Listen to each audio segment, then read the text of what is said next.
They walked back again and reached the steps which led up to Mary's flat. Here they stopped and paused for a moment, saying nothing. "You must go in," said Katharine, rousing herself. "He's waiting all this time to go on with his reading." She glanced up at the lighted window near the top of the house, and they both looked at it and waited for a moment. A flight of semicircular steps ran up to the hall, and Mary slowly mounted the first 2 or 3 and paused, looking down upon Katharine. "I think you underrate the value of that emotion," she said slowly and a little awkwardly. She climbed another step and looked down once more upon the figure that was only partly lit up, standing in the street with a colorless face turned upwards. As Mary hesitated, a cab came by and Katharine turned and stopped it, saying as she opened the door, "Remember, I want to belong to your society. Remember," she added, having to raise her voice a little and shutting the door upon the rest of her words. Mary mounted the stairs step by step, as if she had to lift her body up an extremely steep ascent. She had to wrench herself forcibly away from Katharine, and every step vanquished her desire. She held on grimly, encouraging herself as though she were actually making some great physical effort in climbing a height. She was conscious that Mr. Basnet, sitting at the top of the stairs with his documents, offered her solid footing if she were capable of reaching it. The knowledge gave her a faint sense of exaltation. Mr. Basnet raised his eyes as she opened the door. "I'll go on where I left off," he said. "Stop me if you want anything explained." He had been rereading the document and making pencil notes in the margin while he waited, and he went on again as if there had been no interruption. Mary sat down among the flat cushions, lit another cigarette, and listened with a frown upon her face. Katharine leant back in the corner of the cab that carried her to Chelsea, conscious of fatigue, and conscious, too, of the sober and satisfactory nature of such industry as she had just witnessed. The thought of it composed and calmed her. When she reached home, she let herself in as quietly as she could, in the hope that the household was already gone to bed. But her excursion had occupied less time than she thought, and she heard sounds of unmistakable liveliness upstairs. A door opened, and she drew herself into a ground-floor room in case the sound meant that Mr. Peyton were taking his leave. From where she stood, she could see the stairs, though she was herself invisible. Someone was coming down the stairs, and now she saw that it was William Rodney. He looked a little strange, as if he were walking in his sleep. His lips moved as if he were acting some part to himself. He came down very slowly, step by step, with one hand upon the banisters to guide himself. She thought he looked as if he were in some mood of high exaltation, which it made her uncomfortable to witness any longer unseen. She stepped into the hall. He gave a great start upon seeing her and stopped. "Katharine," he exclaimed. "You've been out?" he asked. "Yes, are they still up?" He did not answer, and walked into the ground-floor room through the door which stood open. "It's been more wonderful than I can tell you," he said. "I'm incredibly happy." He was scarcely addressing her, and she said nothing. For a moment they stood at opposite sides of a table saying nothing. Then he asked her quickly, "But tell me, how did it seem to you? What did you think, Katharine? Is there a chance that she likes me? Tell me, Katharine." Before she could answer, a door opened on the landing above and disturbed them. It disturbed William excessively. He started back, walked rapidly into the hall, and said in a loud and ostentatiously ordinary tone, "Good night, Katharine. Go to bed now. I shall see you soon. I hope I shall be able to come tomorrow." Next moment he was gone. She went upstairs and found Cassandra on the landing. She held 2 or 3 books in her hand, and she was stooping to look at others in a little bookcase. She said that she could never tell which book she wanted to read in bed, poetry, biography, or metaphysics. "What do you read in bed, Katharine?" she asked, as they walked upstairs side by side. "Sometimes one thing, sometimes another," said Katharine vaguely. Cassandra looked at her. "Do you know, you're extraordinarily queer," she said. "Everyone seems to me a little queer. Perhaps it's the effect of London." "Is William queer too?" Katharine asked. "Well, I think he is a little," Cassandra replied. "Queer, but very fascinating. I shall read Milton tonight. It's been one of the happiest nights of my life, Katharine," she added, looking with shy devotion at her cousin's beautiful face. Chapter 27. London in the first days of spring has buds that open and flowers that suddenly shake their petals, white, purple, or crimson, in competition with the display in the garden beds. Although these city flowers are merely so many doors flung wide in Bond Street and the neighborhood, inviting you to look at a picture or hear a symphony, or merely crowd and crush yourself among all sorts of vocal, excitable, brightly colored human beings. But all the same, it is no mean rival to the quieter process of vegetable fluorescence. Whether or not there is a generous motive at the root, a desire to share and impart, or whether the animation is purely that of insensate fervor and friction, the effect, while it lasts, certainly encourages those who are young, and those who are ignorant, to think the world one great bazaar, with banners fluttering and divans heaped with spoils from every quarter of the globe for their delight. As Cassandra Otway went about London provided with shillings that opened turnstiles, or more often with large white cards that disregarded turnstiles, the city seemed to her the most lavish and hospitable of hosts. After visiting the National Gallery or Hertford House, or hearing Brahms or Beethoven at the Bechstein Hall, she would come back to find a new person awaiting her, in whose soul were embedded some grains of the invaluable substance which she still called reality, and still believed that she could find. The Hilberys, as the saying is, knew everyone, and that arrogant claim was certainly upheld by the number of houses which, within a certain area, lit their lamps at night, opened their doors after 3 p.m. 1000, and admitted the Hilberys to their dining rooms, say, once a month. An indefinable freedom and authority of manner, shared by most of the people who lived in these houses, seemed to indicate that whether it was a question of art, music, or government, they were well within the gates, and could smile indulgently at the vast mass of humanity which is forced to wait and struggle, and pay for entrance with common coin at the door. The gates opened instantly to admit Cassandra. She was naturally critical of what went on inside, and inclined to quote what Henry would have said, but she often succeeded in contradicting Henry in his absence, and invariably paid her partner at dinner, or the kind old lady who remembered her grandmother, the compliment of believing that there was meaning in what they said.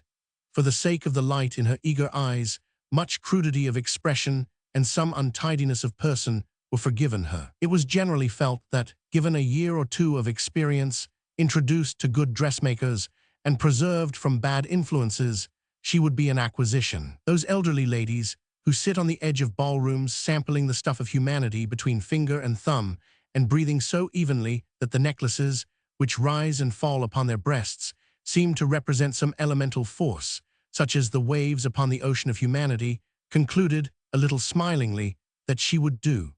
They meant that she would in all probability marry some young man whose mother they respected. William Rodney was fertile in suggestions. He knew of little galleries and select concerts and private performances, and somehow made time to meet Katharine and Cassandra, and to give them tea or dinner or supper in his rooms afterwards. Each one of her 14 days thus promised to bear some bright illumination in its sober text. But Sunday approached. The day is usually dedicated to nature. The weather was almost kindly enough for an expedition, but Cassandra rejected Hampton Court, Greenwich, Richmond, and Kew in favor of the zoological gardens. She had once trifled with the psychology of animals, and still knew something about inherited characteristics. On Sunday afternoon, therefore, Katharine, Cassandra, and William Rodney drove off to the zoo. As their cab approached the entrance, Katharine bent forward and waved her hand to a young man who was walking rapidly in the same direction. "There's Ralph Denham," she exclaimed. "I told him to meet us here," she added. She had even come provided with a ticket for him. William's objection that he would not be admitted was, therefore, silenced directly, but the way in which the two men greeted each other was significant of what was going to happen. As soon as they had admired the little birds in the large cage, William and Cassandra lagged behind, and Ralph and Katharine pressed on rather in advance. It was an arrangement in which William took his part, and one that suited his convenience, but he was annoyed all the same. He thought that Katharine should have told him that she had invited Denham to meet them. "One of Katharine's friends," he said rather sharply.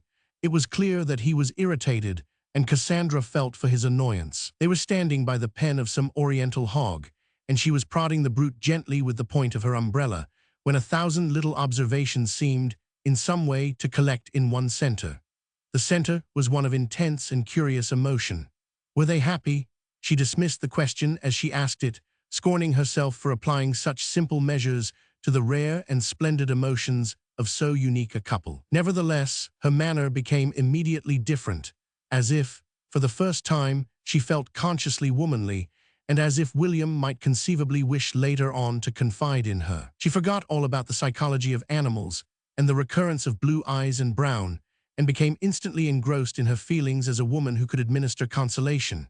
And she hoped that Katharine would keep ahead with Mr. Denham, as a child who plays at being grown-up hopes that her mother won't come in just yet and spoil the game. Or was it not rather that she had ceased to play at being grown-up and was conscious, suddenly, that she was alarmingly mature and in earnest? There was still unbroken silence between Katharine and Ralph Denham, but the occupants of the different cages served instead of speech. "What have you been doing since we met?" Ralph asked at length. "Doing," she pondered, "walking in and out of other people's houses. I wonder if these animals are happy," she speculated, stopping before a gray bear who was philosophically playing with a tassel which once, perhaps, formed part of a lady's parasol. "I'm afraid Rodney didn't like my coming," Ralph remarked. "No, but he'll soon get over that," she replied. The detachment expressed by her voice puzzled Ralph, and he would have been glad if she had explained her meaning further. But he was not going to press her for explanations. Each moment was to be, as far as he could make it, complete in itself, owing nothing of its happiness to explanations, borrowing neither bright nor dark tints from the future. "The bears seem happy," he remarked, "but we must buy them a bag of something. There's the place to buy buns. Let's go and get them." They walked to the counter piled with little paper bags, and each simultaneously produced a shilling and pressed it upon the young lady, who did not know whether to oblige the lady or the gentleman, but decided, from conventional reasons, that it was the part of the gentleman to pay.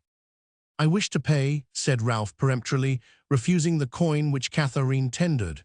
"I have a reason for what I do," he added, seeing her smile at his tone of decision. "I believe you have a reason for everything," she agreed, breaking the bun into parts and tossing them down the bears' throats, "but I can't believe it's a good one this time. What is your reason?" He refused to tell her. He could not explain to her that he was offering up consciously all his happiness to her, and wished, absurdly enough, to pour every possession he had upon the blazing pyre, even his silver and gold. He wished to keep this distance between them, the distance which separates the devotee from the image in the shrine. Circumstances conspired to make this easier than it would have been, had they been seated in a drawing-room, for example, with a tight tray between them. He saw her against a background of pale grottos and sleek hides. Camels slanted their heavy-lidded eyes at her, giraffes fastidiously observed her from their melancholy eminence, and the pink-lined trunks of elephants cautiously abstracted buns from her outstretched hands. Then there were the hothouses. He saw her bending over pythons coiled upon the sand, or considering the brown rock breaking the stagnant water of the alligator's pool, or searching some minute section of tropical forest for the golden eye of a lizard or the indrawn movement of the green frog's flanks. In particular, he saw her outlined against the deep green waters, in which squadrons of silvery fish wheeled incessantly or ogled her for a moment, pressing their distorted mouths against the glass, quivering their tails straight out behind them. Again, there was the insect house, where she lifted the blinds of the little cages and marveled at the purple circles marked upon the rich tussar wings of some lately emerged and semi-conscious butterfly, or at caterpillars immobile like the knobbed twigs of a pale-skinned tree, or at slim green snakes stabbing the glass wall again and again with their flickering cleft tongues. The heat of the air and the bloom of heavy flowers, which swam in water or rose stiffly from great red jars, together with the display of curious patterns and fantastic shapes, produced an atmosphere in which human beings tended to look pale and to fall silent. Opening the door of a house, which rang with the mocking and profoundly unhappy laughter of monkeys, they discovered William and Cassandra. William appeared to be tempting some small reluctant animal to descend from an upper perch to partake of half an apple. Cassandra was reading out, in her high-pitched tones, an account of this creature's secluded disposition and nocturnal habits. She saw Katharine and exclaimed, "Here you are, do prevent William from torturing this unfortunate eye." "We thought we'd lost you," said William. He looked from one to the other and seemed to take stock of Denham's unfashionable appearance. He seemed to wish to find some outlet for malevolence, but failing one, he remained silent. The glance, the slight quiver of the upper lip, were not lost upon Katharine. "William isn't kind to animals," she remarked. "He doesn't know what they like and what they don't like." "I take it you're well versed in these matters, Denham," said Rodney, withdrawing his hand with the apple. "It's mainly a question of knowing how to stroke them," Denham replied. "Which is the way to the reptile house?"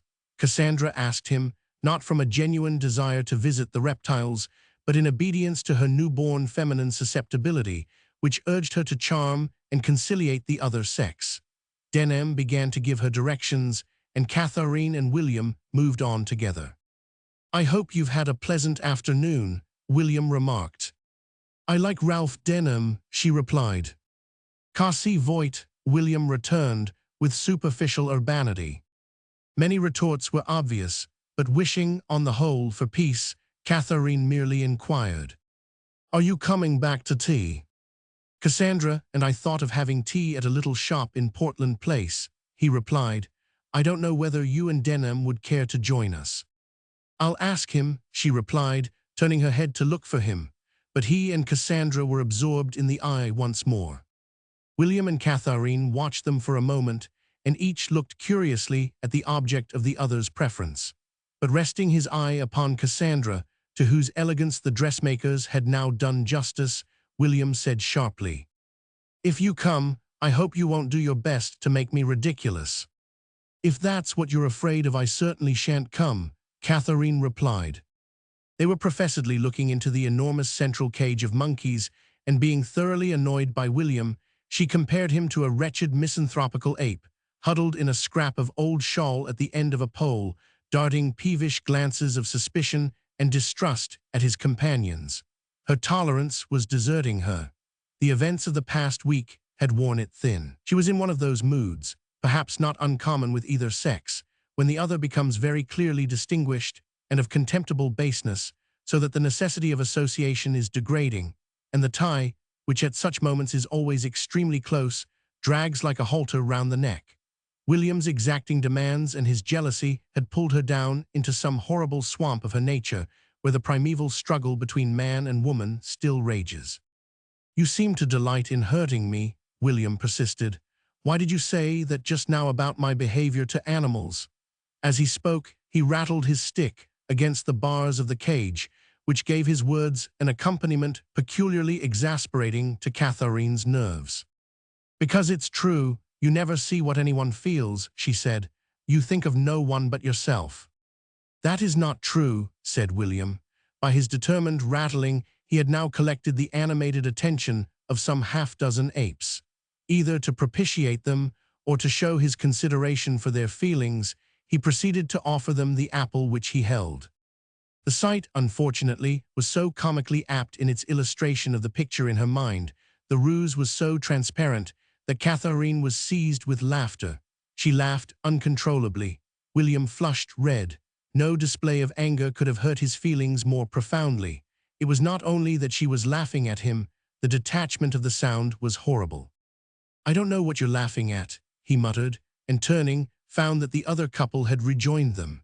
As if the matter had been privately agreed upon, the couples separated once more, Katharine and Denham passing out of the house without more than a perfunctory glance round them. Denham obeyed what seemed to be Katharine's wish in thus making haste. Some change had come over her. He connected it with her laughter and her few words in private with Rodney. He felt that she had become unfriendly to him. She talked, but her remarks were indifferent, and when he spoke her attention seemed to wander. This change of mood was at first extremely disagreeable to him, but soon he found it salutary.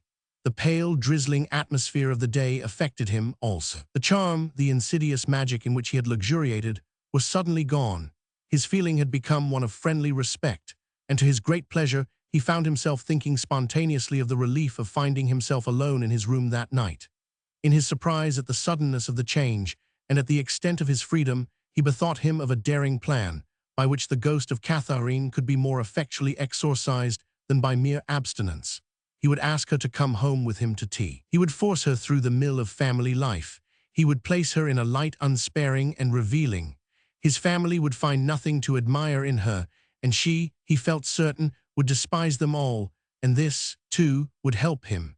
He felt himself becoming more and more merciless towards her. By such courageous measures anyone, he thought, could end the absurd passions which were the cause of so much pain and waste. He could foresee a time when his experiences, his discovery, and his triumph were made available for younger brothers who found themselves in the same predicament. He looked at his watch and remarked that the gardens would soon be closed. "Anyhow," he added, "I think we've seen enough for one afternoon. Where have the others got to?" He looked over his shoulder and, seeing no trace of them, remarked at once, "We'd better be independent of them. The best plan will be for you to come back to tea with me." "Why shouldn't you come with me?" she asked. "Because we're next door to Highgate here," he replied promptly. She assented, having very little notion whether Highgate was next door to Regent's Park or not. She was only glad to put off her return to the family tea table in Chelsea for an hour or two. They proceeded with dogged determination through the winding roads of Regent's Park and the Sunday-stricken streets of the neighborhood, in the direction of the tube station. Ignorant of the way, she resigned herself entirely to him, and found his silence a convenient cover beneath which to continue her anger with Rodney.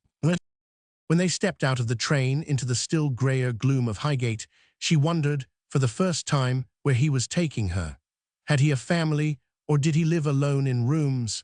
On the whole, she was inclined to believe that he was the only son of an aged, and possibly invalid, mother. She sketched lightly, upon the blank vista down which they walked, the little white house and the tremulous old lady rising from behind her tea table to greet her with faltering words about "my son's friends," and was on the point of asking Ralph to tell her what she might expect when he jerked open one of the infinite number of identical wooden doors and led her up a tiled path to a porch in the Alpine style of architecture. As they listened to the shaking of the bell in the basement, she could summon no vision to replace the one so rudely destroyed. "I must warn you to expect a family party," said Ralph. "They're mostly in on Sundays. We can go to my room afterwards."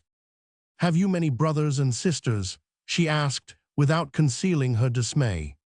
"6 or 7, he replied grimly as the door opened. While Ralph took off his coat, she had time to notice the ferns and photographs and draperies, and to hear a hum, or rather a babble, of voices talking each other down, from the sound of them. The rigidity of extreme shyness came over her. She kept as far behind Denham as she could, and walked stiffly after him into a room blazing with unshaded lights, which fell upon a number of people, of different ages, sitting round a large dining-room table untidily strewn with food and unflinchingly lit up by incandescent gas. Ralph walked straight to the far end of the table.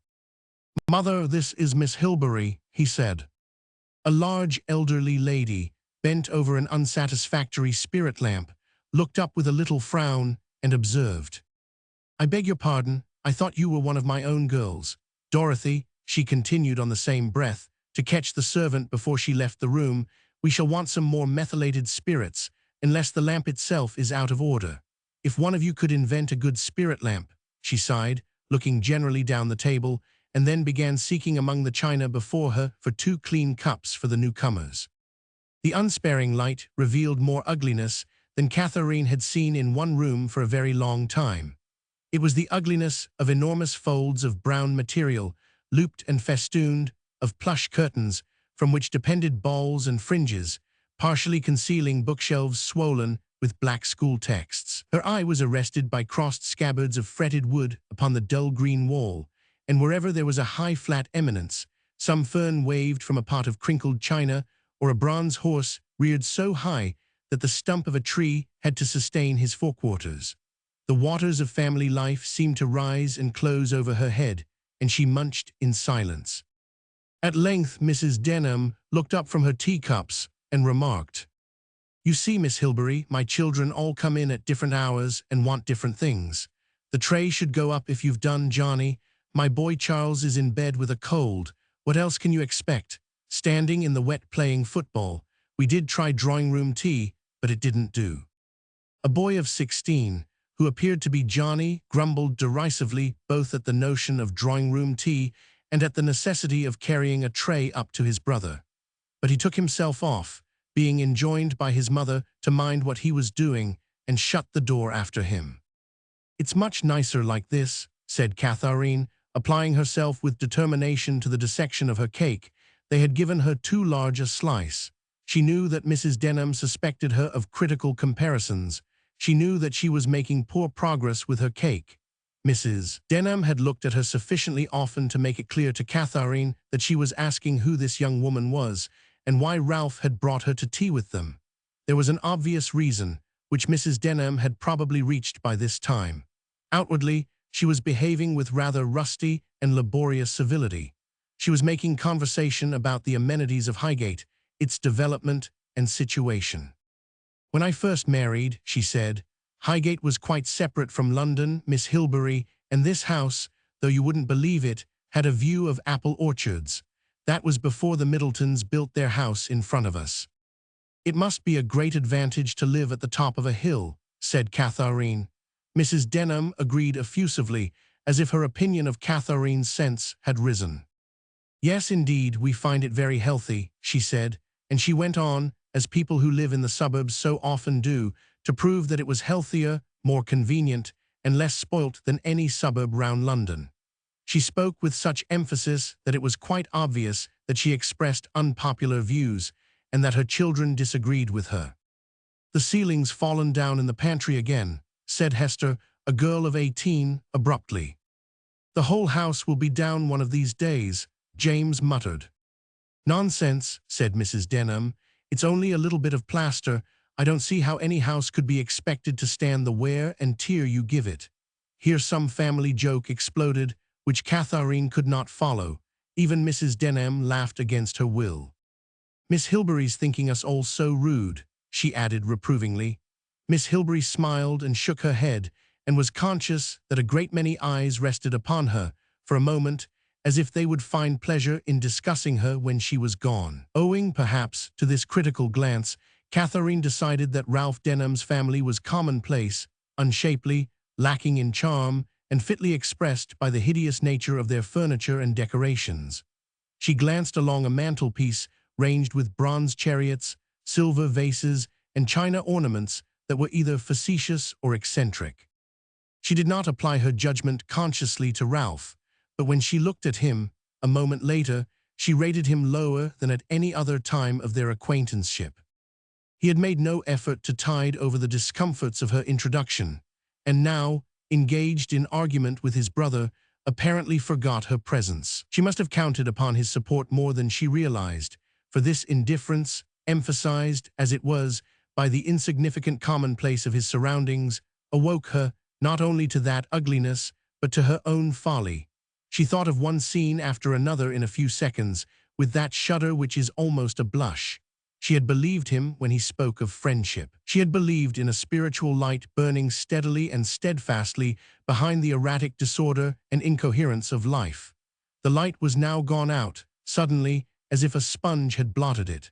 The litter of the table and the tedious but exacting conversation of Mrs. Denham remained. They struck, indeed, upon a mind bereft of all defenses, and keenly conscious of the degradation which is the result of strife, whether victorious or not. She thought gloomily of her loneliness, of life's futility, of the barren prose of reality, of William Rodney, of her mother, and the unfinished book.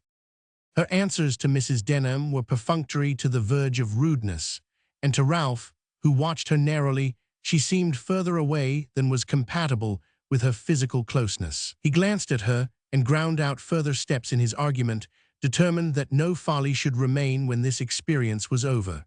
Next moment, a silence, sudden and complete, descended upon them all. The silence of all these people round the untidy table was enormous and hideous. Something horrible seemed about to burst from it, but they endured it obstinately. A second later the door opened, and there was a stir of relief. Cries of "Hullo, Joan, there's nothing left for you to eat," broke up the oppressive concentration of so many eyes upon the tablecloth, and set the waters of family life dashing in brisk little waves again. It was obvious that Joan had some mysterious and beneficent power upon her family. She went up to Katharine as if she had heard of her and was very glad to see her at last. She explained that she had been visiting an uncle who was ill and that had kept her. No, she hadn't had any tea, but a slice of bread would do. Someone handed up a hot cake, which had been keeping warm in the fender. She sat down by her mother's side. Mrs. Denham's anxieties seemed to relax, and everyone began eating and drinking, as if tea had begun over again. Hester voluntarily explained to Katharine that she was reading to pass some examination, because she wanted more than anything in the whole world to go to Newnham. "Now just let me hear you decline ammo, I love," Johnny demanded. "No, Johnny, no Greek at mealtimes," said Joan, overhearing him instantly. "She's up at all hours of the night over her books, Miss Hilbery, and I'm sure that's not the way to pass examinations," she went on, smiling at Katharine, with the worried, humorous smile of the elder sister whose younger brothers and sisters have become almost like children of her own. "Joan, you don't really think that ammo is Greek, Ralph?" "Did I say Greek? Well, never mind. No dead languages at time. My dear boy, don't trouble to make me any toast. Or if you do, surely there's the toasting fork somewhere," said Mrs. Denham, still cherishing the belief that the bread knife could be spoilt. "Do one of you ring and ask for one," she said, without any conviction that she would be obeyed. "But is Anne coming to be with Uncle Joseph?" she continued. "If so, surely they had better send Amy to us." And in the mysterious delight of learning further details of these arrangements and suggesting more sensible plans of her own, which, from the aggrieved way in which she spoke, she did not seem to expect anyone to adopt, Mrs. Denham completely forgot the presence of a well-dressed visitor who had to be informed about the amenities of Highgate. As soon as Joan had taken her seat, an argument had sprung up on either side of Katharine as to whether the Salvation Army has any right to play hymns at street corners on Sunday mornings, thereby making it impossible for James to have his sleep out and tampering with the rights of individual liberty. "You see, James likes to lie in bed and sleep like a hog," said Johnny, explaining himself to Katharine, whereupon James fired up and, making her his goal, also exclaimed, "Because Sundays are my one chance in the week of having my sleep out. Johnny messes with stinking chemicals in the pantry." They appealed to her, and she forgot her cake and began to laugh and talk and argue with sudden animation. The large family seemed to her so warm and various that she forgot to censure them for their taste in pottery. But the personal question between James and Johnny merged into some argument already, apparently debated, so that the parts had been distributed among the family, in which Ralph took the lead, and Katharine found herself opposed to him and the champion of Johnny's cause, who, it appeared, always lost his head and got excited in argument with Ralph. Yes, that's what I mean. She's got it right," he exclaimed, after Katharine had restated his case and made it more precise. The debate was left almost solely to Katharine and Ralph. They looked into each other's eyes fixedly, like wrestlers trying to see what movement is coming next, and while Ralph spoke, Katharine bit her lower lip and was always ready with her next point as soon as he had done. They were very well matched and held the opposite views. But at the most exciting stage of the argument, for no reason that Katharine could see, all chairs were pushed back, and one after another, the Denham family got up and went out of the door, as if a bell had summoned them. She was not used to the clockwork regulations of a large family. She hesitated in what she was saying and rose. Mrs. Denham and Joan had drawn together and stood by the fireplace, slightly raising their skirts above their ankles and discussing something which had an air of being very serious and very private. They appeared to have forgotten her presence among them. Ralph stood holding the door open for her. "Won't you come up to my room?" he said, and Katharine, glancing back at Joan, who smiled at her in a preoccupied way, followed Ralph upstairs. She was thinking of their argument, and when, after the long climb, he opened his door, she began at once. "The question is, then, at what point is it right for the individual to assert his will against the will of the state?" For some time they continued the argument, and then the intervals between one statement and the next became longer and longer, and they spoke more speculatively and less pugnaciously, and at last fell silent. Katharine went over the argument in her mind, remembering how, now and then, it had been set conspicuously on the right course by some remark offered either by James or by Johnny. "Your brothers are very clever," she said. "I suppose you're in the habit of arguing." "James and Johnny will go on like that for hours," Ralph replied. "So will Hester if you start her upon Elizabethan dramatists. And the little girl with the pigtail. Marley, she's only 10, but they're always arguing among themselves." He was immensely pleased by Katharine's praise of his brothers and sisters. He would have liked to go on telling her about them, but he checked himself. "I see that it must be difficult to leave them," Katharine continued. His deep pride in his family was more evident to him at that moment than ever before, and the idea of living alone in a cottage was ridiculous. All that brotherhood and sisterhood and a common childhood in a common past mean, all the stability, the unambitious comradeship, and tacit understanding of family life at its best, came to his mind, and he thought of them as a company of which he was the leader, bound on a difficult, dreary, but glorious voyage. And it was Katharine who had opened his eyes to this, he thought. A little dry chirp from the corner of the room now roused her attention. "My tame rook," he explained briefly. "A cat had bitten one of its legs." She looked at the rook, and her eyes went from one object to another. "You sit here and read," she said, her eyes resting upon his books. He said that he was in the habit of working there at night. "The great advantage of Highgate is the view over London. At night the view from my window is splendid." He was extremely anxious that she should appreciate his view, and she rose to see what was to be seen. It was already dark enough for the turbulent haze to be yellow with the light of street lamps, and she tried to determine the quarters of the city beneath her. The sight of her gazing from his window gave him a peculiar satisfaction. When she turned, at length, he was still sitting motionless in his chair. "It must be late," she said. "I must be going." She settled upon the arm of the chair irresolutely, thinking that she had no wish to go home.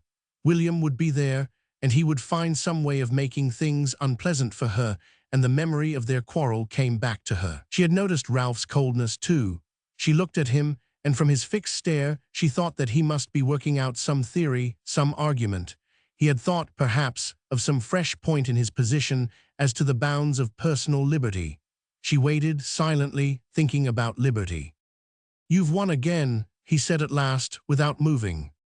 "I've won," she repeated, thinking of the argument. "I wish to God I hadn't asked you here," he burst out. "What do you mean?" "When you're here, it's different. I'm happy. You've only to walk to the window. You've only to talk about liberty. When I saw you down there among them all," he stopped short. "You thought how ordinary I was. I tried to think so, but I thought you more wonderful than ever." An immense relief, and a reluctance to enjoy that relief, conflicted in her heart. She slid down into the chair.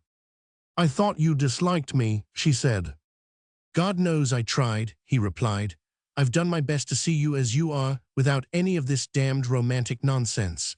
That was why I asked you here, and it's increased my folly. When you're gone, I shall look out of that window and think of you. I shall waste the whole evening thinking of you.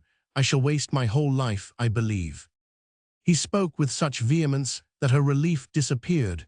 She frowned, and her tone changed to one almost of severity. "This is what I foretold. We shall gain nothing but unhappiness. Look at me, Ralph." He looked at her. "I assure you that I'm far more ordinary than I appear. Beauty means nothing whatever. In fact, the most beautiful women are generally the most stupid. I'm not that, but I'm a matter-of-fact, prosaic, rather ordinary character. I order the dinner, I pay the bills, I do the accounts, I wind up the clock, and I never look at a book." "You forget," he began, but she would not let him speak. "You come and see me among flowers and pictures, and think me mysterious, romantic, and all the rest of it. Being yourself very inexperienced and very emotional, you go home and invent a story about me, and now you can't separate me from the person you've imagined me to be. You call that, I suppose, being in love. As a matter of fact, it's being in delusion. All romantic people are the same," she added. "My mother spends her life in making stories about the people she's fond of, but I won't have you do it about me if I can help it." "You can't help it," he said. I warn you, it's the source of all evil. And of all good, he added. You'll find out that I'm not what you think me. Perhaps, but I shall gain more than I lose. If such gain's worth having. They were silent for a space. That may be what we have to face, he said. There may be nothing else, nothing but what we imagine. The reason of our loneliness, she mused, and they were silent for a time. When are you to be married? He asked abruptly, with a change of tone. Not till September, I think. It's been put off. You won't be lonely then, he said. According to what people say, marriage is a very queer business. They say it's different from anything else. It may be true. I've known 1 or 2 cases where it seems to be true. He hoped that she would go on with the subject, but she made no reply. He had done his best to master himself, and his voice was sufficiently indifferent, but her silence tormented him. She would never speak to him of Rodney of her own accord, and her reserve left a whole continent of her soul in darkness. It may be put off even longer than that, she said, as if by an afterthought. Someone in the office is ill, and William has to take his place. We may put it off for some time, in fact. That's rather hard on him, isn't it? Ralph asked. He has his work, she replied. He has lots of things that interest him. I know I've been to that place, she broke off, pointing to a photograph. But I can't remember where it is. Oh, of course it's Oxford. Now what about your cottage? I'm not going to take it. How you change your mind, she smiled. It's not that, he said impatiently. It's that I want to be where I can see you. Our compact is going to hold in spite of all I've said, she asked. Forever, so far as I'm concerned, he replied. You're going to go on dreaming and imagining and making up stories about me as you walk along the street, and pretending that we're riding in a forest or landing on an island. No, I shall think of you ordering dinner, paying bills, doing the accounts, showing old ladies the relics. That's better, she said. You can think of me tomorrow morning looking up dates in the Dictionary of National Biography. And forgetting your purse, Ralph added. At this she smiled, but in another moment her smile faded, either because of his words or of the way in which he spoke them. She was capable of forgetting things. He saw that. But what more did he see? Was he not looking at something she had never shown to anybody? Was it not something so profound that the notion of his seeing it almost shocked her? Her smile faded, and for a moment she seemed upon the point of speaking, but looking at him in silence, with a look that seemed to ask what she could not put into words, she turned and bade him good night. Chapter 28. Like a strain of music, the effect of Katharine's presence slowly died from the room in which Ralph sat alone. The music had ceased in the rapture of its melody. He strained to catch the faintest lingering echoes.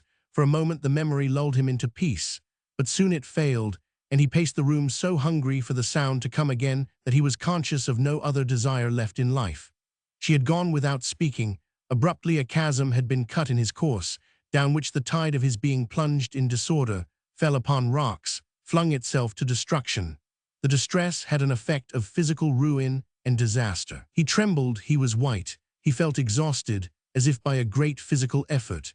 He sank at last into a chair standing opposite her empty one, and marked, mechanically, with his eye upon the clock, how she went farther and farther from him, was home now, and now, doubtless, again with Rodney. But it was long before he could realize these facts. The immense desire for her presence churned his senses into foam, into froth, into a haze of emotion that removed all facts from his grasp, and gave him a strange sense of distance, even from the material shapes of wall and window by which he was surrounded. The prospect of the future, now that the strength of his passion was revealed to him, appalled him. The marriage would take place in September, she had said. That allowed him, then, 6 full months in which to undergo these terrible extremes of emotion.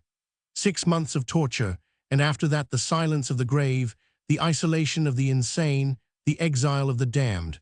At best, a life from which the chief good was knowingly and forever excluded. An impartial judge might have assured him that his chief hope of recovery lay in this mystic temper, which identified a living woman with much that no human beings long possess in the eyes of each other.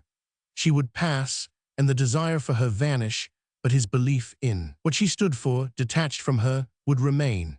This line of thought offered, perhaps, some respite, and possessed of a brain that had its station considerably above the tumult of the senses, he tried to reduce the vague and wandering incoherency of his emotions to order. The sense of self-preservation was strong in him, and Katharine herself had strangely revived it by convincing him that his family deserved and needed all his strength.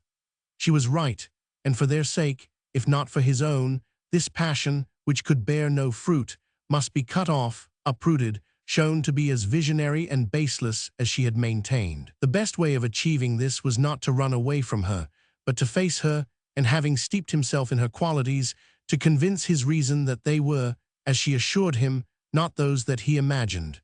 She was a practical woman, a domestic wife for an inferior poet, endowed with romantic beauty by some freak of unintelligent nature. No doubt her beauty itself would not stand examination. He had the means of settling this point at least. He possessed a book of photographs from the Greek statues. The head of a goddess, if the lower part were concealed, had often given him the ecstasy of being in Katharine's presence. He took it down from the shelf and found the picture. To this he added a note from her, bidding him meet her at the zoo. He had a flower which he had picked at Kew to teach her botany. Such were his relics. He placed them before him and set himself to visualize her so clearly that no deception or delusion was possible. In a second he could see her, with the sun slanting across her dress, coming towards him down the green walk at Kew. He made her sit upon the seat beside him. He heard her voice, so low and yet so decided in its tone. She spoke reasonably of indifferent matters. He could see her faults and analyze her virtues. His pulse became quieter, and his brain increased in clarity. This time she could not escape him. The illusion of her presence became more and more complete. They seemed to pass in and out of each other's minds, questioning and answering. The utmost fullness of communion seemed to be theirs. Thus united, he felt himself raised to an eminence, exalted, and filled with a power of achievement such as he had never known in singleness. Once more he told over conscientiously her faults, both of face and character. They were clearly known to him, but they merged themselves in the flawless union that was born of their association. They surveyed life to its uttermost limits. How deep it was when looked at from this height! How sublime! How the commonest things moved him almost to tears. Thus, he forgot the inevitable limitations. He forgot her absence. He thought it of no account whether she married him or another. Nothing mattered, save that she should exist, and that he should love her. Some words of these reflections were uttered aloud, and it happened that among them were the words, "I love her." It was the first time that he had used the word love to describe his feeling. Madness, romance, hallucination, he had called it by these names before, but having, apparently by accident, stumbled upon the word love, he repeated it again and again with a sense of revelation. "But I'm in love with you," he exclaimed, with something like dismay. He leant against the windowsill, looking over the city as she had looked. Everything had become miraculously different and completely distinct. His feelings were justified and needed no further explanation. But he must impart them to someone, because his discovery was so important that it concerned other people too. Shutting the book of Greek photographs and hiding his relics, he ran downstairs, snatched his coat, and passed out of doors. The lamps were being lit, but the streets were dark enough and empty enough to let him walk his fastest and to talk aloud as he walked. He had no doubt where he was going. He was going to find Mary Datchet. The desire to share what he felt with someone who understood it was so imperious that he did not question it. He was soon in her street. He ran up the stairs leading to her flat 2 steps at a time, and it never crossed his mind that she might not be at home. As he rang her bell, he seemed to himself to be announcing the presence of something wonderful that was separate from himself and gave him power and authority over all other people. Mary came to the door after a moment's pause. He was perfectly silent, and in the dusk, his face looked completely white. He followed her into her room. "Do you know each other?" she said, to his extreme surprise, for he had counted on finding her alone. A young man rose and said that he knew Ralph by sight. "We were just going through some papers," said Mary. "Mr. Basnet has to help me because I don't know much about my work yet. It's the new society," she explained. "I'm the secretary. I'm no longer at Russell Square." The voice in which she gave this information was so constrained, as to sound almost harsh. "What are your aims?" said Ralph. He looked neither at Mary nor at Mr. Basnet. Mr. Basnet thought he had seldom seen a more disagreeable or formidable man than this friend of Mary's, this sarcastic-looking, white-faced Mr. Denham, who seemed to demand, as if by right, an account of their proposals and to criticize them before he had heard them. Nevertheless, he explained his projects as clearly as he could, and knew that he wished Mr. Denham to think well of them. "I see," said Ralph when he had done. "Do you know, Mary," he suddenly remarked, "I believe I'm in for a cold. Have you any quinine?" The look which he cast at her frightened her. It expressed mutely, perhaps without his own consciousness, something deep, wild, and passionate. She left the room at once. Her heart beat fast at the knowledge of Ralph's presence, but it beat with pain and with an extraordinary fear. She stood listening for a moment to the voices in the next room. "Of course I agree with you," she heard Ralph say in this strange voice to Mr. Basnet. "But there's more that might be done. Have you seen Judson, for instance? You should make a point of getting him." Mary returned with the quinine. "Judson's address?" Mr. Basnet inquired, pulling out his notebook and preparing to write. For 20 minutes, perhaps, he wrote down names, addresses, and other suggestions that Ralph dictated to him. Then, when Ralph fell silent, Mr. Basnet felt that his presence was not desired, and thanking Ralph for his help, with a sense that he was very young and ignorant compared with him, he said goodbye. "Mary," said Ralph, directly Mr. Basnet had shut the door and they were alone together. "Mary," he repeated, but the old difficulty of speaking to Mary without reserve prevented him from continuing. His desire to proclaim his love for Katharine was still strong in him, but he had felt, directly he saw Mary, that he could not share it with her. The feeling increased as he sat talking to Mr. Basnet, and yet all the time he was thinking of Katharine and marveling at his love. The tone in which he spoke Mary's name was harsh. "What is it, Ralph?" she asked, startled by his tone. She looked at him anxiously, and her little frown showed that she was trying painfully to understand him and was puzzled. He could feel her groping for his meaning, and he was annoyed with her, and thought how he had always found her slow, painstaking, and clumsy. He had behaved badly to her, too, which made his irritation the more acute. Without waiting for him to answer, she rose as if his answer were indifferent to her, and began to put in order some papers that Mr. Basnet had left on the table. She hummed a scrap of a tune under her breath, and moved about the room as if she were occupied in making things tidy and had no other concern. "You'll stay and dine," she said casually, returning to her seat. "No," Ralph replied. She did not press him further. They sat side by side without speaking, and Mary reached her hand for her work basket and took out her sewing and threaded a needle. "That's a clever young man," Ralph observed, referring to Mr. Basnet. "I'm glad you thought so. It's tremendously interesting work, and considering everything, I think we've done very well. But I'm inclined to agree with you, we ought to try to be more conciliatory. We're absurdly strict. It's difficult to see that there may be sense in what one's opponents say, though they are one's opponents. Horace Basnet is certainly too uncompromising. I mustn't forget to see that he writes that letter to Judson. You're too busy, I suppose, to come on to our committee." She spoke in the most impersonal manner. "I may be out of town," Ralph replied, with equal distance of manner. "Our executive meets every week, of course," she observed, "but some of our members don't come more than once a month. Members of Parliament are the worst. It was a mistake, I think, to ask them." She went on sewing in silence. "You've not taken your quinine," she said, looking up and seeing the tabloids upon the mantelpiece. "I don't want it," said Ralph shortly. "Well, you know best," she replied tranquilly. "Mary, I'm a brute," he exclaimed. "Here I come and waste your time and do nothing but make myself disagreeable." "A cold coming on does make one feel wretched," she replied. "I've not got a cold. That was a lie. There's nothing the matter with me. I'm mad, I suppose. I ought to have had the decency to keep away. But I wanted to see you. I wanted to tell you I'm in love, Mary." He spoke the word, but as he spoke it, it seemed robbed of substance. "In love, are you?" she said quietly. "I'm glad, Ralph. I suppose I'm in love. Anyhow, I'm out of my mind. I can't think, I can't work, I don't care a hang for anything in the world. Good heavens, Mary, I'm in torment. One moment I'm happy, next I'm miserable. I hate her for half an hour, then I'd give my whole life to be with her for 10 minutes. All the time I don't know what I feel or why I feel it. It's insanity, and yet it's perfectly reasonable. Can you make any sense of it? Can you see what's happened? I'm raving, I know, don't listen, Mary, go on with your work. He rose and began, as usual, to pace up and down the room. He knew that what he had just said bore very little resemblance to what he felt, for Mary's presence acted upon him like a very strong magnet, drawing from him certain expressions which were not those he made use of when he spoke to himself, nor did they represent his deepest feelings. He felt a little contempt for himself at having spoken thus, but somehow he had been forced into speech.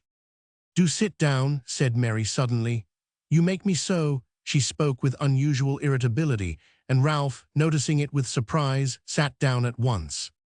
"You haven't told me her name. You'd rather not, I suppose." "Her name, Katharine Hilbery. But she's engaged to Rodney. They're to be married in September." "I see," said Mary, but in truth the calm of his manner, now that he was sitting down once more, wrapped her in the presence of something which she felt to be so strong, so mysterious, so incalculable, that she scarcely dared to attempt to intercept it by any word or question that she was able to frame. She looked at Ralph blankly, with a kind of awe in her face, her lips slightly parted and her brows raised. He was apparently quite unconscious of her gaze. Then, as if she could look no longer, she leant back in her chair and half closed her eyes. The distance between them hurt her terribly. One thing after another came into her mind, tempting her to assail Ralph with questions, to force him to confide in her, and to enjoy once more his intimacy. But she rejected every impulse, for she could not speak without doing violence to some reserve which had grown between them, putting them a little far from each other, so that he seemed to her dignified and remote, like a person she no longer knew well. "Is there anything that I could do for you?" she asked gently, and even with courtesy at length. "You could see her. No, that's not what I want. You mustn't bother about me, Mary." He, too, spoke very gently. "I'm afraid no third person can do anything to help," she added. "No," he shook his head. "Katharine was saying today how lonely we are." She saw the effort with which he spoke Katharine's name, and believed that he forced himself to make amends now for his concealment in the past. At any rate, she was conscious of no anger against him, but rather of a deep pity for one condemned to suffer as she had suffered. But in the case of Katharine, it was different. She was indignant with Katharine. "There's always work," she said, a little aggressively. Ralph moved directly. "Do you want to be working now?" he asked. No, it's Sunday," she replied. "I was thinking of Katharine. She doesn't understand about work. She's never had to. She doesn't know what work is. I've only found out myself quite lately, but it's the thing that saves one, I'm sure of that." "There are other things, aren't there?" He hesitated. "Nothing that one can count upon," she returned. "After all, other people," she stopped, but forced herself to go on. "Where should I be now if I hadn't got to go to my office every day? Thousands of people would tell you the same thing, thousands of women. I tell you, work is the only thing that saved me, Ralph." He set his mouth, as if her words rained blows on him. He looked as if he had made up his mind to bear anything she might say in silence. He had deserved it, and there would be relief in having to bear it. But she broke off, and rose as if to fetch something from the next room. Before she reached the door, she turned back, and stood facing him, self-possessed, and yet defiant and formidable in her composure. "It's all turned out splendidly for me," she said. "It will for you too, I'm sure of that, because after all, Katharine is worth it." "Mary," he exclaimed, but her head was turned away, and he could not say what he wished to say. "Mary, you're splendid," he concluded. She faced him as he spoke and gave him her hand. She had suffered and relinquished. She had seen her future turned from one of infinite promise to one of barrenness, and yet somehow, over what she scarcely knew, and with what results she could hardly foretell, she had conquered. With Ralph's eyes upon her, smiling straight back at him serenely and proudly, she knew, for the first time, that she had conquered. She let him kiss her hand. The streets were empty enough on Sunday night, and if the Sabbath, and the domestic amusements proper to the Sabbath, had not kept people indoors, a high strong wind might very probably have done so. Ralph Denham was aware of a tumult in the street, much in accordance with his own sensations. The gusts, sweeping along the Strand, seemed at the same time to blow a clear space across the sky in which stars appeared, and for a short time the quick-speeding silver moon riding through clouds, as if they were waves of water surging round her and over her. They swamped her, but she emerged. They broke over her and covered her again. She issued forth indomitable. In the country fields all the wreckage of winter was being dispersed, the dead leaves, the withered bracken, the dry and discolored grass, but no bud would be broken, nor would the new stalks that showed above the earth take any harm, and perhaps tomorrow a line of blue or yellow would show through a slit in their green. But the whirl of the atmosphere alone was in Denham's mood, and what of star or blossom appeared was only as a light gleaming for a second upon heaped waves fast following each other. He had not been able to speak to Mary, though for a moment he had come near enough to be tantalized by a wonderful possibility of understanding. But the desire to communicate something of the very greatest importance possessed him completely. He still wished to bestow this gift upon some other human being. He sought their company. More by instinct than by conscious choice, he took the direction which led to Rodney's rooms. He knocked loudly upon his door, but no one answered. He rang the bell. It took him some time to accept the fact that Rodney was out.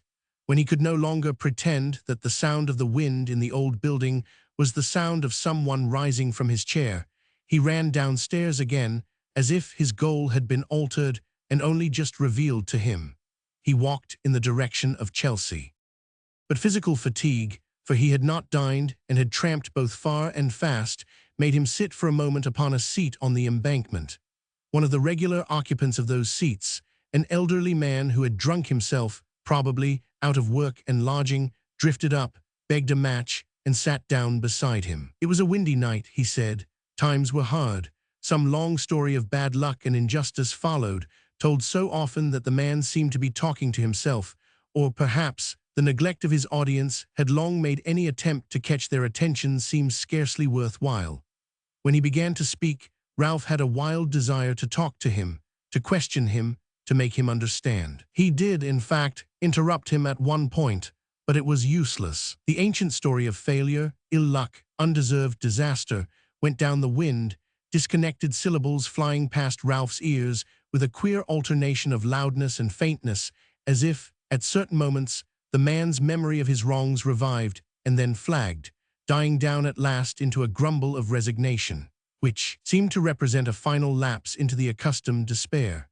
The unhappy voice afflicted Ralph, but it also angered him, and when the elderly man refused to listen and mumbled on, an odd image came to his mind of a lighthouse besieged by the flying bodies of lost birds who were dashed senseless by the gale against the glass. He had a strange sensation that he was both lighthouse and bird.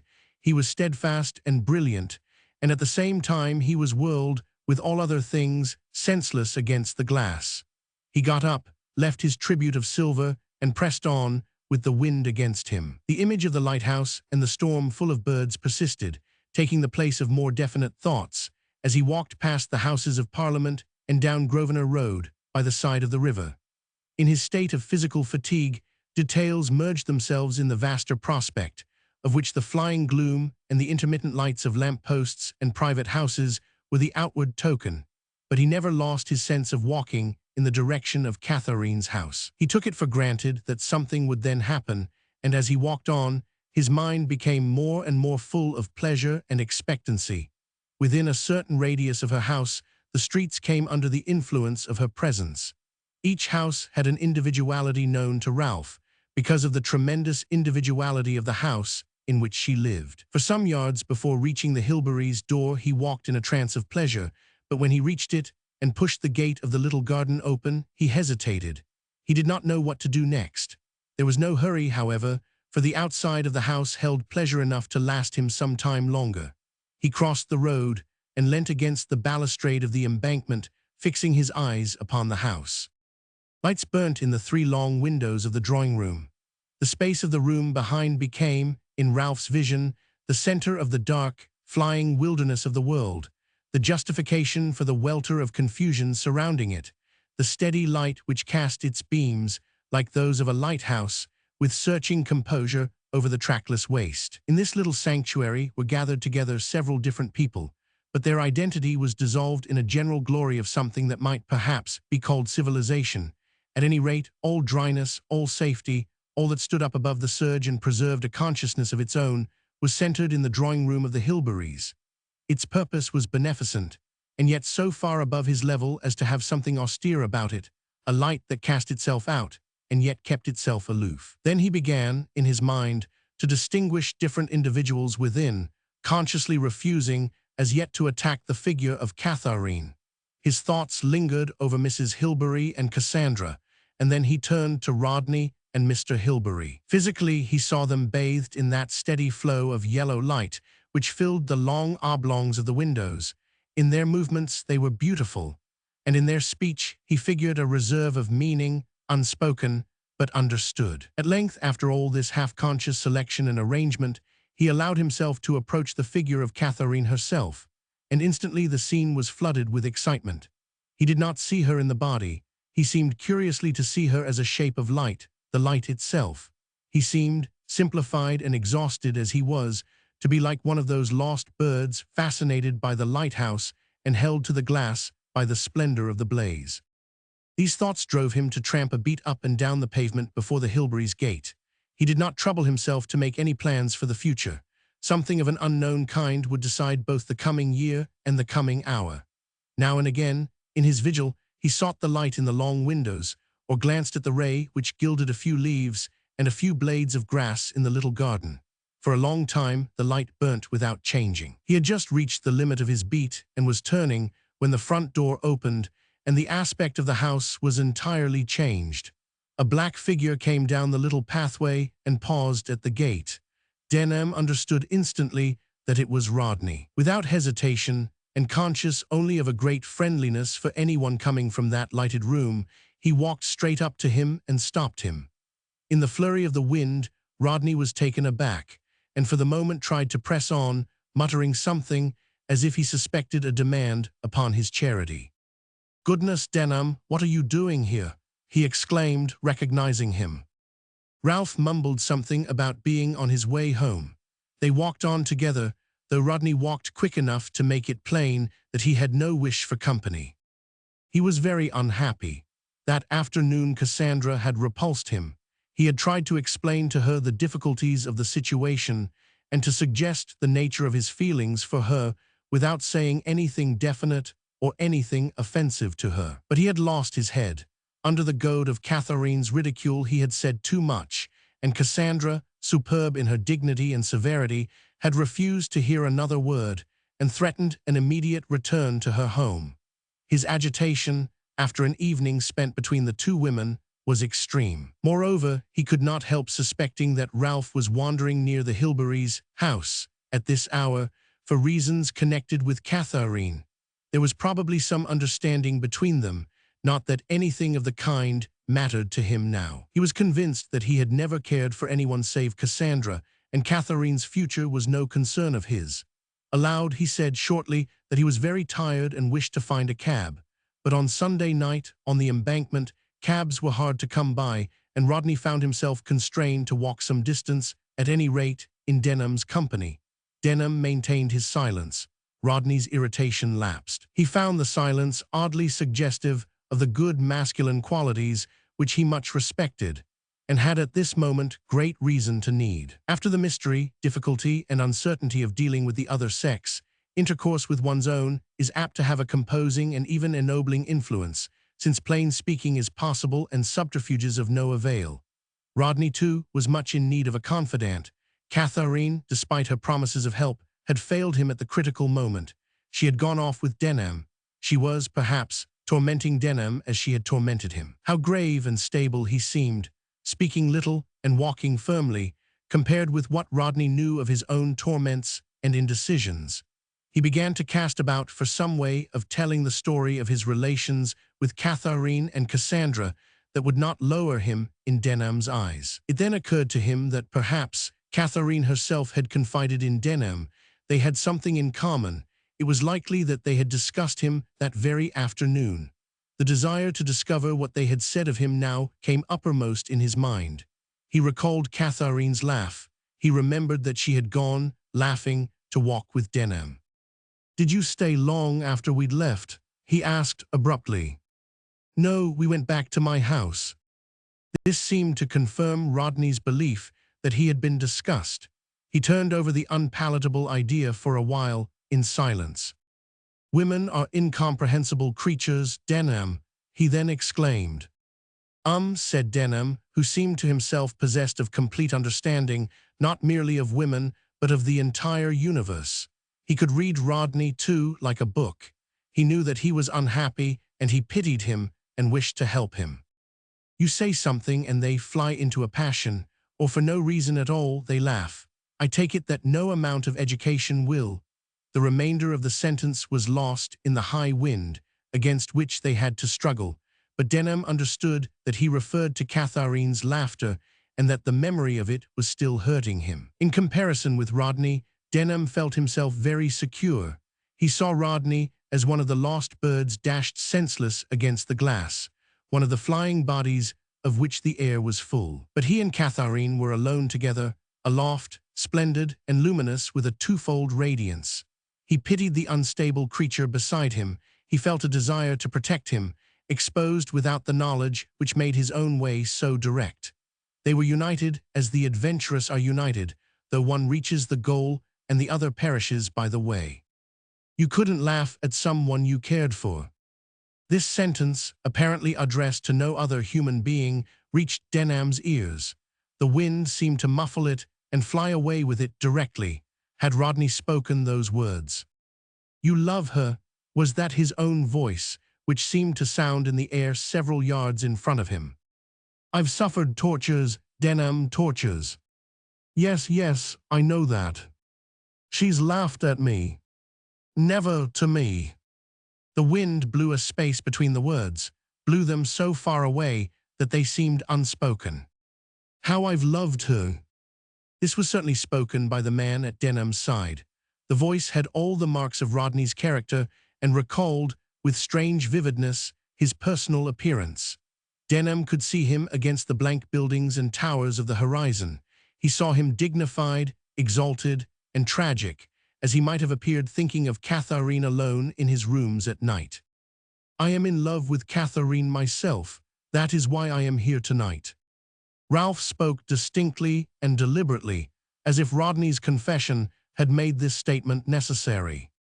Rodney exclaimed something inarticulate. I've always known it, he cried. I've known it from the first. You'll marry her. The cry had a note of despair in it. Again the wind intercepted their words. They said no more. At length they drew up beneath a lamp-post simultaneously. My God, Denham, what fools we both are, Rodney exclaimed. They looked at each other queerly in the light of the lamp. Fools. They seemed to confess to each other the extreme depths of their folly. For the moment, under the lamp-post, they seemed to be aware of some common knowledge which did away with the possibility of rivalry and made them feel more sympathy for each other than for anyone else in the world, giving simultaneously a little nod, as if in confirmation of this understanding, they parted without speaking again. Chapter 29. Between 12 and 1, that Sunday night Katharine lay in bed, not asleep, but in that twilight region where a detached and humorous view of our own lot is possible, or if we must be serious, our seriousness is tempered by the swift oncome of slumber and oblivion. She saw the forms of Ralph, William, Cassandra, and herself, as if they were all equally unsubstantial, and in putting off reality, had gained a kind of dignity which rested upon each impartially. Thus rid of any uncomfortable warmth of partisanship or load of obligation, she was dropping off to sleep when a light tap sounded upon her door. A moment later Cassandra stood beside her, holding a candle and speaking in the low tones proper to the time of night. Are you awake, Katharine? Yes, I'm awake. What is it?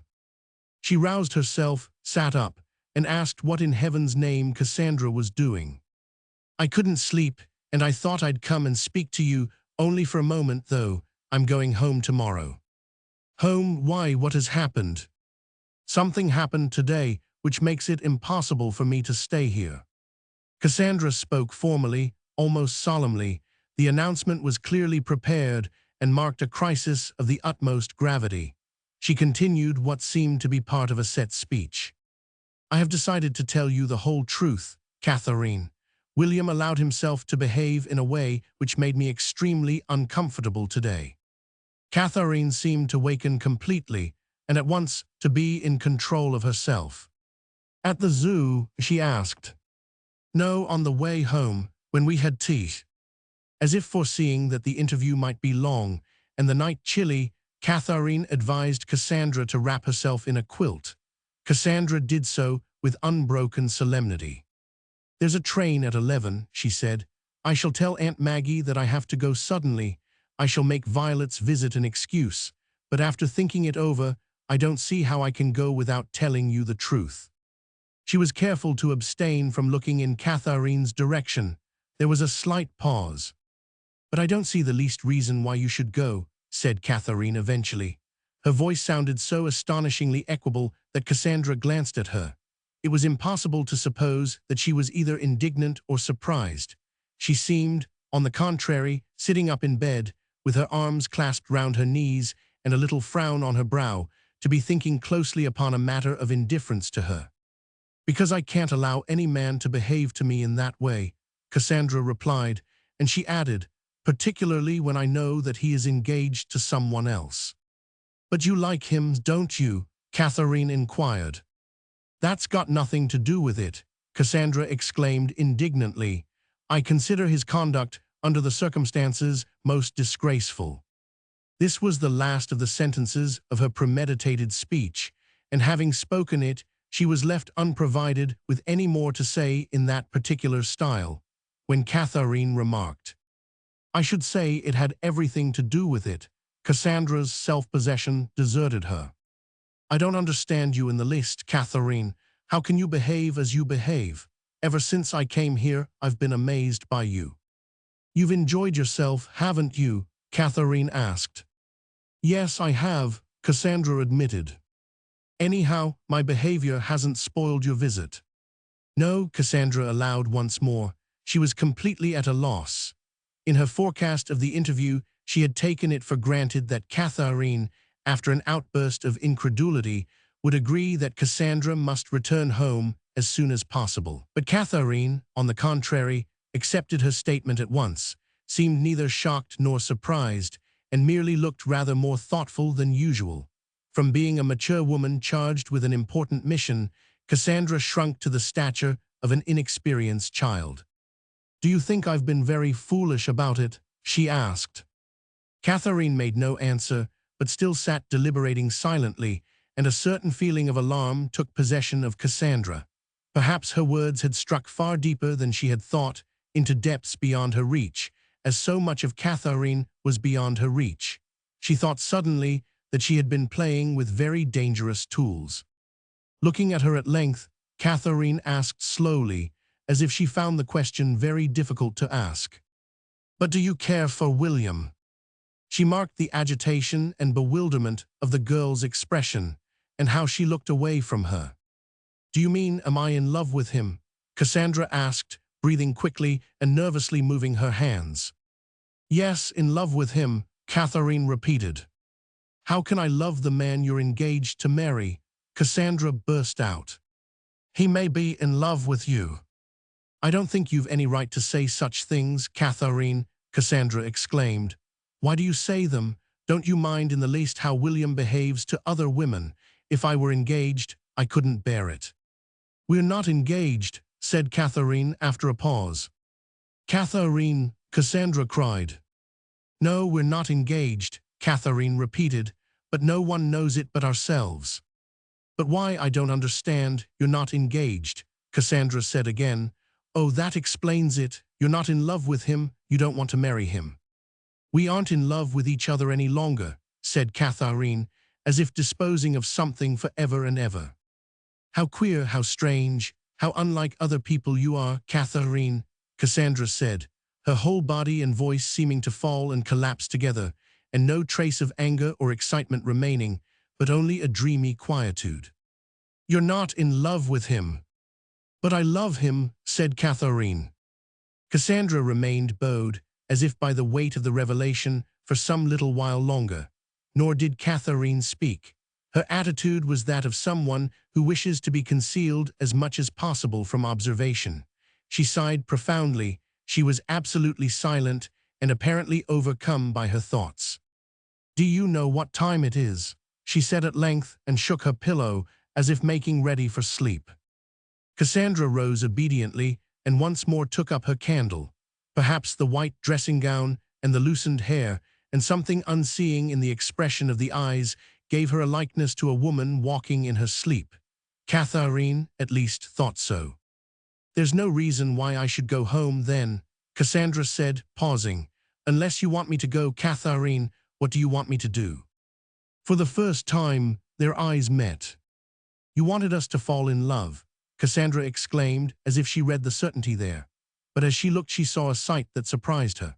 The tears rose slowly in Katharine's eyes and stood there, brimming but contained, the tears of some profound emotion, happiness, grief, renunciation, an emotion so complex in its nature that to express it was impossible, and Cassandra, bending her head and receiving the tears upon her cheek, accepted them in silence as the consecration of her love. "Please, miss," said the maid, about 11 o'clock on the following morning, "Mrs. Milvain is in the kitchen." A long wicker basket of flowers and branches had arrived from the country, and Katharine, kneeling upon the floor of the drawing-room, was sorting them, while Cassandra watched her from an armchair, and absent-mindedly made spasmodic offers of help, which were not accepted. The maid's message had a curious effect upon Katharine. She rose, walked to the window, and the maid being gone, said emphatically and even tragically, "You know what that means." Cassandra had understood nothing. "Aunt Celia is in the kitchen," Katharine repeated. "Why in the kitchen?" Cassandra asked, not unnaturally. "Probably because she's discovered something," Katharine replied. Cassandra's thoughts flew to the subject of her preoccupation. "About us?" she inquired. "Heaven knows," Katharine replied. "I shan't let her stay in the kitchen, though. I shall bring her up here." The sternness with which this was said suggested that to bring Aunt Celia upstairs was, for some reason, a disciplinary measure. "For goodness' sake, Katharine," Cassandra exclaimed, jumping from her chair and showing signs of agitation, "don't be rash. Don't let her suspect. Remember, nothing's certain." Katharine assured her by nodding her head several times, but the manner in which she left the room was not calculated to inspire complete confidence in her diplomacy. Mrs. Milvain was sitting, or rather perching, upon the edge of a chair in the servants' room. Whether there was any sound reason for her choice of a subterranean chamber, or whether it corresponded with the spirit of her quest, Mrs. Milvain invariably came in by the back door and sat in the servants' room when she was engaged in confidential family transactions. The ostensible reason she gave was that neither Mr. nor Mrs. Hilbery should be disturbed. But in truth, Mrs. Milvain depended even more than most elderly women of her generation upon the delicious emotions of intimacy, agony, and secrecy, and the additional thrill provided by the basement was one not lightly to be forfeited. She protested almost plaintively when Katharine proposed to go upstairs. "I've something that I want to say to you in private," she said, hesitating reluctantly upon the threshold of her ambush. "The drawing-room is empty. But we might meet your mother upon the stairs. We might disturb your father," Mrs. Milvain objected, taking the precaution to speak in a whisper already. But as Katharine's presence was absolutely necessary to the success of the interview, and as Katharine obstinately receded up the kitchen stairs, Mrs. Milvain had no course but to follow her. She glanced furtively about her as she proceeded upstairs, drew her skirts together, and stepped with circumspection past all doors, whether they were open or shut. "Nobody will overhear us," she murmured, when the comparative sanctuary of the drawing-room had been reached. "I see that I have interrupted you," she added, glancing at the flowers strewn upon the floor. A moment later she inquired, "Was someone sitting with you?"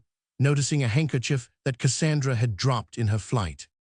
"Cassandra was helping me to put the flowers in water," said Katharine, and she spoke so firmly and clearly that Mrs. Milvain glanced nervously at the main door, and then at the curtain which divided the little room with the relics from the drawing-room. "Ah, Cassandra is still with you," she remarked. "And did William send you those lovely flowers?" Katharine sat down opposite her aunt and said neither yes nor no. She looked past her, and it might have been thought that she was considering very critically the pattern of the curtains. Another advantage of the basement, from Mrs. Milvain's point of view, was that it made it necessary to sit very close together, and the light was dim compared with that which now poured through 3 windows upon Katharine and the basket of flowers, and gave even the slight angular figure of Mrs. Milvain herself a halo of gold. "They're from Stogden House," said Katharine abruptly, with a little jerk of her head. Mrs. Milvain felt that it would be easier to tell her niece what she wished to say if they were actually in physical contact, for the spiritual distance between them was formidable. Katharine, however, made no overtures, and Mrs. Milvain, who was possessed of rash but heroic courage, plunged without preface. "People are talking about you, Katharine. That is why I have come this morning. You forgive me for saying what I'd much rather not say. What I say is only for your own sake, my child." "There's nothing to forgive yet, Aunt Celia," said Katharine with apparent good humor. "People are saying that William goes everywhere with you and Cassandra, and that he is always paying her attentions. At the Markhams' dance, he sat out 5 dances with her. At the zoo, they were seen alone together. They left together. They never came back here till 7 in the evening. But that is not all. They say his manner is very marked. He is quite different when she is there." Mrs. Milvain, whose words had run themselves together, and whose voice had raised its tone almost to one of protest, here ceased, and looked intently at Katharine, as if to judge the effect of her communication. A slight rigidity had passed over Katharine's face. Her lips were pressed together, her eyes were contracted, and they were still fixed upon the curtain. These superficial changes covered an extreme inner loathing, such as might follow the display of some hideous or indecent spectacle. The indecent spectacle was her own action beheld for the first time from the outside. Her aunt's words made her realize how infinitely repulsive the body of life is without its soul. "Well," she said at length. Mrs. Milvain made a gesture as if to bring her closer, but it was not returned. "We all know how good you are, how unselfish, how you sacrifice yourself to others, but you've been too unselfish, Katharine. You have made Cassandra happy, and she has taken advantage of your goodness." "I don't understand, Aunt Celia," said Katharine. "What has Cassandra done?" "Cassandra has behaved in a way that I could not have thought possible," said Mrs. Milvain warmly. "She has been utterly selfish, utterly heartless. I must speak to her before I go." "I don't understand," Katharine persisted. Mrs. Milvain looked at her. Was it possible that Katharine really doubted, that there was something that Mrs. Milvain herself did not understand? She braced herself and pronounced the tremendous words. "Cassandra has stolen William's love." Still, the words seemed to have curiously little effect. "Do you mean," said Katharine, "that he has fallen in love with her?" "There are ways of making men fall in love with one, Katharine." Katharine remained silent. The silence alarmed Mrs. Milvain, and she began hurriedly. "Nothing would have made me say these things but your own good. I have not wished to interfere. I have not wished to give you pain. I am a useless old woman. I have no children of my own. I only want to see you happy, Katharine." Again she stretched forth her arms, but they remained empty. "You are not going to say these things to Cassandra," said Katharine suddenly. "You've said them to me, that's enough." Katharine spoke so low and with such restraint that Mrs. Milvain had to strain to catch her words, and when she heard them, she was dazed by them. "I've made you angry, I knew I should," she exclaimed. She quivered, and a kind of sob shook her, but even to have made Katharine angry was some relief, and allowed her to feel some of the agreeable sensations of martyrdom. "Yes," said Katharine, standing up, "I'm so angry that I don't want to say anything more. I think you'd better go, Aunt Celia. We don't understand each other." At these words, Mrs. Milvain looked for a moment terribly apprehensive. She glanced at her niece's face, but read no pity there, whereupon she folded her hands upon a black velvet bag which she carried in an attitude that was almost one of prayer. Whatever divinity she prayed to, if pray she did, At any rate, she recovered her dignity in a singular way and faced her niece. "Married love," she said slowly and with emphasis upon every word, "is the most sacred of all loves. The love of husband and wife is the most holy we know. That is the lesson Mama's children learnt from her. That is what they can never forget. I have tried to speak as she would have wished her daughter to speak. You are her grandchild." Katharine seemed to judge this defense upon its merits, and then to convict it of falsity. "I don't see that there is any excuse for your behavior," she said. At these words, Mrs. Milvain rose and stood for a moment beside her niece. She had never met with such treatment before, and she did not know with what weapons to break down the terrible wall of resistance offered her by one who, by virtue of youth and beauty and sex, should have been all tears and supplications. But Mrs. Milvain herself was obstinate. Upon a matter of this kind, she could not admit that she was either beaten or mistaken. She beheld herself the champion of married love in its purity and supremacy. What her niece stood for she was quite unable to say, but she was filled with the gravest suspicions. The old woman and the young woman stood side by side in unbroken silence.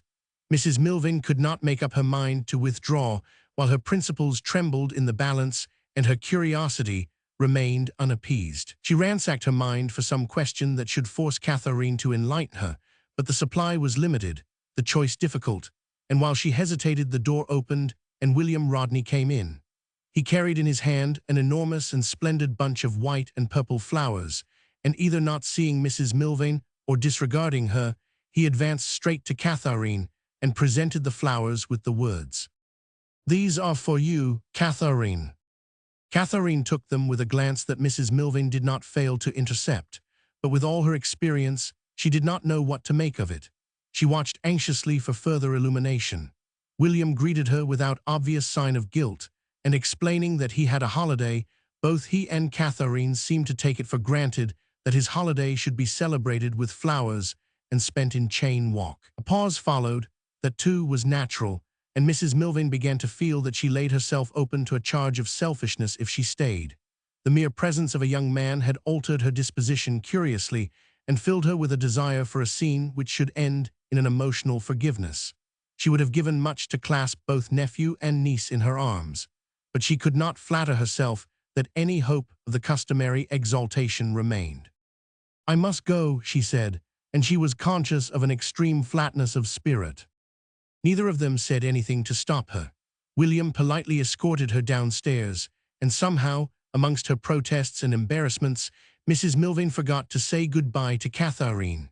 She departed, murmuring words about masses of flowers and a drawing-room always beautiful even in the depths of winter. William came back to Katharine. He found her standing where he had left her. "I've come to be forgiven," he said. "Our quarrel was perfectly hateful to me. I've not slept all night. You're not angry with me, are you, Katharine?" She could not bring herself to answer him until she had rid her mind of the impression that her aunt had made on her. It seemed to her that the very flowers were contaminated, and Cassandra's pocket handkerchief, for Mrs. Milvain had used them for evidence in her investigations. "She's been spying upon us," she said, "following us about London, overhearing what people are saying." "Mrs. Milvain," Rodney exclaimed, "what has she told you?" His air of open confidence entirely vanished. "Oh, people are saying that you're in love with Cassandra and that you don't care for me." "They have seen us?" he asked. "Everything we've done for a fortnight has been seen." "I told you that would happen," he exclaimed. He walked to the window in evident perturbation. Katharine was too indignant to attend to him. She was swept away by the force of her own anger. Clasping Rodney's flowers, she stood upright and motionless. Rodney turned away from the window. "It's all been a mistake," he said. "I blame myself for it. I should have known better. I let you persuade me in a moment of madness. I beg you to forget my insanity, Katharine." She wished even to persecute Cassandra. Katharine burst out, not listening to him. She threatened to speak to her. "She's capable of it. She's capable of anything." "Mrs. Milvain is not tactful, I know, but you exaggerate, Katharine. People are talking about us. She was right to tell us. It only confirms my own feeling. The position is monstrous." At length Katharine realized some part of what he meant. "You don't mean that this influences you, William?" she asked in amazement. "It does," he said, flushing. "It's intensely disagreeable to me. I can't endure that people should gossip about us. And then there's your cousin, Cassandra." He paused in embarrassment. "I came here this morning, Katharine," he resumed with a change of voice, "to ask you to forget my folly, my bad temper, my inconceivable behavior.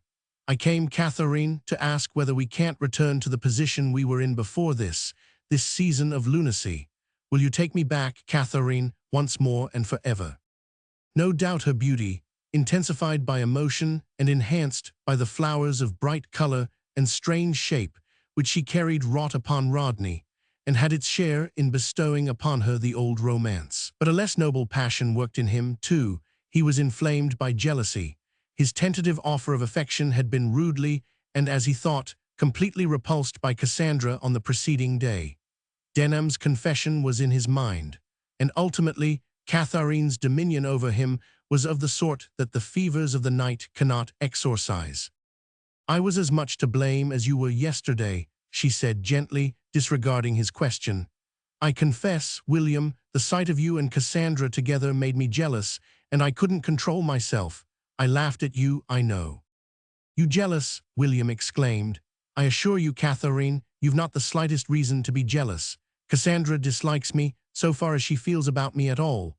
I was foolish enough to try to explain the nature of our relationship. I couldn't resist telling her what I supposed myself to feel for her. She refused to listen, very rightly, but she left me in no doubt of her scorn." Katharine hesitated. She was confused, agitated, physically tired, and had already to reckon with the violent feeling of dislike aroused by her aunt, which still vibrated through all the rest of her feelings. She sank into a chair and dropped her flowers upon her lap. "She charmed me," Rodney continued. "I thought I loved her, but that's a thing of the past. It's all over, Katharine. It was a dream, an hallucination. We were both equally to blame, but no harm's done if you believe how truly I care for you. Say you believe me." He stood over her, as if in readiness to seize the first sign of her assent.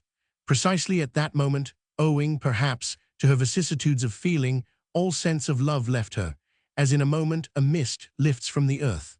And when the mist departed, a skeleton world and blankness alone remained, a terrible prospect for the eyes of the living to behold. He saw the look of terror in her face, and without understanding its origin, took her hand in his. With the sense of companionship returned a desire, like that of a child for shelter, to accept what he had to offer her, and at that moment it seemed that he offered her the only thing that could make it tolerable to live. She let him press his lips to her cheek and leant her head upon his arm. It was the moment of his triumph. It was the only moment in which she belonged to him and was dependent upon his protection. "Yes, yes, yes," he murmured. "You accept me, Katharine, you love me." For a moment she remained silent. He then heard her murmur, "Cassandra loves you more than I do."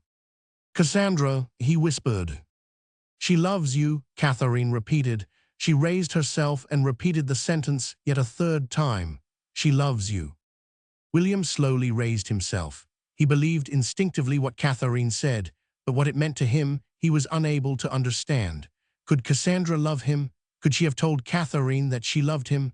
The desire to know the truth of this was urgent, unknown though the consequences might be.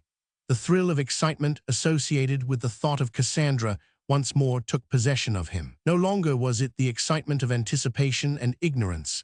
It was the excitement of something greater than a possibility, for now he knew her and had measure of the sympathy between them. But who could give him certainty? Could Katharine, who had lately lain in his arms, Katharine herself, the most admired of women? He looked at her with doubt and with anxiety, but said nothing. "Yes, yes," she said, interpreting his wish for assurance. "It's true. I know what she feels for you." "She loves me." Katharine nodded. "Ah, but who knows what I feel? How can I be sure of my feeling myself? 10 minutes ago I asked you to marry me. I still wish it. I don't know what I wish." He clenched his hands and turned away. He suddenly faced her and demanded, "Tell me what you feel for Denham."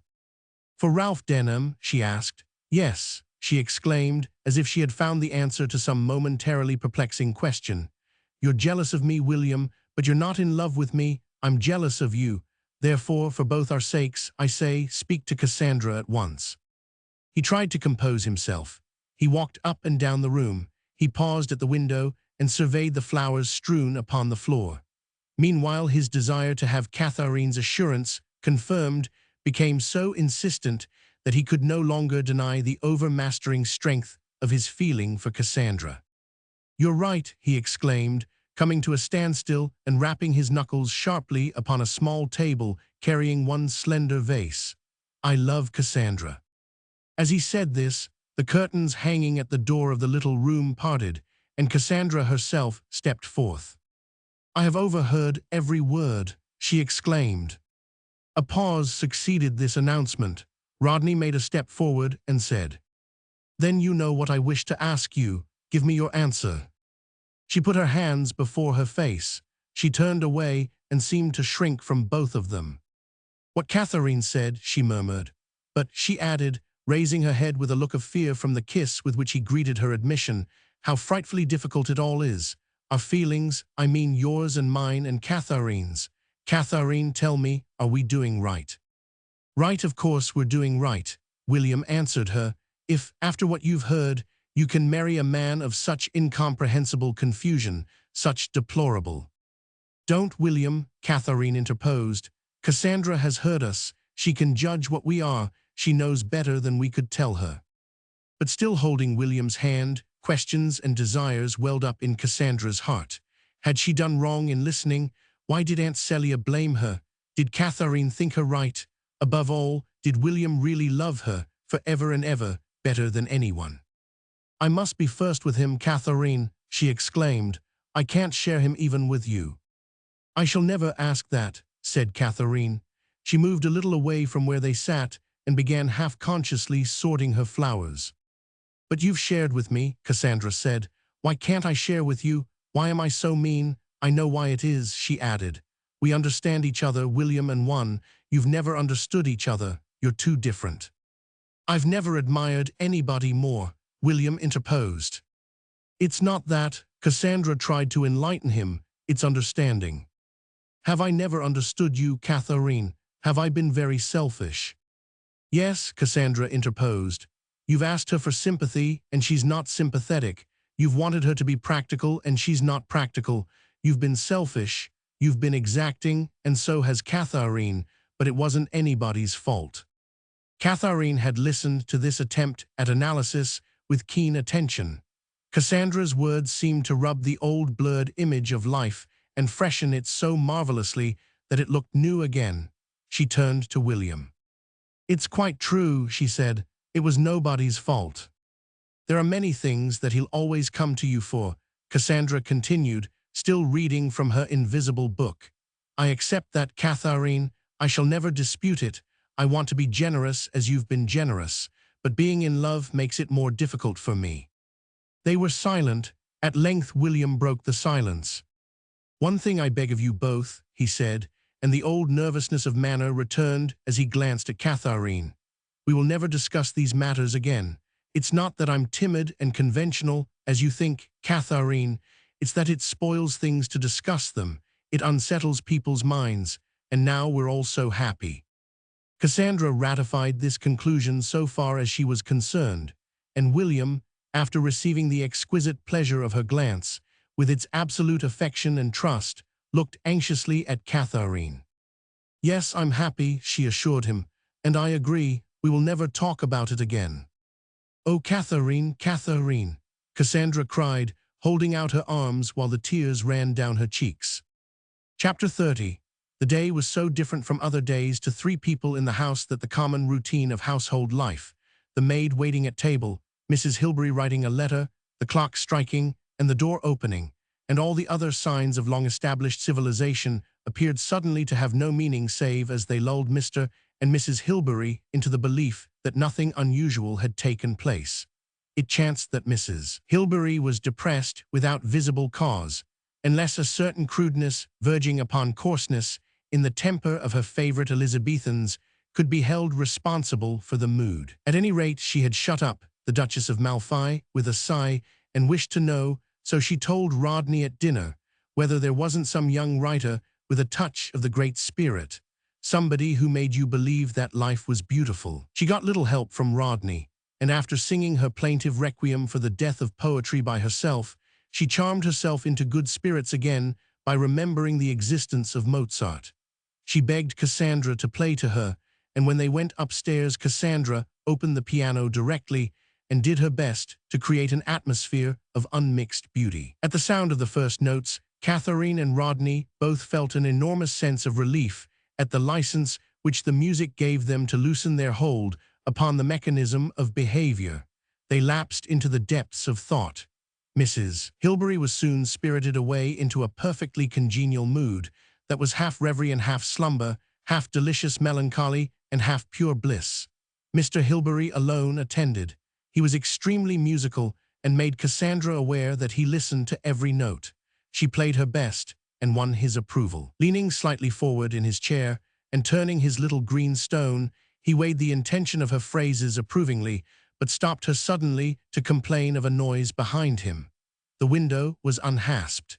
He signed to Rodney, who crossed the room immediately to put the matter right. He stayed a moment longer by the window than was, perhaps, necessary, and having done what was needed, drew his chair a little closer than before to Katharine's side. The music went on. Under cover of some exquisite run of melody, he leant towards her and whispered something. She glanced at her father and mother, and a moment later left the room, almost unobserved, with Rodney.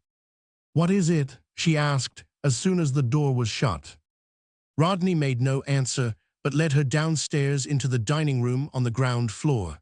Even when he had shut the door, he said nothing, but went straight to the window and parted the curtains. He beckoned to Katharine. "There he is again," he said. "Look there under the lamp-post." Katharine looked. She had no idea what Rodney was talking about. A vague feeling of alarm and mystery possessed her. She saw a man standing on the opposite side of the road, facing the house beneath a lamp-post. As they looked, the figure turned, walked a few steps, and came back again to his old position. It seemed to her that he was looking fixedly at her and was conscious of her gaze on him. She knew, in a flash, who the man was who was watching them. She drew the curtain abruptly. "Denham," said Rodney. "He was there last night too." He spoke sternly. His whole manner had become full of authority. Katharine felt almost as if he accused her of some crime. She was pale and uncomfortably agitated, as much by the strangeness of Rodney's behavior as by the sight of Ralph Denham. "If he chooses to come," she said defiantly. "You can't let him wait out there. I shall tell him to come in." Rodney spoke with such decision that when he raised his arm, Katharine expected him to draw the curtain instantly. She caught his hand with a little exclamation. "Wait," she cried. "I don't allow you." "You can't wait," he replied.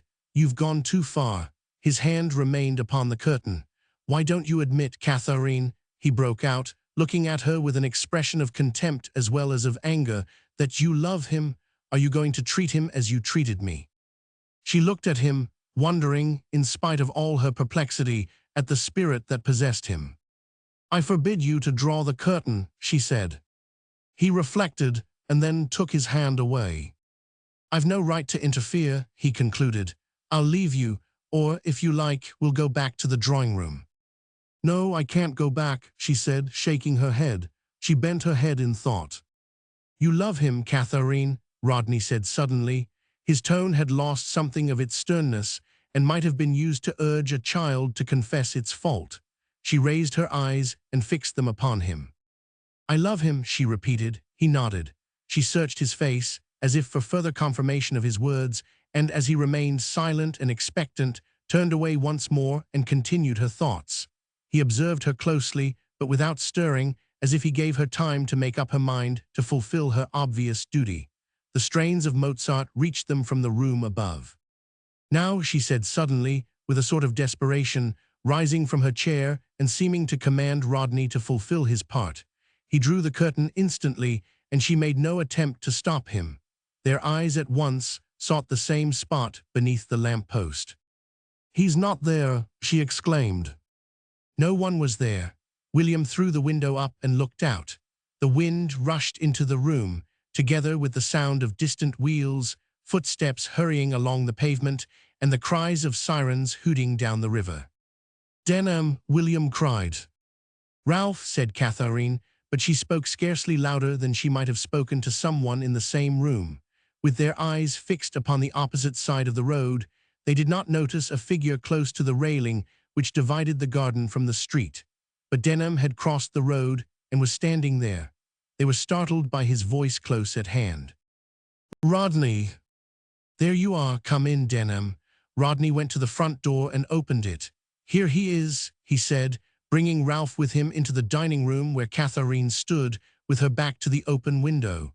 Their eyes met for a second. Denham looked half-dazed by the strong light, and buttoned in his overcoat, with his hair ruffled across his forehead by the wind. He seemed like somebody rescued from an open boat out at sea. William promptly shut the window and drew the curtains. He acted with a cheerful decision, as if he were master of the situation and knew exactly what he meant to do. "You're the first to hear the news, Denham," he said. "Katharine isn't going to marry me after all." "Where shall I put?" Ralph began vaguely, holding out his hat and glancing about him. He balanced it carefully against a silver bowl that stood upon the sideboard. He then sat himself down rather heavily at the head of the oval dinner table. Rodney stood on one side of him and Katharine on the other. He appeared to be presiding over some meeting from which most of the members were absent. Meanwhile, he waited, and his eyes rested upon the glow of the beautifully polished mahogany table. "William is engaged to Cassandra," said Katharine briefly. At that, Denham looked up quickly at Rodney. Rodney's expression changed. He lost his self-possession. He smiled a little nervously, and then his attention seemed to be caught by a fragment of melody from the floor above. He seemed for a moment to forget the presence of the others. He glanced towards the door. "I congratulate you," said Denham. "Yes, yes, we're all mad, quite out of our minds, Denham," he said. "It's partly Katharine's doing, partly mine." He looked oddly round the room, as if he wished to make sure that the scene in which he played a part had some real existence. "Quite mad," he repeated. "Even Katharine." His gaze rested upon her finally, as if she too had changed from his old view of her.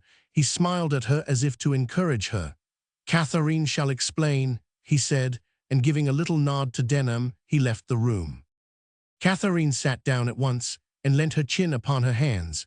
So long as Rodney was in the room, the proceedings of the evening had seemed to be in his charge, and had been marked by a certain unreality. Now that she was alone with Ralph, she felt at once that a constraint had been taken from them both. She felt that they were alone at the bottom of the house, which rose, story upon story, upon the top of them. "Why were you waiting out there?" she asked. "For the chance of seeing you," he replied. "You would have waited all night if it hadn't been for William. It's windy too. You must have been cold. What could you see? Nothing but our windows." "It was worth it. I heard you call me." "I called you," she had called unconsciously. "They were engaged this morning," she told him after a pause. "You're glad?" he asked. She bent her head. "Yes, yes," she sighed, "but you don't know how good he is, what he's done for me." Ralph made a sound of understanding. "You waited there last night too?" she asked. "Yes, I can wait," Denham replied. The words seemed to fill the room with an emotion which Katharine connected with the sound of distant wheels, the footsteps hurrying along the pavement, the cries of sirens hooting down the river, the darkness and the wind. She saw the upright figure standing beneath the lamp-post. "Waiting in the dark," she said, glancing at the window as if he saw what she was seeing. "Ah, but it's different," she broke off. "I'm not the person you think me, until you realize that it's impossible." Placing her elbows on the table, she slid her ruby ring up and down her finger abstractedly. She frowned at the rows of leather-bound books opposite her. Ralph looked keenly at her, very pale, but sternly concentrated upon her meaning, beautiful but so little aware of herself as to seem remote from him also. There was something distant and abstract about her which exalted him and chilled him at the same time. "No, you're right," he said. "I don't know you, I've never known you." "Yet perhaps you know me better than anyone else," she mused. Some detached instinct made her aware that she was gazing at a book which belonged by rights to some other part of the house. She walked over to the shelf, took it down, and returned to her seat, placing the book on the table between them. Ralph opened it and looked at the portrait of a man with a voluminous white shirt collar, which formed the frontispiece. "I say I do know you, Katharine," he affirmed, shutting the book. "It's only for moments that I go mad." "Do you call 2 whole nights a moment?" "I swear to you that now, at this instant, I see you precisely as you are. No one has ever known you as I know you. Could you have taken down that book just now if I hadn't known you?" "That's true," she replied, "but you can't think how I'm divided, how I'm at my ease with you, and how I'm bewildered. The unreality, the dark, the waiting outside in the wind, yes, when you look at me not seeing me, and I don't see you either. But I do see," she went on quickly, changing her position and frowning again, "heaps of things, only not you." "Tell me what you see," he urged. But she could not reduce her vision to words, since it was no single shape colored upon the dark, but rather a general excitement, an atmosphere, which, when she tried to visualize it, took form as a wind scouring the flanks of northern hills and flashing light upon cornfields and pools. "Impossible," she sighed, laughing at the ridiculous notion of putting any part of this into words. "Try, Katharine," Ralph urged her. "But I can't. I'm talking a sort of nonsense, the sort of nonsense one talks to oneself." She was dismayed by the expression of longing and despair upon his face. "I was thinking about a mountain in the north of England," she attempted. "It's too silly, I won't go on." "We were there together," he pressed her. "No, I was alone." She seemed to be disappointing the desire of a child. His face fell. "You're always alone there." "I can't explain." She could not explain that she was essentially alone there. "It's not a mountain in the north of England. It's an imagination, a story one tells oneself. You have yours too. You're with me in mine. You're the thing I make up, you see." "Oh, I see," she sighed. "That's why it's so impossible." She turned upon him almost fiercely. "You must try to stop it," she said. "I won't," he replied roughly, "because He stopped. He realized that the moment had come to impart that news of the utmost importance which he had tried to impart to Mary Datchet, to Rodney upon the embankment, to the drunken tramp upon the seat. How should he offer it to Katharine? He looked quickly at her. He saw that she was only half attentive to him. Only a section of her was exposed to him.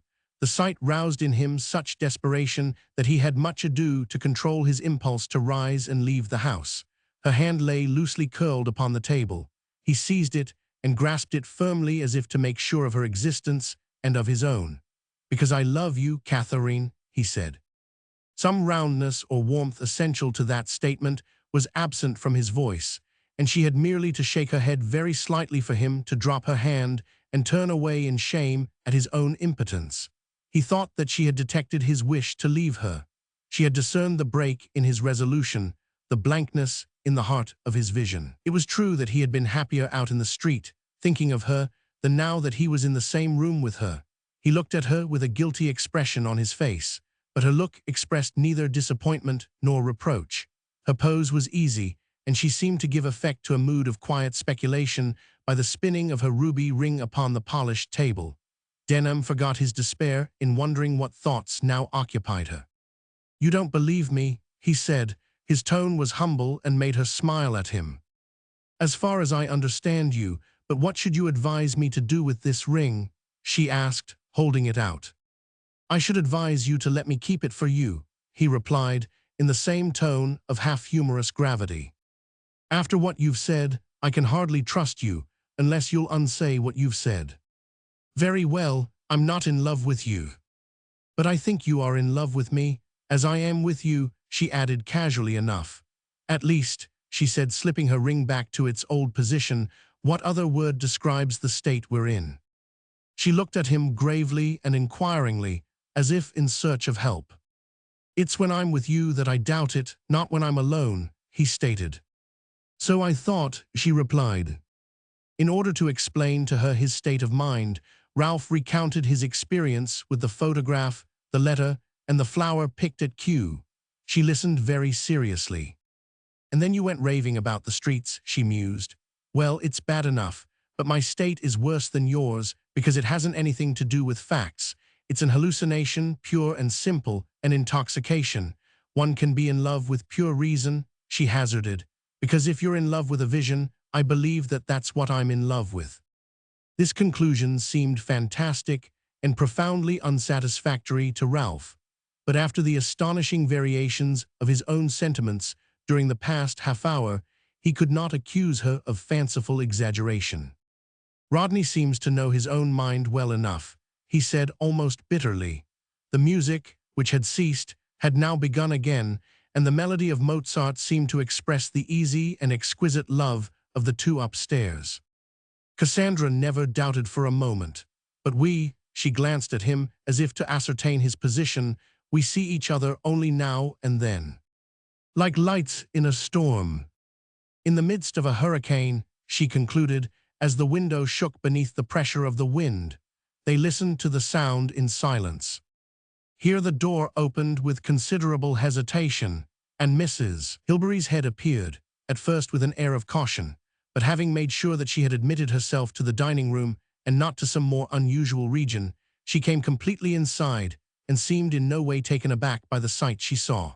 She seemed, as usual, bound on some quest of her own, which was interrupted pleasantly, but strangely, by running into one of those queer, unnecessary ceremonies that other people thought fit to indulge in. Please don't let me interrupt you, mister. She was at a loss, as usual, for the name, and Katharine thought that she did not recognize him. I hope you found something nice to read, she added, pointing to the book upon the table. Byron, Byron, I've known people who knew Lord Byron, she said. Katharine, who had risen in some confusion, could not help smiling at the thought that her mother found it perfectly natural and desirable that her daughter should be reading Byron in the dining room late at night alone with a strange young man. She blessed a disposition that was so convenient, and felt tenderly towards her mother and her mother's eccentricities. But Ralph observed that although Mrs. Hilbery held the book so close to her eyes, she was not reading a word. My dear mother, why aren't you in bed? Katharine exclaimed, changing astonishingly in the space of a minute to her usual condition of authoritative good sense. Why are you wandering about? I'm sure I should like your poetry better than I like Lord Byron's, said Mrs. Hilbery, addressing Ralph Denham. Mr. Denham doesn't write poetry. He has written articles for father for the Review, Katharine said, as if prompting her memory. Oh dear, how dull, Mrs. Hilbery exclaimed, with a sudden laugh that rather puzzled her daughter. Ralph found that she had turned upon him a gaze that was at once very vague and very penetrating. But I'm sure you read poetry at night. I always judge by the expression of the eyes, Mrs. Hilbery continued. The windows of the soul, she added parenthetically. I don't know much about the law, she went on, though many of my relations were lawyers. Some of them looked very handsome, too, in their wigs. But I think I do know a little about poetry, she added, and all the things that aren't written down, but she waved her hand, as if to indicate the wealth of unwritten poetry all about them. The night and the stars, the dawn coming up, the barges swimming past, the sun setting. Ah dear, she sighed. Well, the sunset is very lovely too. I sometimes think that poetry isn't so much what we write as what we feel, Mr. Denham. During this speech of her mother's, Katharine had turned away, and Ralph felt that Mrs. Hilbery was talking to him apart, with a desire to ascertain something about him which she veiled purposely by the vagueness of her words. He felt curiously encouraged and heartened by the beam in her eye rather than by her actual words. From the distance of her age and sex, she seemed to be waving to him, hailing him as a ship sinking beneath the horizon might wave its flag of greeting to another setting out upon the same voyage. He bent his head, saying nothing, but with a curious certainty that she had read an answer to her inquiry that satisfied her. At any rate, she rambled off into a description of the law courts, which turned to a denunciation of English justice, which, according to her, imprisoned poor men who couldn't pay their debts. Tell me, shall we ever do without it all? She asked, but at this point Katharine gently insisted that her mother should go to bed. Looking back from halfway up the staircase, Katharine seemed to see Denham's eyes watching her steadily and intently with an expression that she had guessed in them when he stood looking at the windows across the road. Chapter 31. The tray which brought Katharine's cup of tea the next morning brought, also, a note from her mother, announcing that it was her intention to catch an early train to Stratford-on-Avon that very day. Please find out the best way of getting there, the note ran, and wire to dear Sir John Burdett to expect me, with my love. I've been dreaming all night of you and Shakespeare, dearest Katharine. This was no momentary impulse.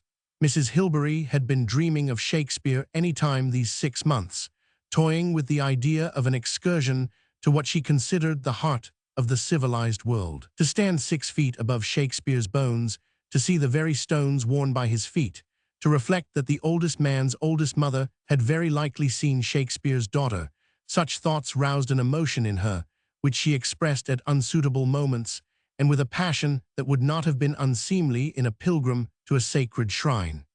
The only strange thing was that she wished to go by herself. But naturally enough, she was well provided with friends who lived in the neighborhood of Shakespeare's tomb and were delighted to welcome her, and she left later to catch her train in the best of spirits. There was a man selling violets in the street. It was a fine day.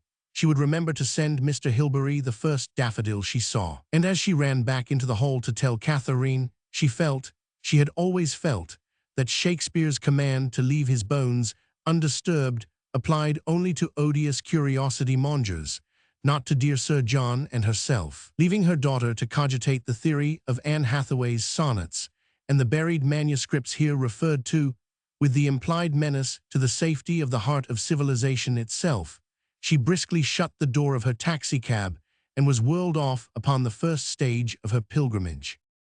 The house was oddly different without her. Katharine found the maids already in possession of her room, which they meant to clean thoroughly during her absence. To Katharine, it seemed as if they had brushed away 60 years or so with the first flick of their damp dusters. It seemed to her that the work she had tried to do in that room was being swept into a very insignificant heap of dust. The china shepherdesses were already shining from a bath of hot water. The writing table might have belonged to a professional man of methodical habits. Gathering together a few papers upon which she was at work, Katharine proceeded to her own room with the intention of looking through them, perhaps, in the course of the morning. But she was met on the stairs by Cassandra, who followed her up, but with such intervals between each step that Katharine began to feel her purpose dwindling before they had reached the door. Cassandra leant over the banisters and looked down upon the Persian rug that lay on the floor of the hall. "Doesn't everything look odd this morning?" she inquired.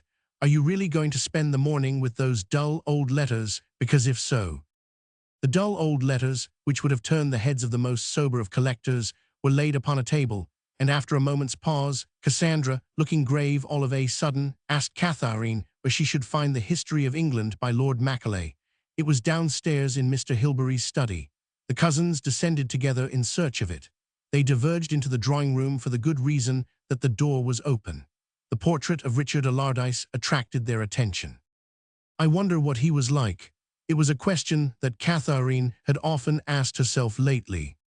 "Oh, a fraud like the rest of them. At least Henry says so," Cassandra replied. "Though I don't believe everything Henry says," she added a little defensively. Down they went into Mr. Hilbery's study, where they began to look among his books. So desultory was this examination that some 15 minutes failed to discover the work they were in search of. "Must you read Macaulay's history, Cassandra?" Katharine asked, with a stretch of her arms. "I must," Cassandra replied briefly. "Well, I'm going to leave you to look for it by yourself." "Oh no, Katharine, please stay and help me. You see, I told William I'd read a little every day, and I want to tell him that I've begun when he comes." "When does William come?" Katharine asked, turning to the shelves again. "To tea, if that suits you." "If it suits me to be out, I suppose you mean." "Oh, you're horrid. Why shouldn't you?" "Yes. Why shouldn't you be happy too?" "I am quite happy," Katharine replied. "I mean as I am, Katharine," she said impulsively, "do let's be married on the same day." "To the same man?" "Oh, no, but why shouldn't you marry someone else?" Here's your Macaulay, said Katharine, turning round with the book in her hand. I should say you'd better begin to read at once if you mean to be educated by time. Damn Lord Macaulay, cried Cassandra, slapping the book upon the table. Would you rather not talk? We've talked enough already, Katharine replied evasively. I know I shan't be able to settle to Macaulay, said Cassandra, looking ruefully at the dull red cover of the prescribed volume, which, however, possessed a talismanic property since William admired it. He had advised a little serious reading for the morning hours. Have you read Macaulay? She asked. No, William never tried to educate me. As she spoke, she saw the light fade from Cassandra's face, as if she had implied some other, more mysterious, relationship. She was stung with compunction. She marveled at her own rashness in having influenced the life of another, as she had influenced Cassandra's life. We weren't serious, she said quickly. But I'm fearfully serious, said Cassandra, with a little shudder, and her look showed that she spoke the truth. She turned and glanced at Katharine as she had never glanced at her before. There was fear in her glance, which darted on her and then dropped guiltily. Oh, Katharine had everything: beauty, mind, character. She could never compete with Katharine. She could never be safe so long as Katharine brooded over her, dominating her, disposing of her. She called her cold, unseeing, unscrupulous, but the only sign she gave outwardly was a curious one. She reached out her hand and grasped the volume of history. At that moment, the bell of the telephone rang and Katharine went to answer it. Cassandra, released from observation, dropped her book and clenched her hands. She suffered more fiery torture in those few minutes than she had suffered in the whole of her life. She learnt more of her capacities for feeling. But when Katharine reappeared, she was calm and had gained a look of dignity that was new to her. Was that him? She asked.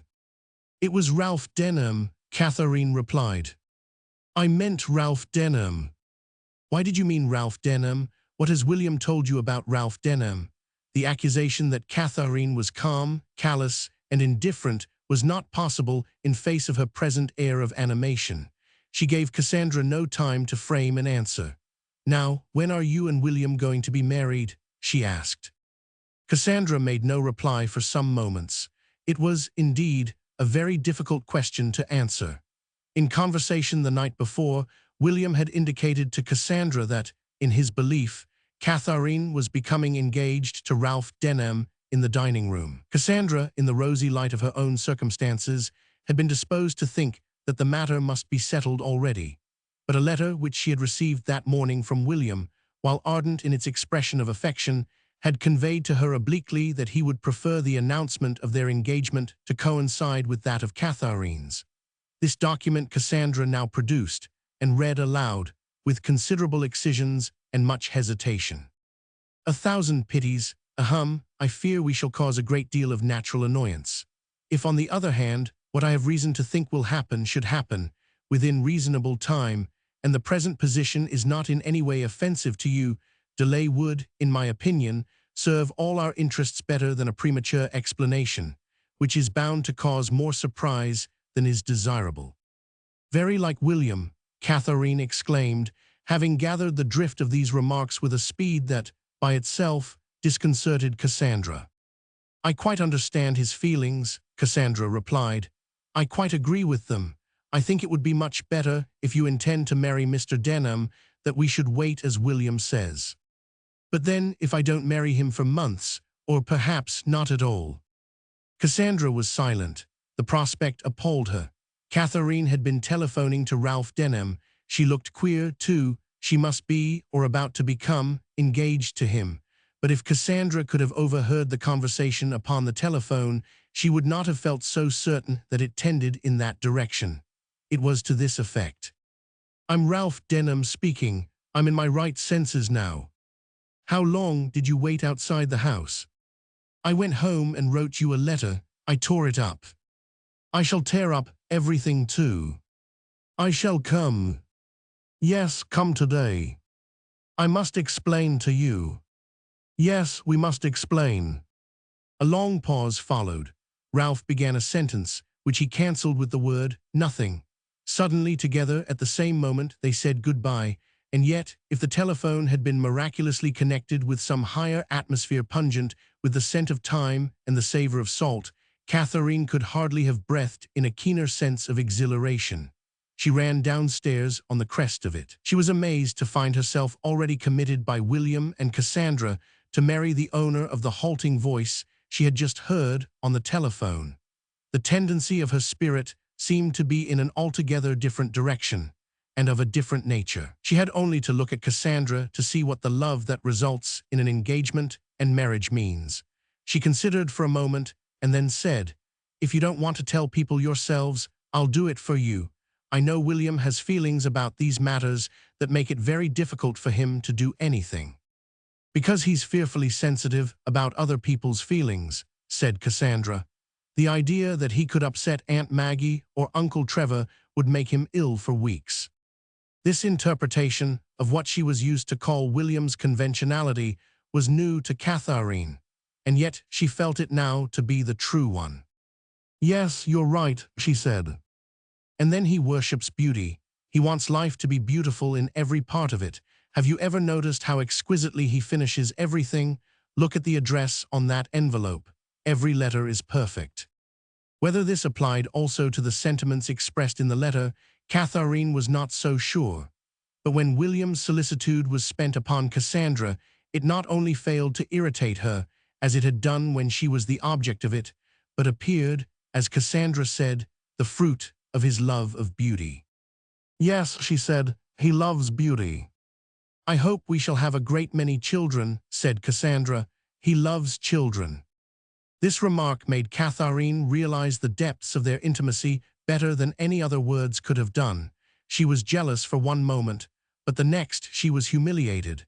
She had known William for years, and she had never once guessed that he loved children. She looked at the queer glow of exaltation in Cassandra's eyes, through which she was beholding the true spirit of a human being, and wished that she would go on talking about William forever. Cassandra was not unwilling to gratify her. She talked on. The morning slipped away. Katharine scarcely changed her position on the edge of her father's writing table, and Cassandra never opened the history of England. And yet it must be confessed that there were vast lapses in the attention which Katharine bestowed upon her cousin. The atmosphere was wonderfully congenial for thoughts of her own. She lost herself sometimes in such deep reverie that Cassandra, pausing, could look at her for moments unperceived. What could Katharine be thinking about unless it were Ralph Denham? She was satisfied, by certain random replies, that Katharine had wandered a little from the subject of William's perfections. But Katharine made no sign. She always ended these pauses by saying something so natural that Cassandra was deluded into giving fresh examples of her absorbing theme. Then they lunched, and the only sign that Katharine gave of abstraction was to forget to help the pudding. She looked so like her mother, as she sat there oblivious of the tapioca, that Cassandra was startled into exclaiming, "How like Aunt Maggie you look." "Nonsense," said Katharine, with more irritation than the remark seemed to call for. In truth, now that her mother was away, Katharine did feel less sensible than usual, but as she argued it to herself, there was much less need for sense. Secretly, she was a little shaken by the evidence which the morning had supplied of her immense capacity for what could one call it, rambling over an infinite variety of thoughts that were too foolish to be named. She was, for example, walking down a road in Northumberland in the August sunset.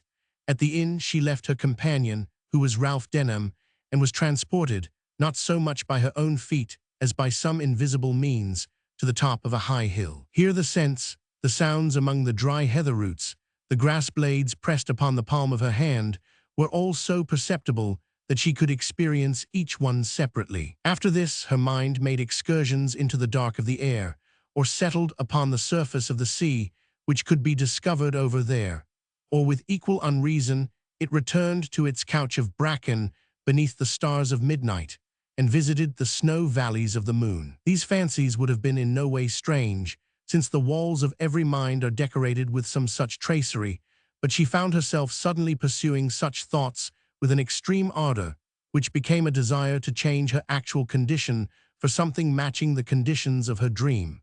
Then she started. Then she awoke to the fact that Cassandra was looking at her in amazement. Cassandra would have liked to feel certain that, when Katharine made no reply at all or one wide of the mark, she was making up her mind to get married at once. But it was difficult, if this were so, to account for some remarks that Katharine let fall about the future. She recurred several times to the summer, as if she meant to spend that season in solitary wandering. She seemed to have a plan in her mind which required Bradshaws and the names of inns.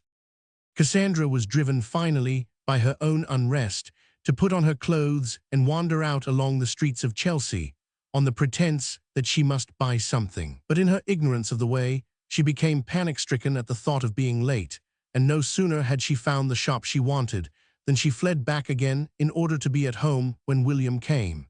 He came, indeed, 5 minutes after she had sat down by the tea-table, and she had the happiness of receiving him alone. His greeting put her doubts of his affection at rest, but the first question he asked was, "Has Katharine spoken to you?" "Yes, but she says she's not engaged. She doesn't seem to think she's ever going to be engaged." William frowned and looked annoyed. "They telephoned this morning, and she behaves very oddly.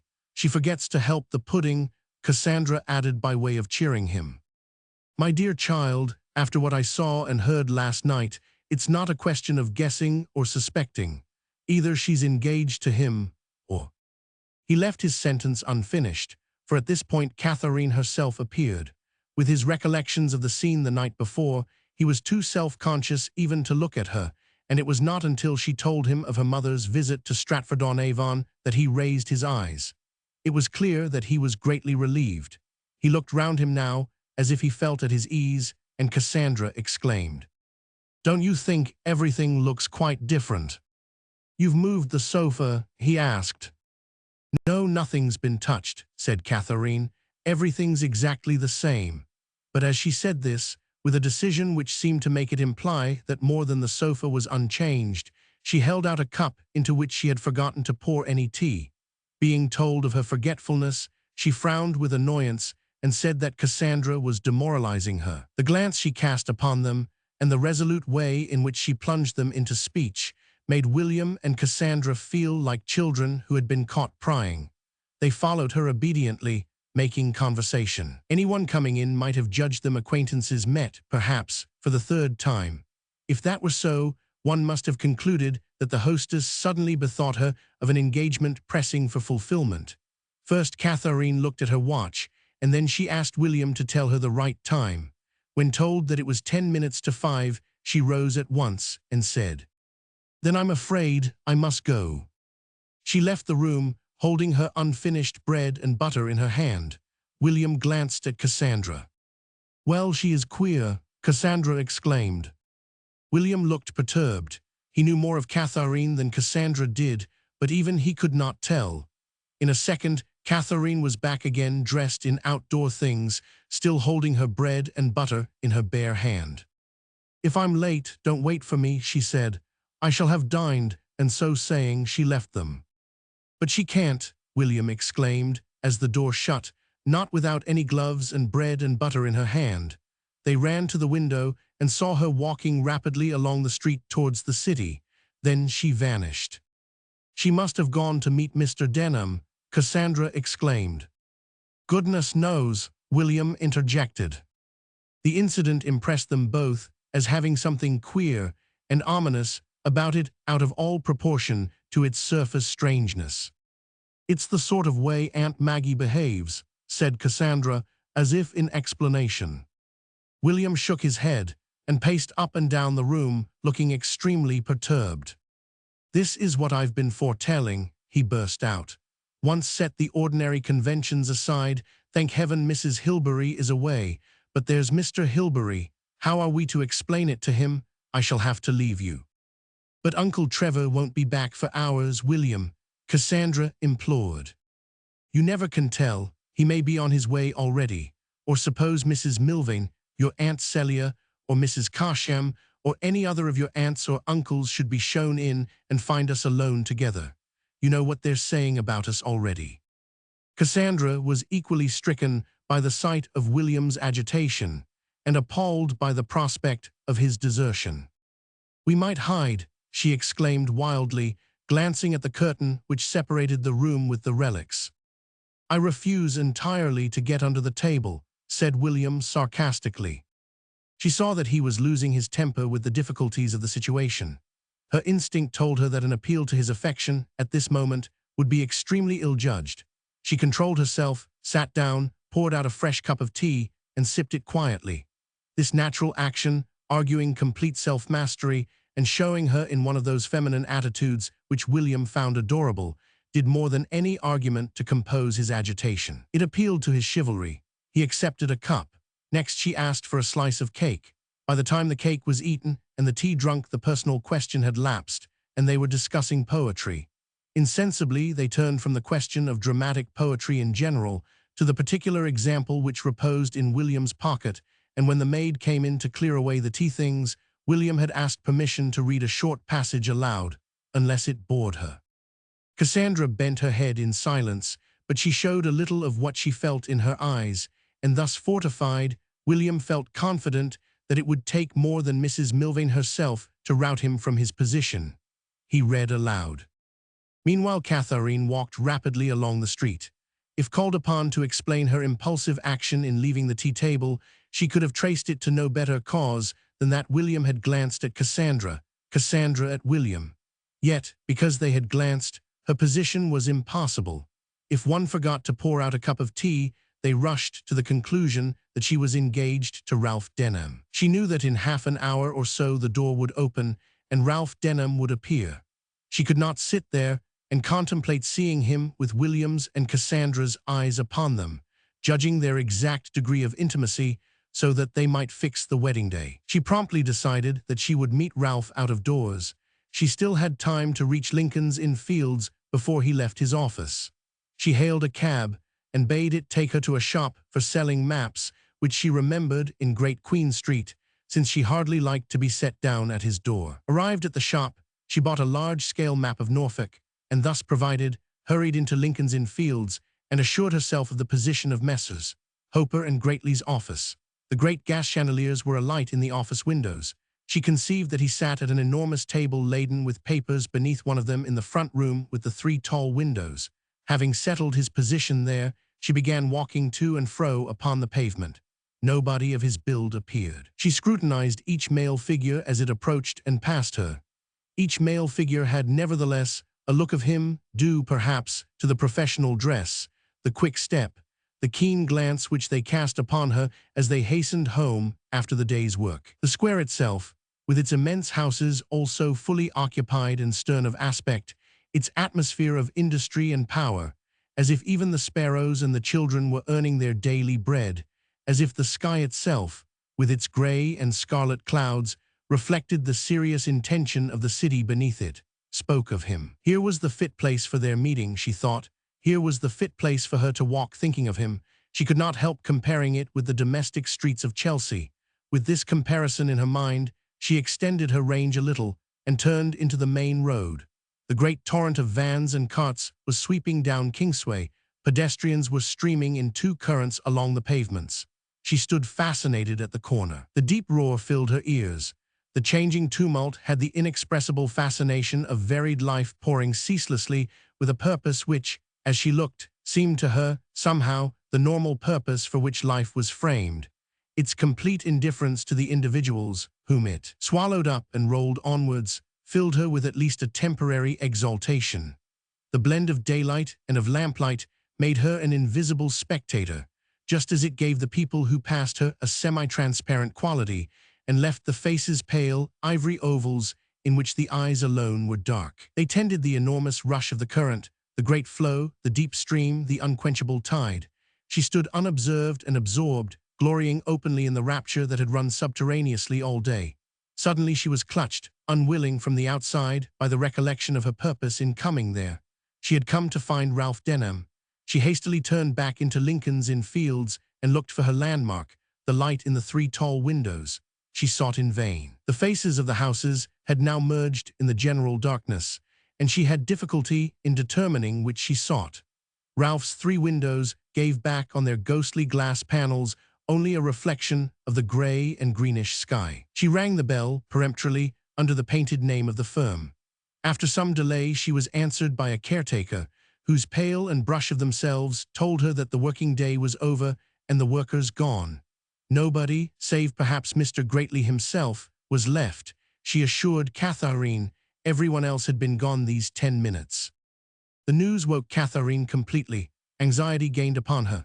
She hastened back into Kingsway, looking at people who had miraculously regained their solidity. She ran as far as the tube station, overhauling clerk after clerk, solicitor after solicitor. Not one of them even faintly resembled Ralph Denham. More and more plainly did she see him, and more did he seem to her unlike anyone else. At the door of the station she paused and tried to collect her thoughts. He had gone to her house. By taking a cab she could be there probably in advance of him. But she pictured herself opening the drawing-room door and William and Cassandra looking up, and Ralph's entrance a moment later, and the glances, the insinuations. No, she could not face it. She would write him a letter and take it at once to his house. She bought paper and pencil at the bookstall and entered an AB 100 shop, where by ordering a cup of coffee, she secured an empty table and began at vice to write. I came to meet you and I have missed you. I could not face William and Cassandra. They want us, here she paused. They insist that we are engaged, she substituted, and we couldn't talk at all or explain anything. Her wants were so vast, now that she was in communication with Ralph, that the pencil was utterly inadequate to conduct them on to the paper. It seemed as if the whole torrent of Kingsway had to run down her pencil. She gazed intently at a notice hanging on the gold-encrusted wall opposite. To say all kinds of things, she added, writing each word with the painstaking of a child. But when she raised her eyes again to meditate the next sentence, she was aware of a waitress, whose expression intimated that it was closing time, and looking round, Katharine saw herself almost the last person left in the shop. She took up her letter, paid her bill, and found herself once more in the street. She would now take a cab to Highgate, but at that moment it flashed upon her that she could not remember the address. This check seemed to let fall a barrier across a very powerful current of desire. She ransacked her memory in desperation, hunting for the name, first by remembering the look of the house, and then by trying, in memory, to retrace the words she had written once, at least, upon an envelope. The more she pressed, the farther the words receded. Was the house an orchard something, on the street a hill? She gave it up. Never, since she was a child, had she felt anything like this blankness and desolation. There rushed in upon her, as if she were waking from some dream, all the consequences of her inexplicable indolence. She figured Ralph's face as he turned from her door without a word of explanation, receiving his dismissal as a blow from herself, a callous intimation that she did not wish to see him. She followed his departure from her door, but it was far more easy to see him marching far and fast in any direction for any length of time than to conceive that he would turn back to Highgate. Perhaps he would try once more to see her in Chain Walk. It was proof of the clearness with which she saw him that she started forward as this possibility occurred to her, and almost raised her hand to beckon to a cab. No, he was too proud to come again. He rejected the desire and walked on and on and on. If only she could read the names of those visionary streets down which he passed. But her imagination betrayed her at this point, or mocked her with a sense of their strangeness, darkness, and distance. Indeed, instead of helping herself to any decision, she only filled her mind with the vast extent of London and the impossibility of finding any single figure that wandered off this way and that way, turned to the right and to the left, chose that dingy little back street where the children were playing in the road. And so, she roused herself impatiently. She walked rapidly along Holborn. Soon, she turned and walked as rapidly in the other direction. This indecision was not merely odious, but had something that alarmed her about it, as she had been alarmed slightly once or twice already that day. She felt unable to cope with the strength of her own desires. A person controlled by habit, there was humiliation as well as alarm in this sudden release of what appeared to be a very powerful as well as an unreasonable force. An aching in the muscles of her right hand now showed her that she was crushing her gloves and the map of Norfolk in a grip sufficient to crack a more solid object. She relaxed her grasp. She looked anxiously at the faces of the passers-by to see whether their eyes rested on her for a moment longer than was natural or with any curiosity. But having smoothed out her gloves and done what she could to look as usual, she forgot spectators and was once more given up to her desperate desire to find Ralph Denham. It was a desire now, wild, irrational, unexplained, resembling something felt in childhood. Once more she blamed herself bitterly for her carelessness. But finding herself opposite the tube station, she pulled herself up and took counsel swiftly, as of old. It flashed upon her that she would go at once to Mary Datchet and ask her to give her Ralph's address. The decision was a relief, not only in giving her a goal, but in providing her with a rational excuse for her own actions. It gave her a goal certainly, but the fact of having a goal led her to dwell exclusively upon her obsession, so that when she rang the bell of Mary's flat, she did not for a moment consider how this demand would strike Mary. To her extreme annoyance, Mary was not at home. A charwoman opened the door. All Katharine could do was to accept the invitation to wait. She waited for, perhaps, 15 minutes, and spent them in pacing from one end of the room to the other without intermission. When she heard Mary's key in the door, she paused in front of the fireplace, and Mary found her standing upright, looking at once expectant and determined, like a person who has come on an errand of such importance that it must be broached without preface. Mary exclaimed in surprise. "Yes, yes," Katharine said, brushing these remarks aside as if they were in the way. "Have you had tea?" "Oh yes," she said, thinking that she had had tea hundreds of years ago, somewhere or other.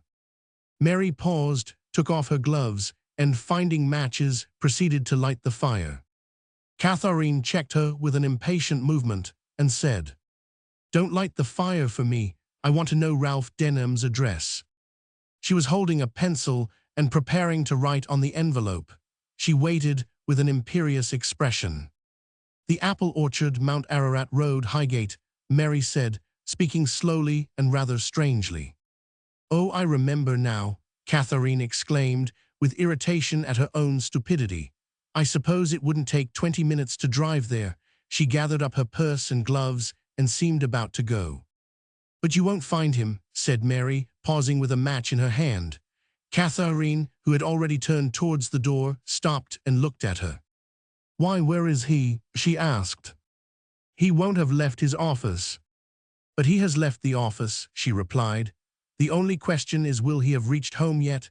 He went to see me at Chelsea. I tried to meet him and missed him. He will have found no message to explain, so I must find him as soon as possible." Mary took in the situation at her leisure. "But why not telephone?" she said. Katharine immediately dropped all that she was holding, her strained expression relaxed, and exclaiming, "Of course, why didn't I think of that?" She seized the telephone receiver and gave her number. Mary looked at her steadily and then left the room. At length Katharine heard, through all the superimposed weight of London, the mysterious sound of feet in her own house mounting to the little room, where she could almost see the pictures and the books. She listened with extreme intentness to the preparatory vibrations, and then established her identity. "Has Mr. Denham called?" "Yes, miss." "Did he ask for me?" "Yes, we said you were out, miss." "Did he leave any message?" "No, he went away, about 20 minutes ago, miss." Katharine hung up the receiver. She walked the length of the room in such acute disappointment that she did not at first perceive Mary's absence. Then she called in a harsh and peremptory tone. "Mary." Mary was taking off her outdoor things in the bedroom. She heard Katharine call her. "Yes," she said, "I shan't be a moment." But the moment prolonged itself, as if for some reason Mary found satisfaction in making herself not only tidy, but seemly and ornamented. A stage in her life had been accomplished in the last months, which left its traces forever upon her bearing. Youth and the bloom of youth had receded, leaving the purpose of her face to show itself in the hollower cheeks, the firmer lips, the eyes no longer spontaneously observing at random, but narrowed upon an end which was not near at hand. This woman was now a serviceable human being, mistress of her own destiny, and thus, by some combination of ideas, fit to be adorned with the dignity of silver chains and glowing brooches. She came in at her leisure and asked, "Well, did you get an answer?" "He has left Chelsea already," Katharine replied. "Still, he won't be home yet," said Mary. Katharine was once more irresistibly drawn to gaze upon an imaginary map of London, to follow the twists and turns of unnamed streets. I'll ring up his home and ask whether he's back. Mary crossed to the telephone and, after a series of brief remarks, announced, "No, his sister says he hasn't come back yet." "Ah," she applied her ear to the telephone once more. "They've had a message. He won't be back to dinner." "Then what is he going to do?"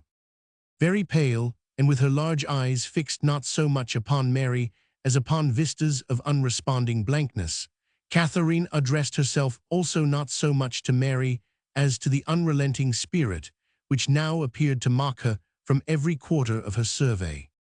After waiting a little time, Mary remarked indifferently, "I really don't know." Slackly lying back in her armchair, she watched the little flames beginning to creep among the coals indifferently, as if they too were very distant and indifferent. Katharine looked at her indignantly and rose. "Possibly he may come here," Mary continued, without altering the abstract tone of her voice. "It would be worth your while to wait if you want to see him tonight." She bent forward and touched the wood so that the flames slipped in between the interstices of the coal. Katharine reflected. "I'll wait half an hour," she said. Mary rose, went to the table, spread out her papers under the green-shaded lamp, and with an action that was becoming a habit, twisted a lock of hair round and round in her fingers. Once she looked unperceived at her visitor, who never moved, who sat so still, with eyes so intent that you could almost fancy that she was watching something, some face that never looked up at her. Mary found herself unable to go on writing. She turned her eyes away, but only to be aware of the presence of what Katharine looked at. There were ghosts in the room, and one, strangely and sadly, was the ghost of herself. The minutes went by. "What would be the time now?" said Katharine at last. The half-hour was not quite spent. "I'm going to get dinner ready," said Mary, rising from her table. "Then I'll go," said Katharine. "Why don't you stay? Where are you going?" Katharine looked round the room, conveying her uncertainty in her glance. "Perhaps I might find him," she mused. "But why should it matter? You'll see him another day." Mary spoke, and intended to speak cruelly enough. "I was wrong to come here," Katharine replied. Their eyes met with antagonism, and neither flinched. "You had a perfect right to come here," Mary answered. A loud knocking at the door interrupted them. Mary went to open it, and returning with some note or parcel, Katharine looked away so that Mary might not read her disappointment. "Of course you had a right to come," Mary repeated, laying the note upon the table. "No," said Katharine, "except that when one's desperate one has a sort of right. I am desperate. How do I know what's happening to him now? He may do anything. He may wander about the streets all night. Anything may happen to him." She spoke with a self-abandonment that Mary had never seen in her. "You know you exaggerate. You're talking nonsense," she said roughly. "Mary, I must talk. I must tell you." "You needn't tell me anything," Mary interrupted her. "Can't I see for myself?" "No, no," Katharine exclaimed. "It's not that."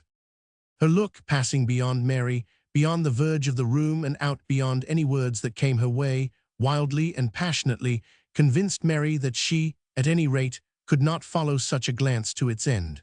She was baffled. She tried to think herself back again into the height of her love for Ralph. Pressing her fingers upon her eyelids, she murmured, "You forget that I loved him too. I thought I knew him. I did know him." And yet what had she known? She could not remember it any more. She pressed her eyeballs until they struck stars and suns into her darkness. She convinced herself that she was stirring among ashes. She desisted.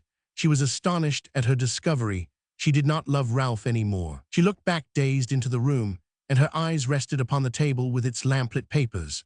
The steady radiance seemed for a second to have its counterpart within her. She shut her eyes. She opened them and looked at the lamp again. Another love burnt in the place of the old one. Or so, in a momentary glance of amazement, she guessed before the revelation was over and the old surroundings asserted themselves. She leant in silence against the mantelpiece. "There are different ways of loving," she murmured, half to herself at length. Katharine made no reply and seemed unaware of her words. She seemed absorbed in her own thoughts. "Perhaps he's waiting in the street again tonight," she exclaimed. "I'll go now, I might find him." "It's far more likely that he'll come here," said Mary, and Katharine, after considering for a moment, said, "I'll wait another half-hour." She sank down into her chair again and took up the same position which Mary had compared to the position of one watching an unseeing face. She watched, indeed, not a face, but a procession, not of people, but of life itself, the good and bad, the meaning, the past, the present, and the future. All this seemed apparent to her, and she was not ashamed of her extravagance so much as exalted to one of the pinnacles of existence, where it behoved the world to do her homage. No one but she herself knew what it meant to miss Ralph Denham on that particular night. Into this inadequate event crowded feelings that the great crises of life might have failed to call forth. She had missed him and knew the bitterness of all failure. She desired him and knew the torment of all passion. It did not matter what trivial accidents led to this culmination, nor did she care how extravagant she appeared, nor how openly she showed her feelings. When the dinner was ready, Mary told her to come, and she came submissively, as if she let Mary direct her movements for her. They ate and drank together almost in silence, and when Mary told her to eat more, she ate more. When she was told to drink wine, she drank it. Nevertheless, beneath this superficial obedience, Mary knew that she was following her own thoughts unhindered. She was not inattentive so much as remote. She looked at once so unseeing and so intent upon some vision of her own that Mary gradually felt more than protective. She became actually alarmed at the prospect of some collision between Katharine and the forces of the outside world. Directly they had done, Katharine announced her intention of going. "But where are you going to?" Mary asked, desiring vaguely to hinder her. "Oh, I'm going home. No, to Highgate perhaps." Mary saw that it would be useless to try to stop her. All she could do was to insist upon coming too, but she met with no opposition. Katharine seemed indifferent to her presence. In a few minutes, they were walking along the Strand. They walked so rapidly that Mary was deluded into the belief that Katharine knew where she was going. She herself was not attentive. She was glad of the movement along lamplit streets in the open air. She was fingering, painfully and with fear, yet with strange hope too, the discovery which she had stumbled upon unexpectedly that night. She was free once more at the cost of a gift, the best, perhaps, that she could offer, but she was, thank heaven, in love no longer. She was tempted to spend the first installment of her freedom in some dissipation, in the pit of the Colosseum, for example, since they were now passing the door. Why not go in and celebrate her independence of the tyranny of love? Or perhaps, the top of an omnibus bound for some remote place, such as Camberwell or Sidcup, or the Welsh Harp would suit her better. She noticed these names painted on little boards for the first time for weeks. Or should she return to her room and spend the night working out the details of a very enlightened and ingenious scheme? Of all possibilities, this appealed to her most, and brought to mind the fire, the lamplight, the steady glow which had seemed lit in the place where a more passionate flame had once burnt. Now Katharine stopped, and Mary woke to the fact that instead of having a goal she had evidently none. She paused at the edge of the crossing and looked this way and that, and finally made as if in the direction of Haverstock Hill. "Look here, where are you going?" Mary cried, catching her by the hand. "We must take that cab and go home." She hailed a cab and insisted that Katharine should get in, while she directed the driver to take them to Chain Walk. Katharine submitted. "Very well," she said, "we may as well go there as anywhere else."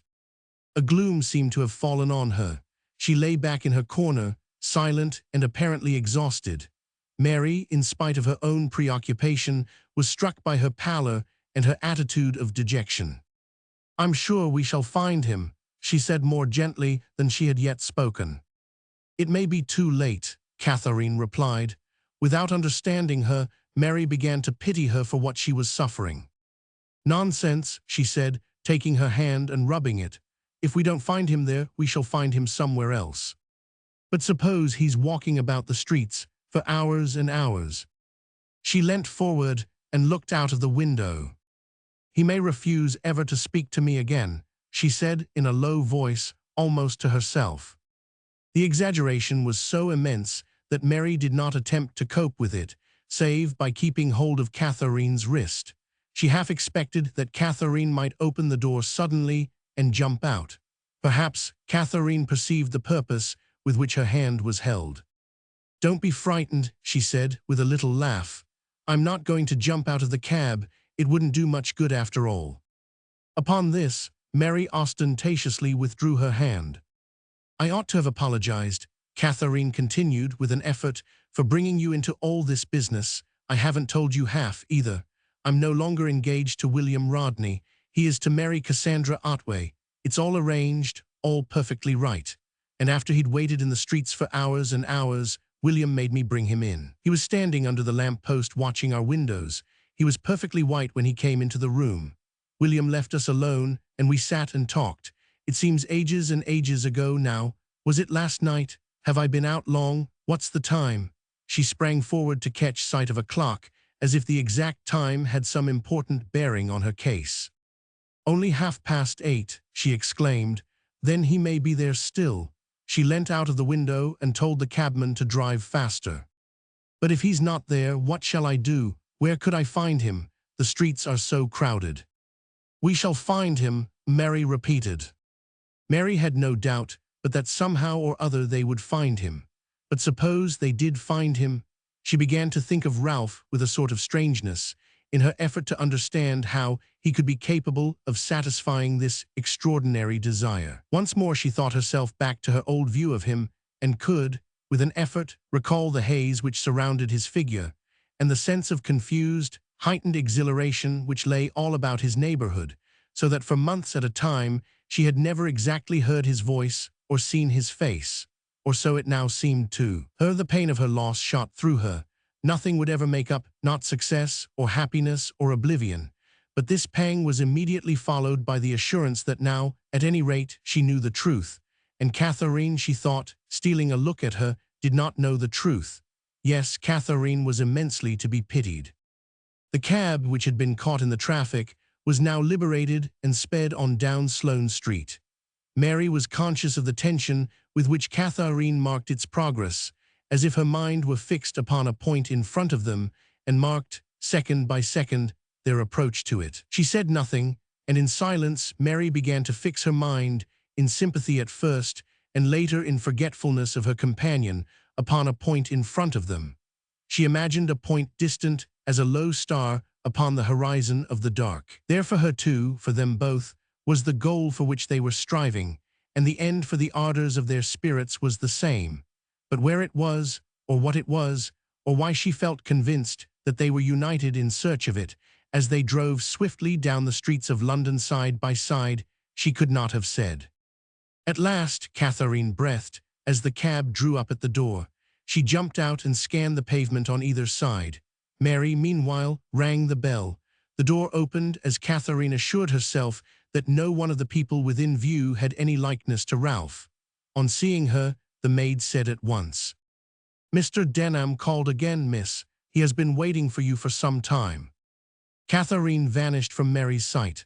The door shut between them, and Mary walked slowly and thoughtfully up the street alone.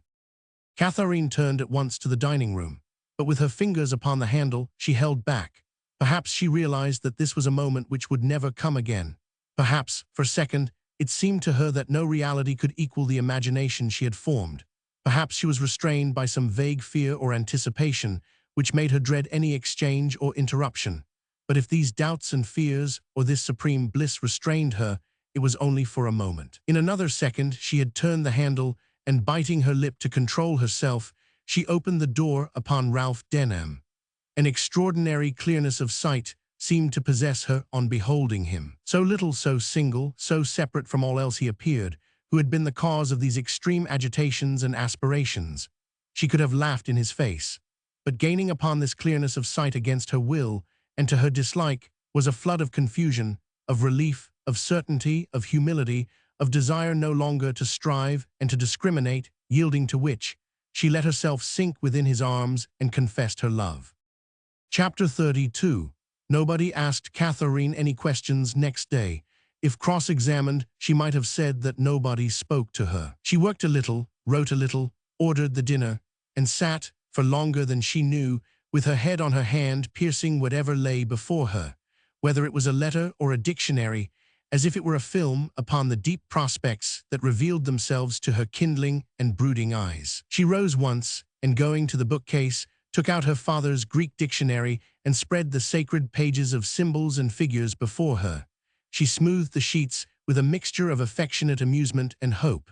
Would other eyes look on them with her one day? The thought, long intolerable, was now just bearable. She was quite unaware of the anxiety with which her movements were watched and her expression scanned. Cassandra was careful not to be caught looking at her, and their conversation was so prosaic that were it not for certain jolts and jerks between the sentences, as if the mind were kept with difficulty to the rails, Mrs. Milvain herself could have detected nothing of a suspicious nature in what she overheard. William, when he came in late that afternoon and found Cassandra alone, had a very serious piece of news to impart. He had just passed Katharine in the street, and she had failed to recognize him. "That doesn't matter with me, of course, but suppose it happened with somebody else. What would they think? They would suspect something merely from her expression. She looked, he hesitated, like someone walking in her sleep." To Cassandra, the significant thing was that Katharine had gone out without telling her, and she interpreted this to mean that she had gone out to meet Ralph Denham. But to her surprise, William drew no comfort from this probability. "Once throw conventions aside," he began, "once do the things that people don't do, and the fact that you are going to meet a young man is no longer proof of anything, except, indeed, that people will talk." Cassandra saw, not without a pang of jealousy, that he was extremely solicitous that people should not talk about Katharine, as if his interest in her were still proprietary rather than friendly. As they were both ignorant of Ralph's visit the night before, they had not that reason to comfort themselves with the thought that matters were hastening to a crisis. These absences of Katharine's, moreover, left them exposed to interruptions which almost destroyed their pleasure in being alone together. The rainy evening made it impossible to go out, and indeed, according to William's code, it was considerably more damning to be seen out of doors than surprised within. They were so much at the mercy of bells and doors that they could hardly talk of Macaulay with any conviction, and William preferred to defer the second act of his tragedy until another day. Under these circumstances, Cassandra showed herself at her best. She sympathized with William's anxieties and did her utmost to share them. But still, to be alone together, to be running risks together, to be partners in the wonderful conspiracy, was to her so enthralling that she was always forgetting discretion, breaking out into exclamations and admirations which finally made William believe that, although deplorable and upsetting, the situation was not without its sweetness. When the door did open, he started, but braved the forthcoming revelation. It was not Mrs. Milvain, however, but Katharine herself who entered, closely followed by Ralph Denham. With a set expression which showed what an effort she was making, Katharine encountered their eyes, and saying, "We're not going to interrupt you," she led Denham behind the curtain which hung in front of the room with the relics. This refuge was none of her willing, but confronted with wet pavements and only some belated museum or tube station for shelter, she was forced, for Ralph's sake, to face the discomforts of her own house. Under the street lamps, she had thought him looking both tired and strained. Thus separated, the two couples remained occupied for some time with their own affairs. Only the lowest murmurs penetrated from one section of the room to the other. At length, the maid came in to bring a message that Mr. Hilbery would not be home for dinner. It was true that there was no need that Katharine should be informed, but William began to inquire Cassandra's opinion in such a way as to show that, with or without reason, he wished very much to speak to her. From motives of her own, Cassandra dissuaded him. "But don't you think it's a little unsociable?" he hazarded. "Why not do something amusing? Go to the play, for instance. Why not ask Katharine and Ralph, eh?" The coupling of their names in this manner caused Cassandra's heart to leap with pleasure. "Don't you think they must be?" she began, but William hastily took her up. "Oh, I know nothing about that. I only thought we might amuse ourselves, as your uncle's out." He proceeded on his embassy with a mixture of excitement and embarrassment, which caused him to turn aside with his hand on the curtain, and to examine intently for several moments the portrait of a lady, optimistically said by Mrs. Hilbery to be an early work of Sir Joshua Reynolds. Then, with some unnecessary fumbling, he drew aside the curtain, and with his eyes fixed upon the ground, repeated his message and suggested that they should all spend the evening at the play. Katharine accepted the suggestion with such cordiality that it was strange to find her of no clear mind as to the precise spectacle she wished to see. She left the choice entirely to Ralph and William, who, taking counsel fraternally over an evening paper, found themselves in agreement as to the merits of a music hall. This being arranged, everything else followed easily and enthusiastically. Cassandra had never been to a music hall. Katharine instructed her in the peculiar delights of an entertainment where polar bears follow directly upon ladies in full evening dress, and the stage is alternately a garden of mystery, a milliner's bandbox, and a fried fish shop in the Mile End Road. Whatever the exact nature of the program that night, it fulfilled the highest purposes of dramatic art, so far, at least, as four of the audience were concerned. No doubt the actors and the authors would have been surprised to learn in what shape their efforts reached those particular eyes and ears, but they could not have denied that the effect as a whole was tremendous. The hall resounded with brass and strings, alternately of enormous pomp and majesty, and then of sweetest lamentation. The reds and creams of the background, the lyres and harps and urns and skulls, the protuberances of plaster, the fringes of scarlet plush, the sinking and blazing of innumerable electric lights, could scarcely have been surpassed for decorative effect by any craftsman of the ancient or modern world. Then there was the audience itself, bare-shouldered, tufted and garlanded in the stalls, decorous but festal in the balconies, and frankly fit for daylight and street life in the galleries. But however they differed when looked at separately, they shared the same huge, lovable nature in the bulk, which murmured and swayed and quivered all the time the dancing and juggling and love-making went on in front of it, slowly laughed and reluctantly left off, laughing and applauded with a helter-skelter generosity which sometimes became unanimous and overwhelming.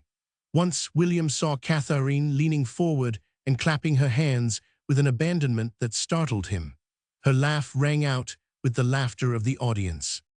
For a second he was puzzled, as if this laughter disclosed something that he had never suspected in her. But then Cassandra's face caught his eye, gazing with astonishment at the buffoon, not laughing, too deeply intent and surprised to laugh at what she saw, and for some moments he watched her as if she were a child. The performance came to an end, the illusion dying out first here and then there, as some rose to put on their coats, others stood upright to salute, God save the King. The musicians folded their music and encased their instruments, and the lights sank one by one until the house was empty, silent, and full of great shadows. Looking back over her shoulder as she followed Ralph through the swing doors, Cassandra marveled to see how the stage was already entirely without romance. But she wondered, did they really cover all the seats in Brown Holland every night? The success of this entertainment was such that before they separated another expedition had been planned for the next day. The next day was Saturday, therefore both William and Ralph were free to devote the whole afternoon to an expedition to Greenwich, which Cassandra had never seen, and Katharine confused with Dulwich. On this occasion, Ralph was their guide. He brought them without accident to Greenwich. What exigencies of state or fantasies of imagination first gave birth to the cluster of pleasant places, by which London is surrounded, is matter of indifference now that they have adapted themselves so admirably to the needs of people between the ages of 20 and 30, with Saturday afternoons to spend. Indeed, if ghosts have any interest in the affections of those who succeed them, they must reap their richest harvests when the fine weather comes again, and the lovers, the sightseers, and the holiday-makers pour themselves out of trains and omnibuses into their old pleasure grounds. It is true that they go, for the most part, unthanked by name, although upon this occasion William was ready to give such discriminating praise as the dead architects and painters received seldom in the course of the year. They were walking by the river bank, and Katharine and Ralph, lagging a little behind, caught fragments of his lecture. Katharine smiled at the sound of his voice. She listened as if she found it a little unfamiliar. Intimately though she knew it, she tested it. The note of assurance and happiness was new. William was very happy. She learnt every hour what sources of his happiness she had neglected. She had never asked him to teach her anything.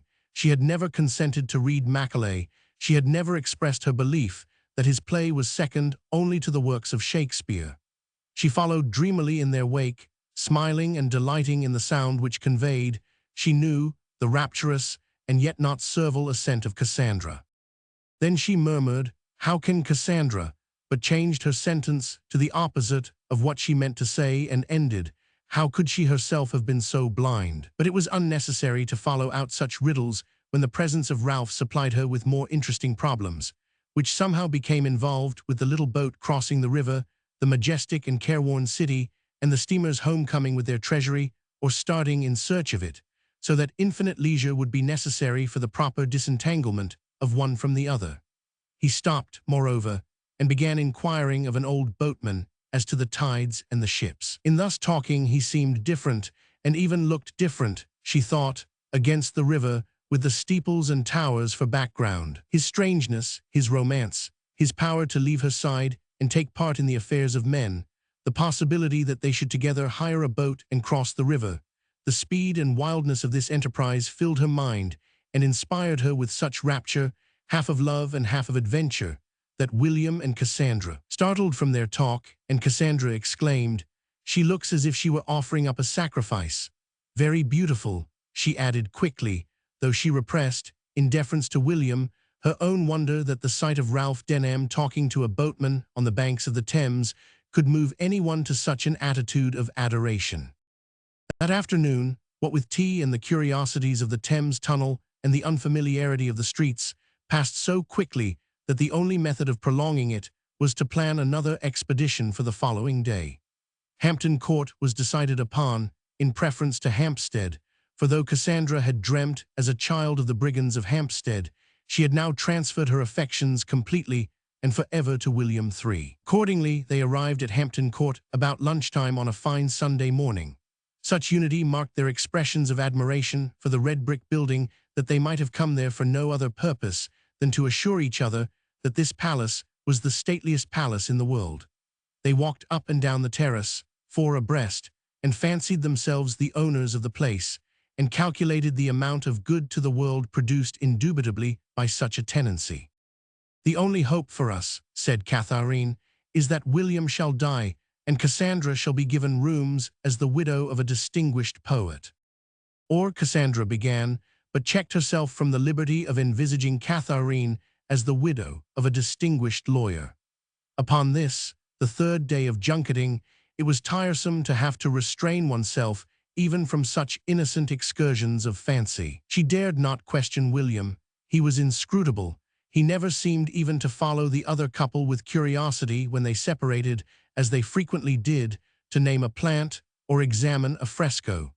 Cassandra was constantly studying their backs. She noticed how sometimes the impulse to move came from Katharine and sometimes from Ralph, how sometimes they walked slow, as if in profound intercourse, and sometimes fast, as if in passionate.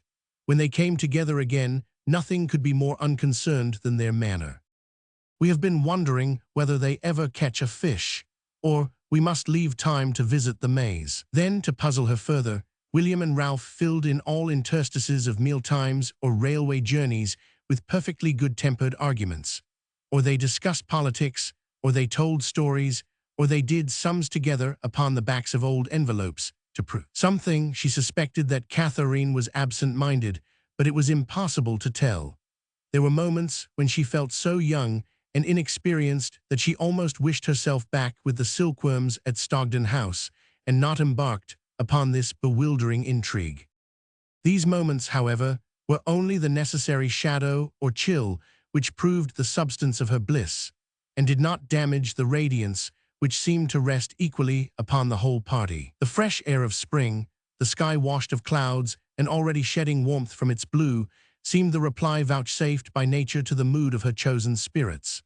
These chosen spirits were to be found also among the deer, dumbly basking, and among the fish, set still in midstream, for they were mute sharers in a benignant state, not needing any exposition by the tongue. No words that Cassandra could come by expressed the stillness, the brightness, the air of expectancy which lay upon the orderly beauty of the grass walks and gravel paths down which they went walking four abreast that Sunday afternoon. Silently the shadows of the trees lay across the broad sunshine.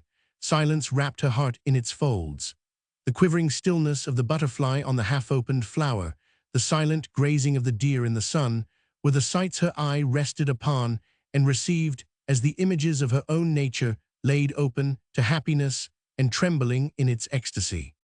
But the afternoon wore on, and it became time to leave the gardens. As they drove from Waterloo to Chelsea, Katharine began to have some compunction about her father, which, together with the opening of offices and the need of working in them on Monday, made it difficult to plan another festival for the following day. Mr. Hilbery had taken their absence so far with paternal benevolence, but they could not trespass upon it indefinitely. Indeed, had they known it, he was already suffering from their absence and longing for their return. He had no dislike of solitude, and Sunday, in particular, was pleasantly adapted for letter writing, paying calls, or a visit to his club. He was leaving the house on some such suitable expedition towards tea time when he found himself stopped on his own doorstep by his sister, Mrs. Milvain. She should, on hearing that no one was at home, have withdrawn submissively, but instead she accepted his half-hearted invitation to come in, and he found himself in the melancholy position of being forced to order tea for her and sit in the drawing-room while she drank it. She speedily made it plain that she was only thus exacting because she had come on a matter of business. He was by no means exhilarated at the news. "Katharine is out this afternoon," he remarked. "Why not come round later and discuss it with her, with us both, eh?" "My dear Trevor, I have particular reasons for wishing to talk to you alone. Where is Katharine?" "She's out with her young man, naturally. Cassandra plays the part of chaperone very usefully, a charming young woman a great favorite of mine." He turned his stone between his fingers and conceived different methods of leading Celia away from her obsession, which he supposed must have reference to the domestic affairs of Cyril as usual. "With Cassandra," Mrs. Milvain repeated significantly. "With Cassandra." "Yes, with Cassandra," Mr. Hilbery agreed urbanely, pleased at the diversion. "I think they said they were going to Hampton Court, and I rather believe they were taking a protégé of mine, Ralph Denham, a very clever fellow, too, to amuse Cassandra. I thought the arrangement very suitable." He was prepared to dwell at some length upon this safe topic, and trusted that Katharine would come in before he had done with it. "Hampton Court always seems to me an ideal spot for engaged couples. There's the Maze, there's a nice place for having tea, I forget what they call it, and then, if the young man knows his business, he contrives to take his lady upon the river. Full of possibilities, full cake, Celia," Mr. Hilbery continued. "I respect my dinner too much, but that can't possibly apply to you. You've never observed that feast, so far as I can remember."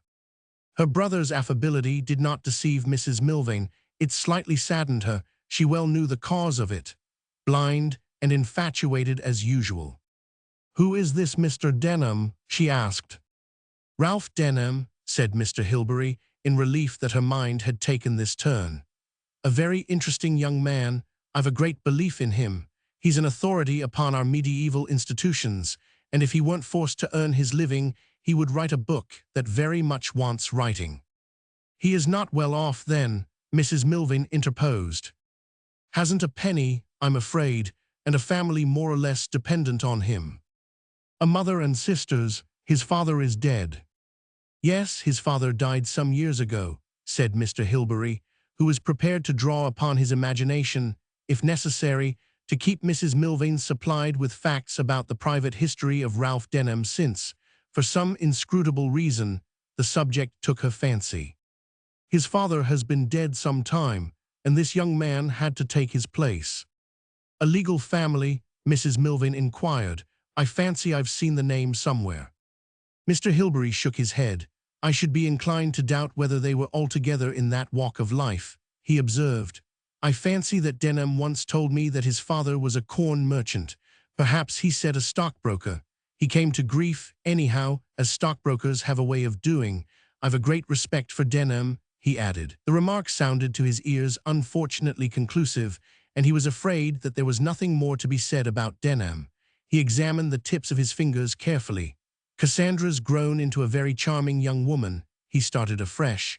charming to look at and charming to talk to, though her historical knowledge is not altogether profound. Another cup of tea. Mrs. Milvain had given her cup a little push, which seemed to indicate some momentary displeasure, but she did not want any more tea.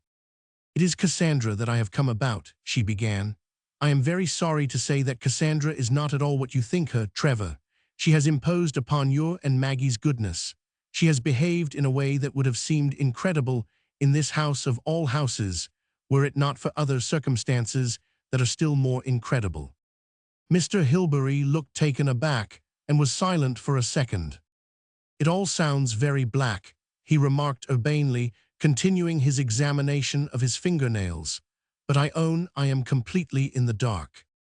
Mrs. Milvain became rigid and emitted her message in little short sentences of extreme intensity.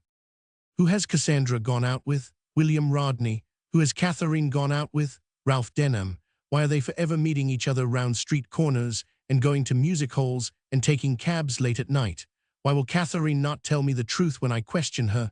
I understand the reason now. Katharine has entangled herself with this unknown lawyer. She has seen fit to condone Cassandra's conduct." There was another slight pause. "Ah well, Katharine will no doubt have some explanation to give me," Mr. Hilbery replied imperturbably. "It's a little too complicated for me to take in all at once, I confess, and if you won't think me rude, Celia, I think I'll be getting along towards Knightsbridge." Mrs. Milvain rose at once. "She has condoned Cassandra's conduct and entangled herself with Ralph Denham," she repeated. She stood very erect, with the dauntless air of one testifying to the truth regardless of consequences. She knew from past discussions that the only way to counter her brother's indolence and indifference was to shoot her statements at him in a compressed form once finally upon leaving the room. Having spoken thus, she restrained herself from adding another word and left the house with the dignity of one inspired by a great ideal. She had certainly framed her remarks in such a way as to prevent her brother from paying his call in the region of Knightsbridge. He had no fears for Katharine, but there was a suspicion at the back of his mind that Cassandra might have been, innocently and ignorantly, led into some foolish situation in one of their unshepherded dissipations. His wife was an erratic judge of the conventions, he himself was lazy, and with Katharine absorbed, very naturally, here he recalled, as well as he could, the exact nature of the charge. She has condoned Cassandra's conduct and entangled herself with Ralph Denham, from which it appeared that Katharine was not absorbed, or which of them was it that had entangled herself with Ralph Denham. From this maze of absurdity Mr. Hilbery saw no way out until Katharine herself came to his help, so that he applied himself, very philosophically on the whole, to a book. No sooner had he heard the young people come in and go upstairs than he sent a maid to tell Miss Katharine that he wished to speak to her in the study. She was slipping furs loosely onto the floor in the drawing-room in front of the fire. They were all gathered round, reluctant to part. The message from her father surprised Katharine, and the others caught from her look, as she turned to go, a vague sense of apprehension. Mr. Hilbery was reassured by the sight of her. He congratulated himself, he prided himself, upon possessing a daughter who had a sense of responsibility and an understanding of life profound beyond her years. Moreover, she was looking today unusual. He had come to take her beauty for granted. Now he remembered it and was surprised by it. He thought instinctively that he had interrupted some happy hour of hers with Rodney and apologized. "I'm sorry to bother you, my dear. I heard you come in and thought I'd better make myself disagreeable at once, as it seems, unfortunately, that fathers are expected to make themselves disagreeable. Now your Aunt Celia has been to see me. Your Aunt Celia has taken it into her head, apparently, that you and Cassandra have been, let us say, a little foolish. This going about together, these pleasant little parties, there's been some kind of misunderstanding. I told her I saw no harm in it, but I should just like to hear from yourself. Has Cassandra been left a little too much in the company of Mr. Denham?" Katharine did not reply at once, and Mr. Hilbery tapped the coal encouragingly with the poker. Then she said, without embarrassment or apology, "I don't see why I should answer Aunt Celia's questions. I've told her already that I won't." Mr. Hilbery was relieved and secretly amused at the thought of the interview, although he could not license such irreverence outwardly. "Very good, then you authorize me to tell her that she's been mistaken and there was nothing but a little fun in it. You've no doubt, Katharine, in your own mind, Cassandra is in our charge, and I don't intend that people should gossip about her. I suggest that you should be a little more careful in future. Invite me to your next entertainment." She did not respond, as he had hoped, with any affectionate or humorous reply. She meditated, pondering something or other, and he reflected that even his Katharine did not differ from other women in the capacity to let things be. Or had she something to say? "Have you a guilty conscience?" he inquired lightly. "Tell me, Katharine," he said more seriously, struck by something in the expression of her eyes. "I've been meaning to tell you for some time," she said. "I'm not going to marry William." "You're not going?" he exclaimed, dropping the poker in his immense surprise. "Why, when? Explain yourself, Katharine." "Oh, some time ago, a week, perhaps more." Katharine spoke hurriedly and indifferently, as if the matter could no longer concern anyone. "But may I ask, why have I not been told of this? What do you mean by it?" "We don't wish to be married, that's all." "This is William's wish, as well as yours." "Oh yes, we agree perfectly." Mr. Hilbery had seldom felt more completely at a loss. He thought that Katharine was treating the matter with curious unconcern. She scarcely seemed aware of the gravity of what she was saying. He did not understand the position at all. But his desire to smooth everything over comfortably came to his relief. No doubt there was some quarrel, some whimsy on the part of William, who, though a good fellow, was a little exacting sometimes, something that a woman could put right.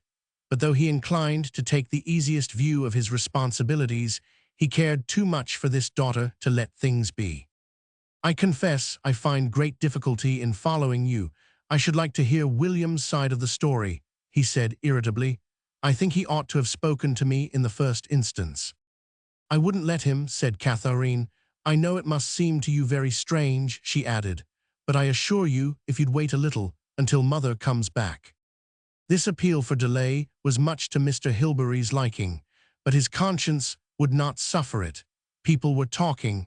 He could not endure that his daughter's conduct should be in any way considered irregular. He wondered whether, in the circumstances, it would be better to wire to his wife, to send for one of his sisters, to forbid William the house, to pack Cassandra off home, for he was vaguely conscious of responsibilities in her direction, too. His forehead was becoming more and more wrinkled by the multiplicity of his anxieties, which he was sorely tempted to ask Katharine to solve for him, when the door opened and William Rodney appeared. This necessitated a complete change, not only of manner, but of position also. "Here's William," Katharine exclaimed, in a tone of relief. "I've told Father we're not engaged," she said to him. "I've explained that I prevented you from telling him." William's manner was marked by the utmost formality. He bowed very slightly in the direction of Mr. Hilbery and stood erect, holding one lapel of his coat and gazing into the center of the fire. He waited for Mr. Hilbery to speak. Mr. Hilbery also assumed an appearance of formidable dignity. He had risen to his feet and now bent the top part of his body slightly forward. "I should like your account of this affair, Rodney, if Katharine no longer prevents you from speaking." William waited 2 seconds at least. "Our engagement is at an end," he said, with the utmost stiffness. "Has this been arrived at by your joint desire?" After a perceptible pause, William bent his head, and Katharine said, as if by an afterthought, "Oh, yes." Mr. Hilbery swayed to and fro, and moved his lips as if to utter remarks which remained unspoken. "I can only suggest that you should postpone any decision until the effect of this misunderstanding has had time to wear off. You have now known each other," he began. "There's been no misunderstanding," Katharine interposed. "Nothing at all." She moved a few paces across the room as if she intended to leave them. Her preoccupied naturalness was in strange contrast to her father's pomposity and to William's military rigidity. He had not once raised his eyes. Katharine's glance, on the other hand, ranged past the two gentlemen, along the books, over the tables, towards the door. She was paying the least possible attention, it seemed, to what was happening. Her father looked at her with a sudden clouding and troubling of his expression. Somehow his faith in her stability and sense was queerly shaken. He no longer felt that he could ultimately entrust her with the whole conduct of her own affairs after a superficial show of directing them. He felt, for the first time in many years, responsible for her. "Look here, we must get to the bottom of this," he said, dropping his formal manner and addressing Rodney as if Katharine were not present. "You've had some difference of opinion, eh? Take my word for it, most people go through this sort of thing when they're engaged. I've seen more trouble come from long engagements than from any other form of human folly.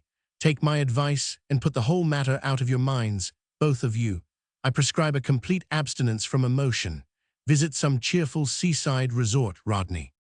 He was struck by William's appearance, which seemed to him to indicate profound feeling resolutely held in check. No doubt, he reflected, Katharine had been very trying, unconsciously trying, and had driven him to take up a position which was none of his willing.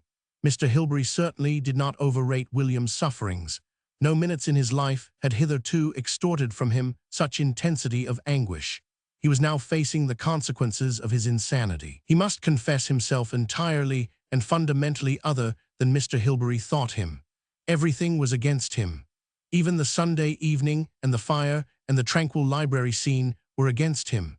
Mr. Hilbery's appeal to him as a man of the world was terribly against him. He was no longer a man of any world that Mr. Hilbery cared to recognize. But some power compelled him, as it had compelled him to come downstairs, to make his stand here and now, alone and unhelped by anyone, without prospect of reward.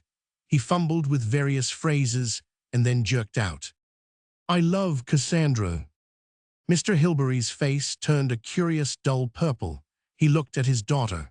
He nodded his head, as if to convey his silent command to her to leave the room, but either she did not notice it or preferred not to obey.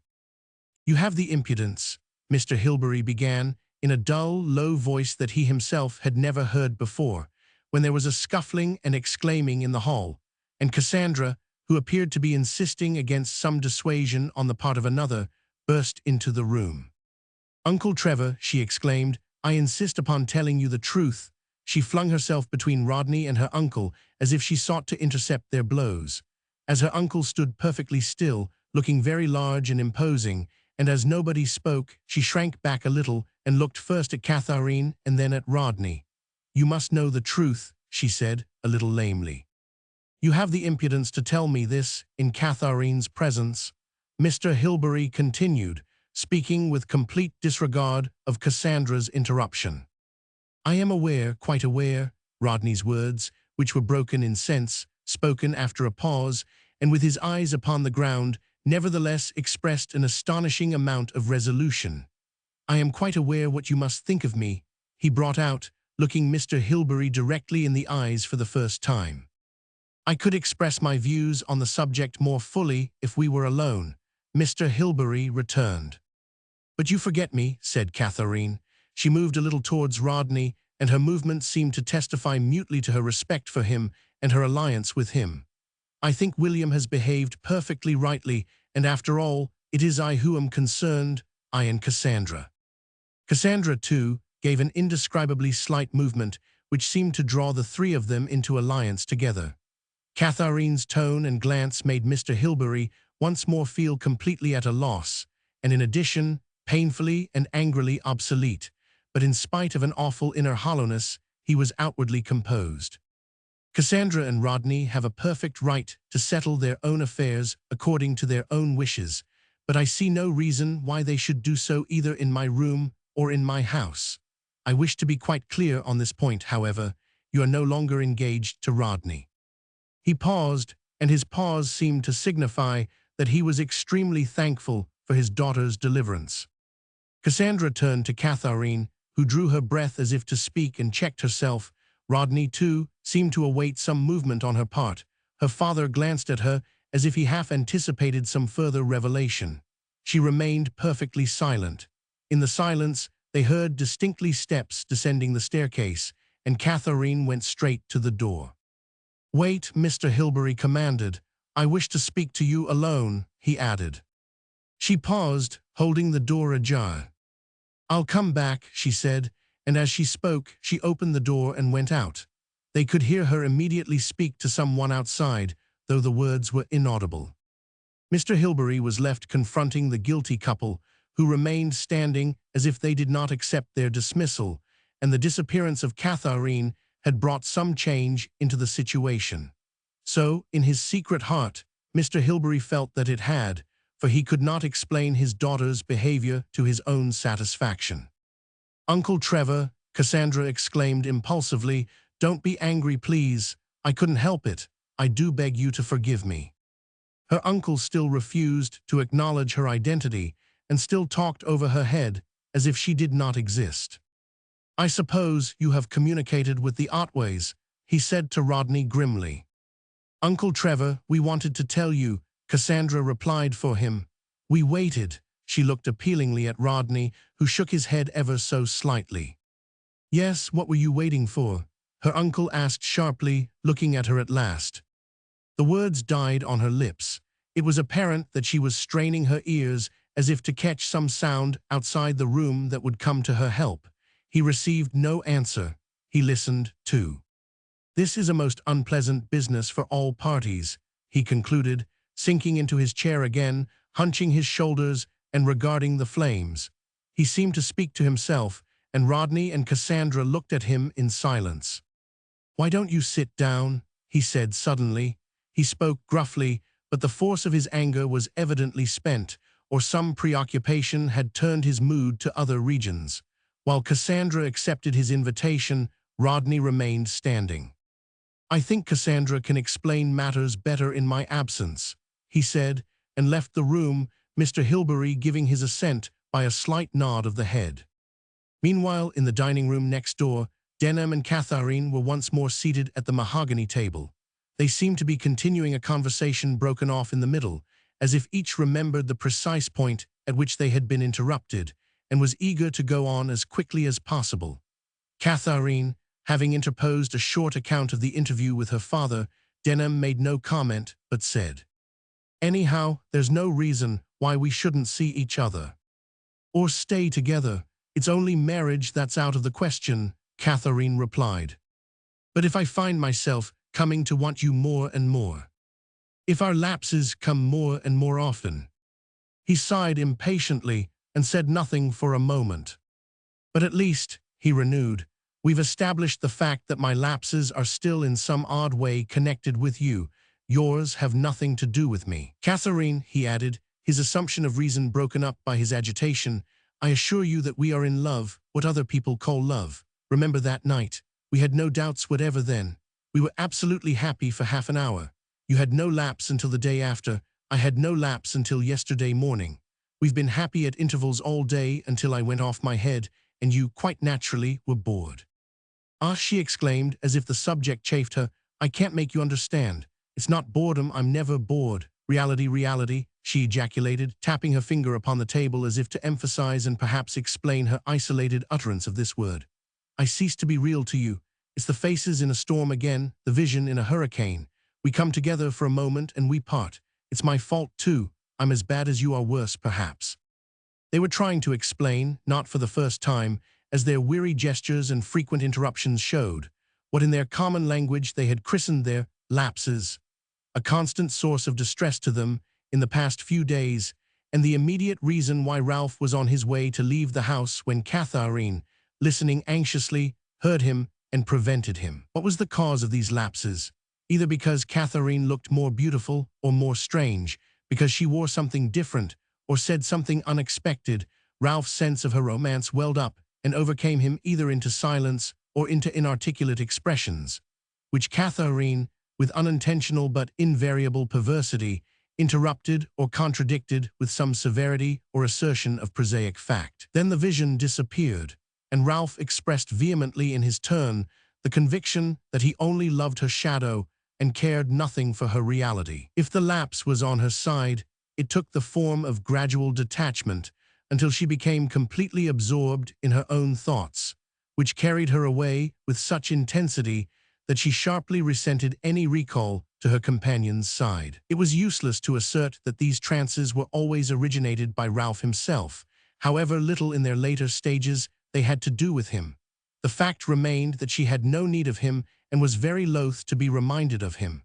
How, then, could they be in love? The fragmentary nature of their relationship was but too apparent. Thus they sat depressed to silence at the dining-room table, oblivious of everything, while Rodney paced the drawing-room overhead in such agitation and exaltation of mind as he had never conceived possible, and Cassandra remained alone with her uncle. Ralph, at length, rose and walked gloomily to the window. He pressed close to the pane. Outside were truth and freedom, and the immensity only to be apprehended by the mind in loneliness and never communicated to another. What worse sacrilege was there than to attempt to violate what he perceived by seeking to impart it? Some movement behind him made him reflect that Katharine had the power, if she chose, to be in person what he dreamed of her spirit. He turned sharply to implore her help, when again he was struck cold by her look of distance, her expression of intentness upon some far object. As if conscious of his look upon her, she rose and came to him, standing close by his side and looking with him out into the dusky atmosphere. Their physical closeness was to him a bitter enough comment upon the distance between their minds. Yet distant as she was, her presence by his side transformed the world. He saw himself performing wonderful deeds of courage, saving the drowning, rescuing the forlorn. Impatient with this form of egotism, he could not shake off the conviction that somehow life was wonderful, romantic, a master worth serving so long as she stood there. He had no wish that she should speak. He did not look at her or touch her. She was apparently deep in her own thoughts and oblivious of his presence. The door opened without their hearing the sound. Mr. Hilbery looked round the room, and for a moment failed to discover the two figures in the window. He started with displeasure when he saw them, and observed them keenly before he appeared able to make up his mind to say anything. He made a movement finally that warned them of his presence. They turned instantly. Without speaking, he beckoned to Katharine to come to him, and keeping his eyes from the region of the room where Denham stood, he shepherded her in front of him back to the study. When Katharine was inside the room, he shut the study door carefully behind him, as if to secure himself from something that he disliked. "Now, Katharine," he said, taking up his stand in front of the fire, "you will perhaps have the kindness to explain." She remained silent. "What inferences do you expect me to draw?" he said sharply. "You tell me that you are not engaged to Rodney. I see you on what appear to be extremely intimate terms with another, with Ralph Denham. What am I to conclude? Are you," he added, as she still said nothing, "engaged to Ralph Denham?" "No," she replied. His sense of relief was great. He had been certain that her answer would have confirmed his suspicions, but that anxiety being set at rest, he was the more conscious of annoyance with her for her behavior. "Then all I can say is that you've very strange ideas of the proper way to behave. People have drawn certain conclusions, nor am I surprised. The more I think of it, the more inexplicable I find it," he went on, his anger rising as he spoke. "Why am I left in ignorance of what is going on in my own house? Why am I left to hear of these events for the first time from my sister? Most disagreeable, most upsetting. How I'm to explain to your Uncle Francis, but I wash my hands of it. Cassandra goes tomorrow. I forbid Rodney the house. As for the other young man, the sooner he makes himself scarce the better. After placing the most implicit trust in you, Katharine," he broke off, disquieted by the ominous silence with which his words were received, and looked at his daughter with the curious doubt as to her state of mind which he had felt before, for the first time, this evening. He perceived once more that she was not attending to what he said, but was listening, and for a moment he, too, listened for sounds outside the room. His certainty that there was some understanding between Denham and Katharine returned, but with a most unpleasant suspicion that there was something illicit about it, as the whole position between the young people seemed to him gravely illicit. "I'll speak to Denham," he said, on the impulse of his suspicion, moving as if to go. "I shall come with you," Katharine said instantly, starting forward. "You will stay here," said her father. "What are you going to say to him?" she asked. "I suppose I may say what I like in my own house," he returned. "Then I go too," she replied.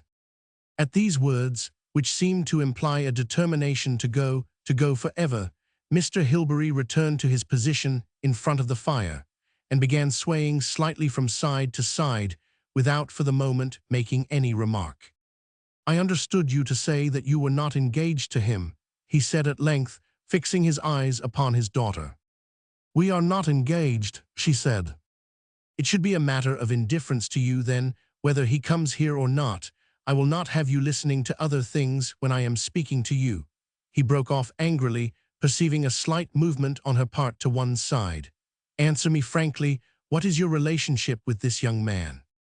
"Nothing that I can explain to a third person," she said obstinately. "I will have no more of these equivocations," he replied. "I refuse to explain," she returned, and as she said it the front door banged to. "There," she exclaimed, "he is gone." She flashed such a look of fiery indignation at her father that he lost his self-control for a moment. "For God's sake, Katharine, control yourself," he cried. She looked for a moment like a wild animal caged in a civilized dwelling place. She glanced over the walls covered with books, as if for a second she had forgotten the position of the door. Then she made as if to go, but her father laid his hand upon her shoulder. He compelled her to sit down. "These emotions have been very upsetting, naturally," he said. His manner had regained all its suavity, and he spoke with a soothing assumption of paternal authority. "You've been placed in a very difficult position, as I understand from Cassandra. Now let us come to terms. We will leave these agitating questions in peace for the present. Meanwhile, let us try to behave like civilized beings. Let us read Sir Walter Scott. What do you say to The Antiquary, or The Bride of Lammermoor?" He made his own choice, and before his daughter could protest or make her escape, she found herself being turned by the agency of Sir Walter Scott into a civilized human being. Yet Mr. Hilbery had grave doubts, as he read, whether the process was more than skin-deep. Civilization had been very profoundly and unpleasantly overthrown that evening. The extent of the ruin was still undetermined. He had lost his temper, a physical disaster not to be matched for the space of 10 years or so, and his own condition urgently required soothing and renovating at the hands of the classics. His house was in a state of revolution. He had a vision of unpleasant encounters on the staircase. His meals would be poisoned for days to come. Was literature itself a specific against such disagreeables? A note of hollowness was in his voice as he read. Chapter 33. Considering that Mr. Hilbery lived in a house which was accurately numbered in order with its fellows, and that he filled up forms, paid rent, and had 7 more years of tenancy to run, he had an excuse for laying down laws for the conduct of those who lived in his house. And this excuse, though profoundly inadequate, he found useful during the interregnum of civilization with which he now found himself faced. In obedience to those laws, Rodney disappeared. Cassandra was dispatched to catch the 11:30 on Monday morning. Denham was seen no more, so that only Katharine, the lawful occupant of the upper rooms, remained, and Mr. Hilbery thought himself competent to see that she did nothing further to compromise herself. As he bade her good morning next day, he was aware that he knew nothing of what she was thinking, but, as he reflected with some bitterness, even this was an advance upon the ignorance of the previous mornings. He went to his study, tore up, and wrote again a letter to his wife, asking her to come back on account of domestic difficulties which he specified at first, but in a later draft more discreetly left unspecified. Even if she started the very moment that she got it, he reflected, she would not be home till Tuesday night, and he counted lugubriously the number of hours that he would have to spend in a position of detestable authority alone with his daughter. What was she doing now, he wondered, as he addressed the envelope to his wife. He could not control the telephone. He could not play the spy. She might be making any arrangements she chose. Yet the thought did not disturb him so much as the strange, unpleasant, illicit atmosphere of the whole scene with the young people the night before. His sense of discomfort was almost physical. Had he known it, Katharine was far enough withdrawn, both physically and spiritually, from the telephone. She sat in her room with the dictionaries spreading their wide leaves on the table before her, and all the pages which they had concealed for so many years arranged in a pile. She worked with the steady concentration that is produced by the successful effort to think down some unwelcome thought by means of another thought. Having absorbed the unwelcome thought, her mind went on with additional vigor derived from the victory. On a sheet of paper, lines of figures and symbols frequently and firmly written down marked the different stages of its progress. And yet it was broad daylight. There were sounds of knocking and sweeping, which proved that living people were at work on the other side of the door, and the door, which could be thrown open in a second, was her only protection against the world. But she had somehow risen to be mistress in her own kingdom, assuming her sovereignty unconsciously. Steps approached her unheard. It is true that they were steps that lingered, divagated, and mounted with the deliberation natural to one past 60 whose arms, moreover, are full of leaves and blossoms. But they came on steadily, and soon a tap of laurel boughs against the door arrested Katharine's pencil as it touched the page. She did not move, however, and sat blank-eyed as if waiting for the interruption to cease. Instead, the door opened. At first, she attached no meaning to the moving mass of green which seemed to enter the room independently of any human agency. Then she recognized parts of her mother's face and person behind the yellow flowers and soft velvet of the palm buds. "From Shakespeare's tomb," exclaimed Mrs. Hilbery, dropping the entire mass upon the floor with a gesture that seemed to indicate an act of dedication. Then she flung her arms wide and embraced her daughter. "Thank God, Katharine," she exclaimed. "Thank God," she repeated. "You've come back," said Katharine, very vaguely, standing up to receive the embrace. Although she recognized her mother's presence, she was very far from taking part in the scene, and yet felt it to be amazingly appropriate that her mother should be there, thanking God emphatically for unknown blessings and strewing the floor with flowers and leaves from Shakespeare's tomb. "Nothing else matters in the world," Mrs. Hilbery continued. "Names aren't everything, it's what we feel that's everything. I didn't want silly, kind, interfering letters. I didn't want your father to tell me. I knew it from the first. I prayed that it might be so." "You knew it," Katharine repeated her mother's words softly and vaguely, looking past her. "How did you know it?" She began, like a child, to finger a tassel hanging from her mother's cloak. "The first evening you told me, Katharine. Oh, and thousands of times. Dinner parties, talking about books. The way he came into the room, your voice when you spoke of him." Katharine seemed to consider each of these proofs separately. Then she said gravely, "I'm not going to marry William, and then there's Cassandra." "Yes, there's Cassandra," said Mrs. Hilbery. "I own I was a little grudging at first, but after all, she plays the piano so beautifully. Do tell me, Katharine," she asked impulsively, "where did you go that evening she played Mozart and you thought I was asleep?" Katharine recollected with difficulty. "To Mary Datchet, she remembered." "Ah," said Mrs. Hilbery, with a slight note of disappointment in her voice. "I had my little romance, my little speculation." She looked at her daughter. Katharine faltered beneath that innocent and penetrating gaze. She flushed, turned away, and then looked up with very bright eyes. "I'm not in love with Ralph Denham," she said. "Don't marry unless you're in love," said Mrs. Hilbery very quickly. "But," she added, glancing momentarily at her daughter, "aren't there different ways, Katharine, different? We want to meet as often as we like, but to be free," Katharine continued. "To meet here, to meet in his house, to meet in the street." Mrs. Hilbery ran over these phrases as if she were trying chords that did not quite satisfy her ear. It was plain that she had her sources of information, and indeed, her bag was stuffed with what she called kind letters from the pen of her sister-in-law. "Yes, or to stay away in the country," Katharine concluded. Mrs. Hilbery paused, looked unhappy, and sought inspiration from the window. "What a comfort he was in that shop, how he took me and found the ruins at once, how safe I felt with him." "Safe? Oh no, he's fearfully rash, he's always taking risks. He wants to throw up his profession and live in a little cottage and write books, though he hasn't a penny of his own, and there are any number of sisters and brothers dependent on him." "Ah, he has a mother?" Mrs. Hilbery inquired. "Yes, rather a fine-looking old lady with white hair." Katharine began to describe her visit, and soon Mrs. Hilbery elicited the facts that not only was the house of excruciating ugliness, which Ralph bore without complaint, but that it was evident that everyone depended on him, and he had a room at the top of the house, with a wonderful view over London and a rook.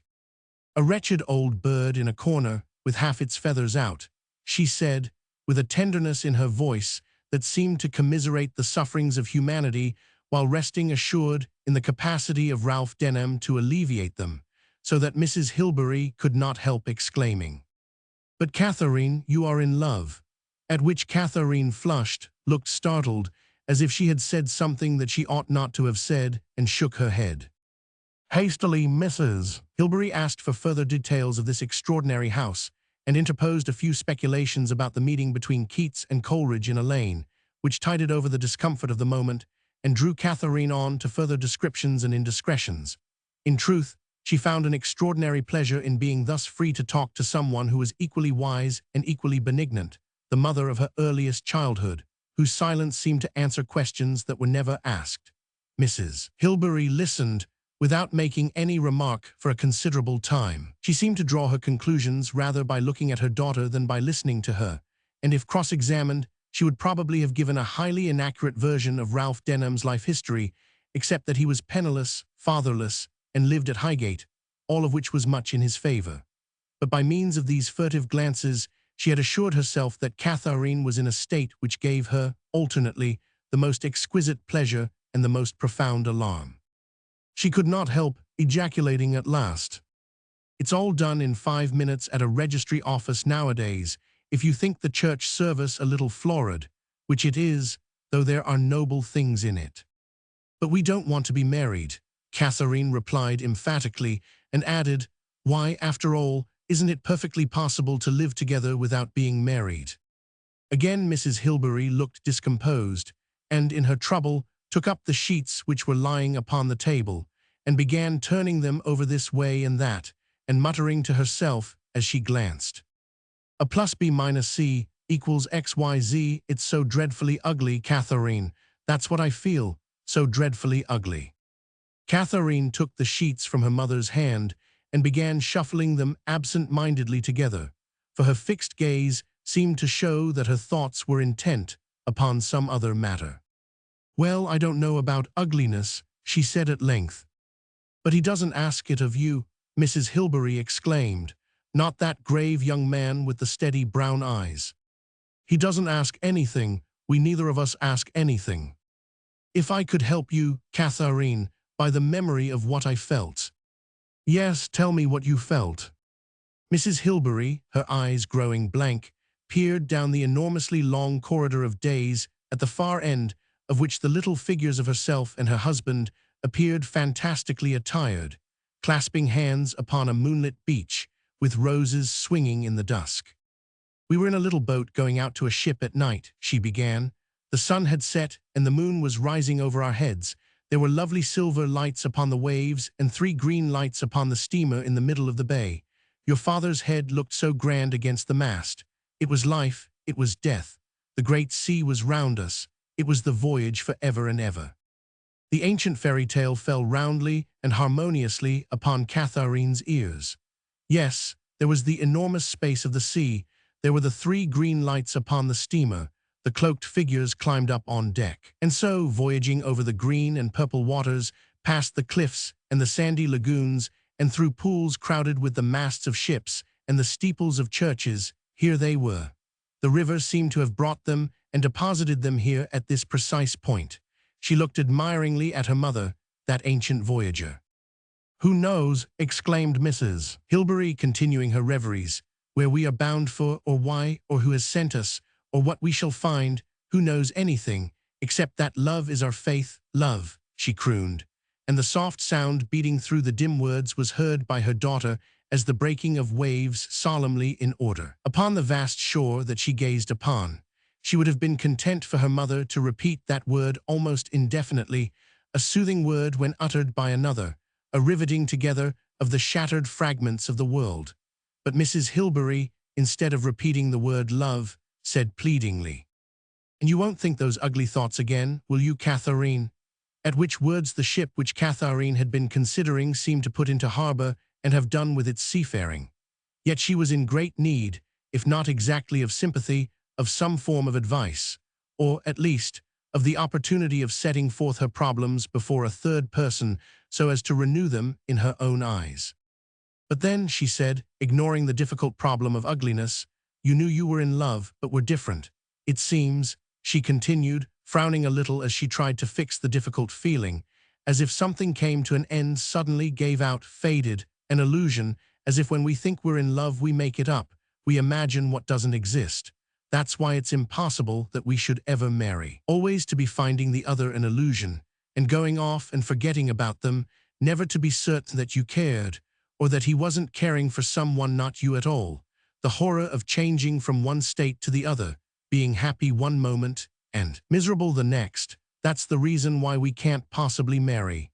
At the same time," she continued, "we can't live without each other, because—" Mrs. Hilbery waited patiently for the sentence to be completed, but Katharine fell silent and fingered her sheet of figures.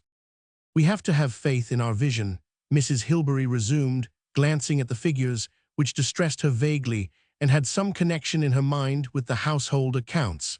"Otherwise, as you say," she cast a lightning glance into the depths of disillusionment, which were, perhaps, not altogether unknown to her.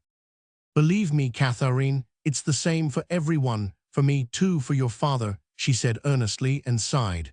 They looked together into the abyss, and as the elder of the two, she recovered herself first and asked, "But where is Ralph? Why isn't he here to see me?"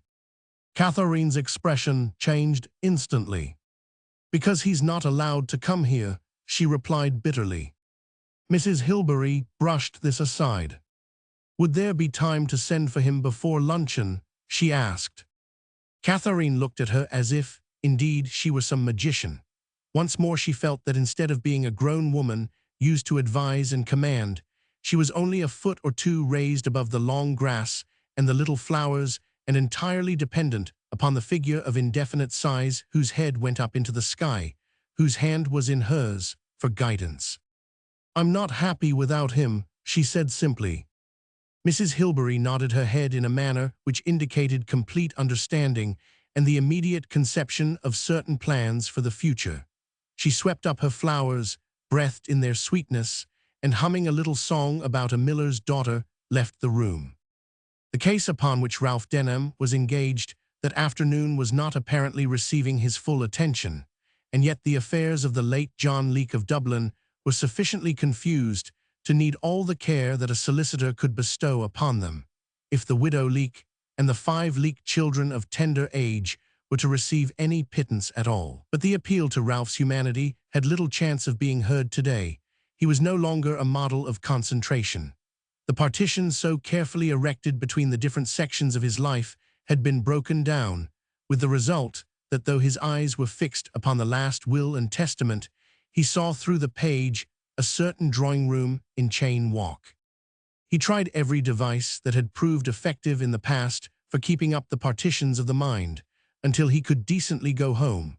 But a little to his alarm, he found himself assailed so persistently, as if from outside, by Katharine, that he launched forth desperately into an imaginary interview with her. She obliterated a bookcase full of law reports, and the corners and lines of the room underwent a curious softening of outline like that which sometimes makes a room unfamiliar at the moment of waking from sleep. By degrees, a pulse or stress began to beat at regular intervals in his mind, heaping his thoughts into waves to which words fitted themselves, and without much consciousness of what he was doing, he began to write on a sheet of draft paper what had the appearance of a poem lacking several words in each line. Not many lines had been set down, however, before he threw away his pen as violently as if that were responsible for his misdeeds, and tore the paper into many separate pieces.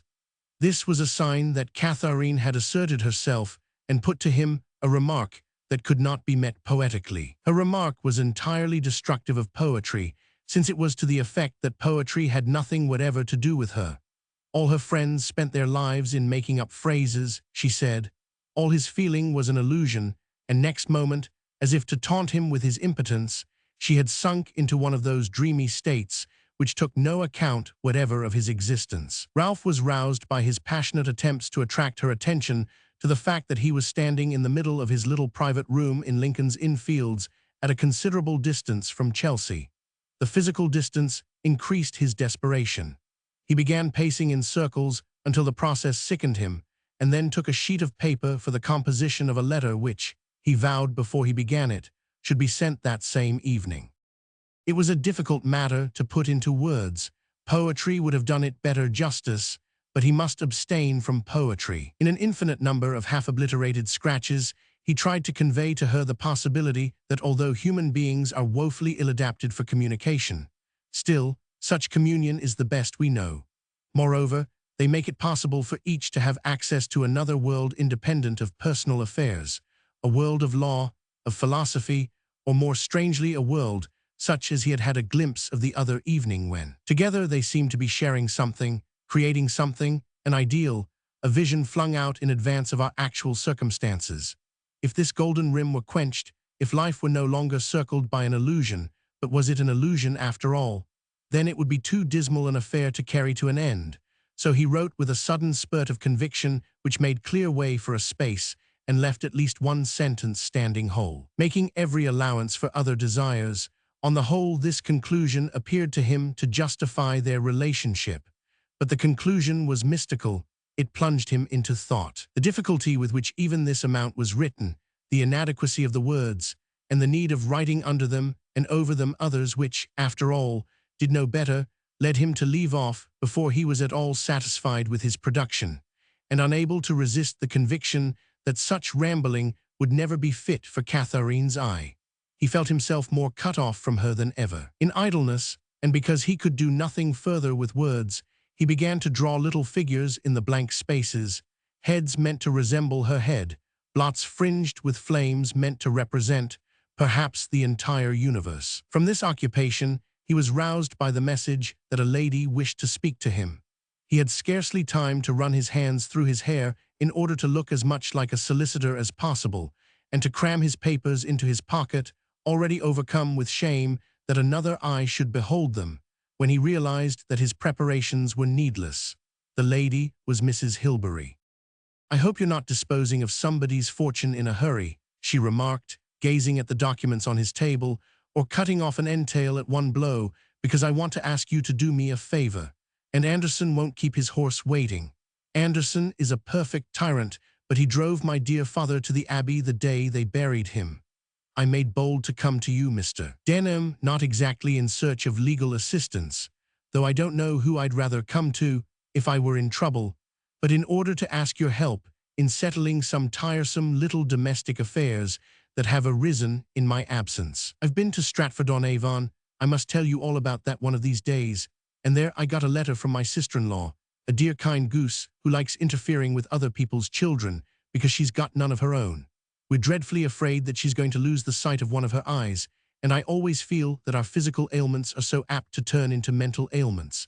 I think Matthew Arnold says something of the same kind about Lord Byron, but that's neither here nor there. The effect of these parentheses, whether they were introduced for that purpose or represented a natural instinct on Mrs. Hilbery's part to embellish the bareness of her discourse, gave Ralph time to perceive that she possessed all the facts of their situation and was come, somehow, in the capacity of ambassador.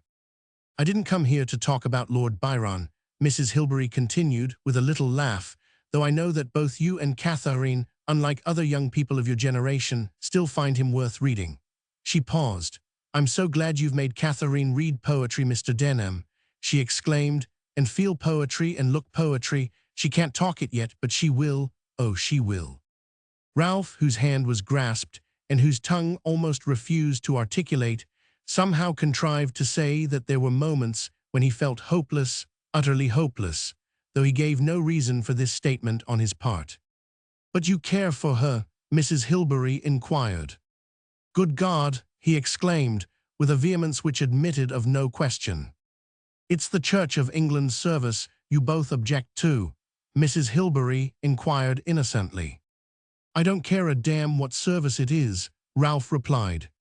"You would marry her in Westminster Abbey if the worst came to the worst? Mrs. Hilbery inquired. I would marry her in St. Paul's Cathedral, Ralph replied. His doubts upon this point, which were always roused by Katharine's presence, had vanished completely, and his strongest wish in the world was to be with her immediately, since every second he was away from her, he imagined her slipping farther and farther from him into one of those states of mind in which he was unrepresented. He wished to dominate her, to possess her. Thank God, exclaimed Mrs. Hilbery. She thanked him for a variety of blessings, for the conviction with which the young man spoke, and not least for the prospect that on her daughter's wedding day the noble cadences, the stately periods, the ancient eloquence of the marriage service would resound over the heads of distinguished congregation gathered together near the very spot where her father lay quiescent with the other poets of England. The tears filled her eyes, but she remembered simultaneously that her carriage was waiting, and with dim eyes she walked to the door. Denham followed her downstairs. It was a strange drive. For Denham, it was without exception the most unpleasant he had ever taken. His only wish was to go as straightly and quickly as possible to Cheyne Walk, but it soon appeared that Mrs. Hilbery either ignored or thought fit to baffle this desire by interposing various errands of her own. She stopped the carriage at post offices and coffee shops and shops of inscrutable dignity where the aged attendants had to be greeted as old friends, and catching sight of the dome of St. Paul's above the irregular spires of Ludgate Hill, she pulled the cord impulsively and gave directions that Anderson should drive them there. But Anderson had reasons of his own for discouraging afternoon worship and kept his horse's nose obstinately towards the west. After some minutes, Mrs. Hilbery realized the situation and accepted it good-humoredly, apologizing to Ralph for his disappointment. Never mind, she said, we'll go to St. Paul's another day, and it may turn out, though I can't promise that it will, that he'll take us past Westminster Abbey, which would be even better. Ralph was scarcely aware of what she went on to say. Her mind and body both seemed to have floated into another region of quick-sailing clouds, rapidly passing across each other and enveloping everything in a vaporous indistinctness. Meanwhile, he remained conscious of his own concentrated desire, his impotence to bring about anything he wished, and his increasing agony of impatience. Suddenly, Mrs. Hilbery pulled the cord with such decision that even Anderson had to listen to the order which she leant out of the window to give him. The carriage pulled up abruptly in the middle of Whitehall before a large building dedicated to one of our government offices. In a second, Mrs. Hilbery was mounting the steps, and Ralph was left in too acute an irritation by this further delay even to speculate what errand took her now to the Board of Education. He was about to jump from the carriage and take a cab, when Mrs. Hilbery reappeared talking genially to a figure who remained hidden behind her. There's plenty of room for us all, she was saying. Plenty of room. We could find space for 4 of you, William, she added, opening the door, and Ralph found that Rodney had now joined their company. The two men glanced at each other. If distress, shame, discomfort in its most acute form were ever visible upon a human face, Ralph could read them all expressed beyond the eloquence of words upon the face of his unfortunate companion. But Mrs. Hilbery was either completely unseeing or determined to appear so. She went on talking, she talked, it seemed to both the young men, to someone outside up in the air. She talked about Shakespeare, she apostrophized the human race, she proclaimed the virtues of divine poetry, she began to recite verses which broke down in the middle. The great advantage of her discourse was that it was self-supporting. It nourished itself until Cheyne Walk was reached upon half a dozen grunts and murmurs. Now, she said, alighting briskly at her door, here we are. There was something airy and ironical in her voice and expression as she turned upon the doorstep and looked at them, which filled both Rodney and Denham with the same misgivings at having trusted their fortunes to such an ambassador, and Rodney actually hesitated upon the threshold and murmured to Denham. You go in, Denham. He was turning tail, but the door opening and the familiar look of the house asserting its charm, he bolted in on the wake of the others, and the door shut upon his escape. Mrs. Hilbery led the way upstairs. She took them to the drawing-room. The fire burnt as usual, the little tables were laid with china and silver. There was nobody there. Ah, she said, Katharine's not here. She must be upstairs in her room. You have something to say to her, I know, Mr. Denham. You can find your way. She vaguely indicated the ceiling with a gesture of her hand. She had become suddenly serious and composed, mistress in her own house. The gesture with which she dismissed him had a dignity that Ralph never forgot. She seemed to make him free with a wave of her hand to all that she possessed. He left the room. The Hilberys' house was tall, possessing many stories and passages with closed doors. All, once he had passed the drawing-room floor, unknown to Ralph. He mounted as high as he could and knocked at the first door he came to. "May I come in?" he asked. A voice from within answered, "Yes." He was conscious of a large window, full of light, of a bare table, and of a long looking-glass. Katharine had risen and was standing with some white papers in her hand, which slowly fluttered to the ground as she saw her visitor.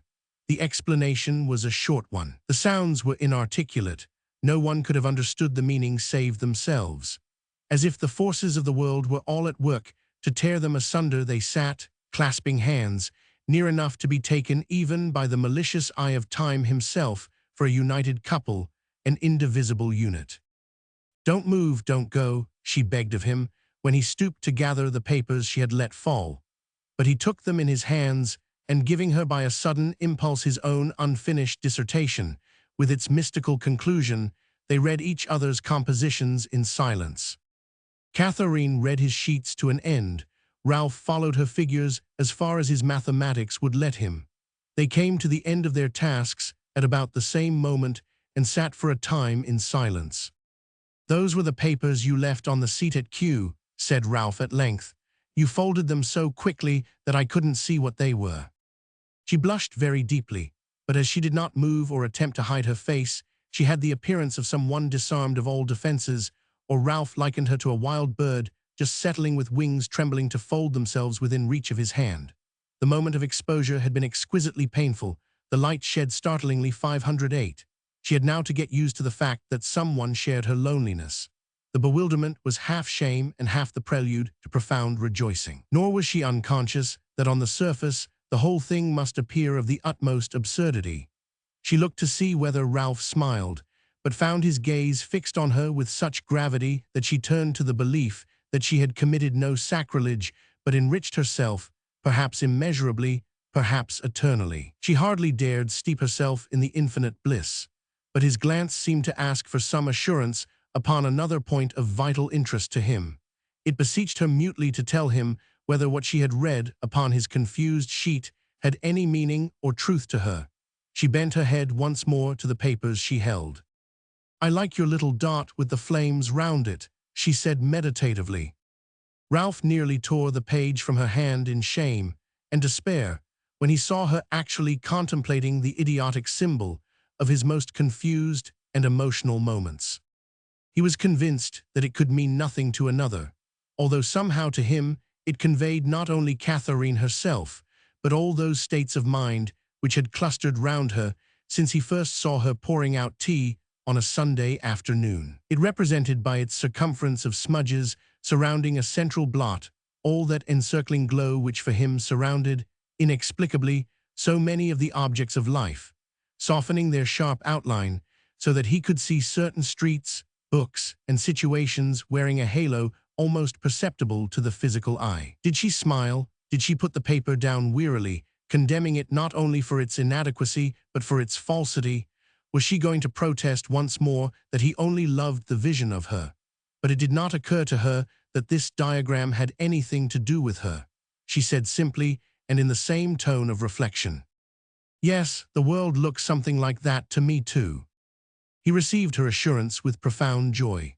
Quietly and steadily, there rose up behind the whole aspect of life that soft edge of fire which gave its red tint to the atmosphere and crowded the scene with shadows so deep and dark that one could fancy pushing farther into their density and still farther, exploring indefinitely. Whether there was any correspondence between the two prospects now opening before them, they shared the same sense of the impending future, vast, mysterious, infinitely stored with undeveloped shapes, which each would unwrap for the other to behold.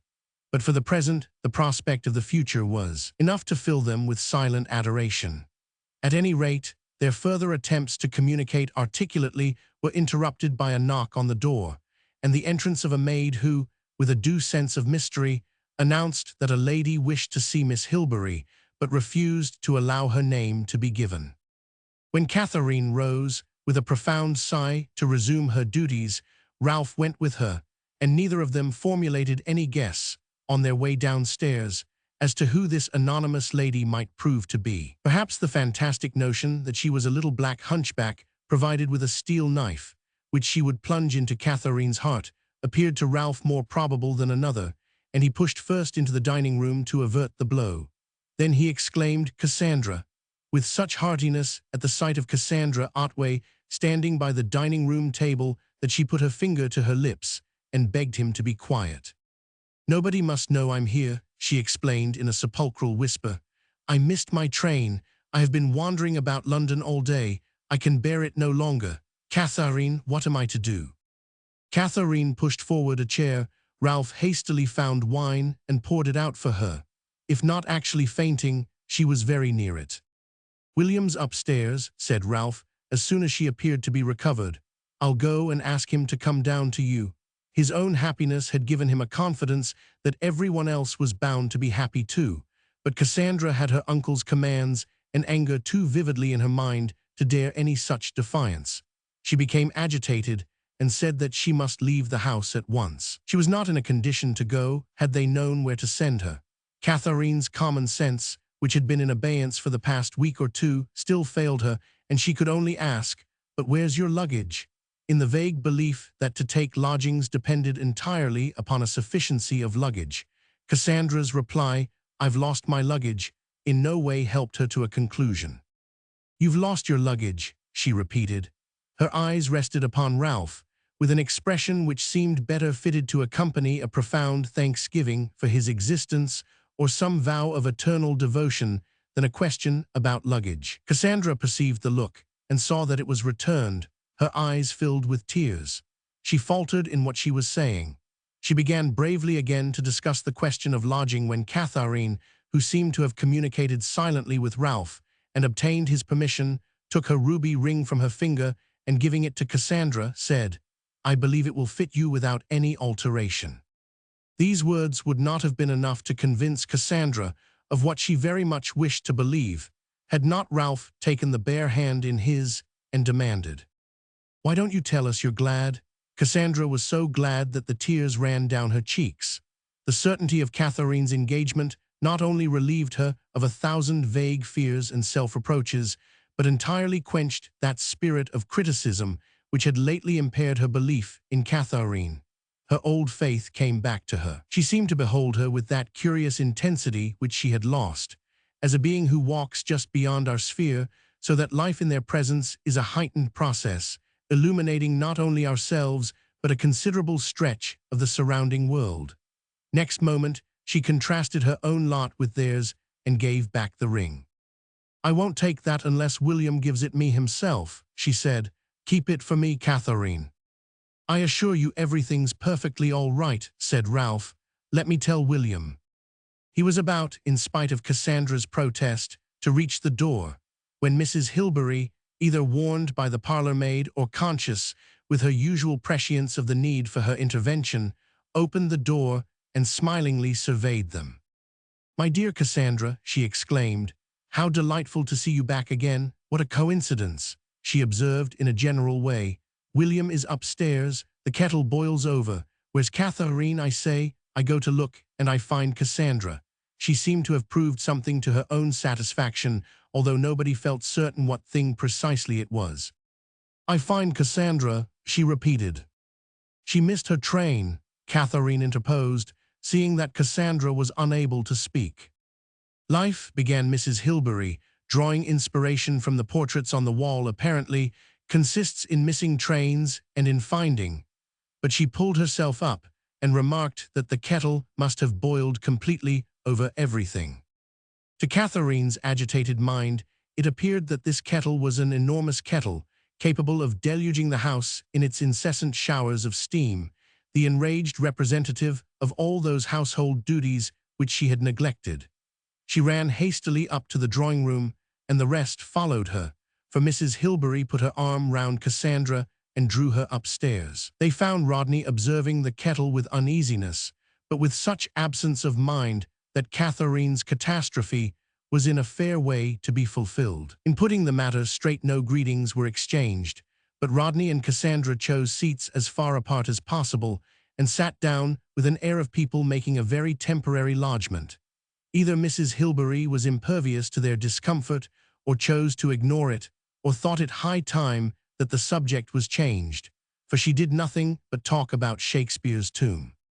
So much earth and so much water, and that sublime spirit brooding over it all, she mused, and went on to sing her strange, half-earthly song of dawns and sunsets, of great poets, and the unchanged spirit of noble loving which they had taught, so that nothing changes, and one age is linked with another, and no one dies, and we all meet in spirit, until she appeared oblivious of anyone in the room.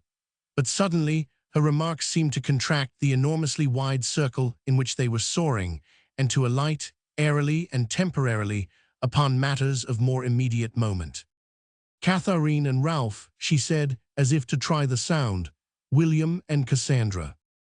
I feel myself in an entirely false position, said William desperately, thrusting himself into this breach in her reflections. I've no right to be sitting here. Mr. Hilbery told me yesterday to leave the house. I'd no intention of coming back again. I shall now. I feel the same too, Cassandra interrupted, after what Uncle Trevor said to me last night.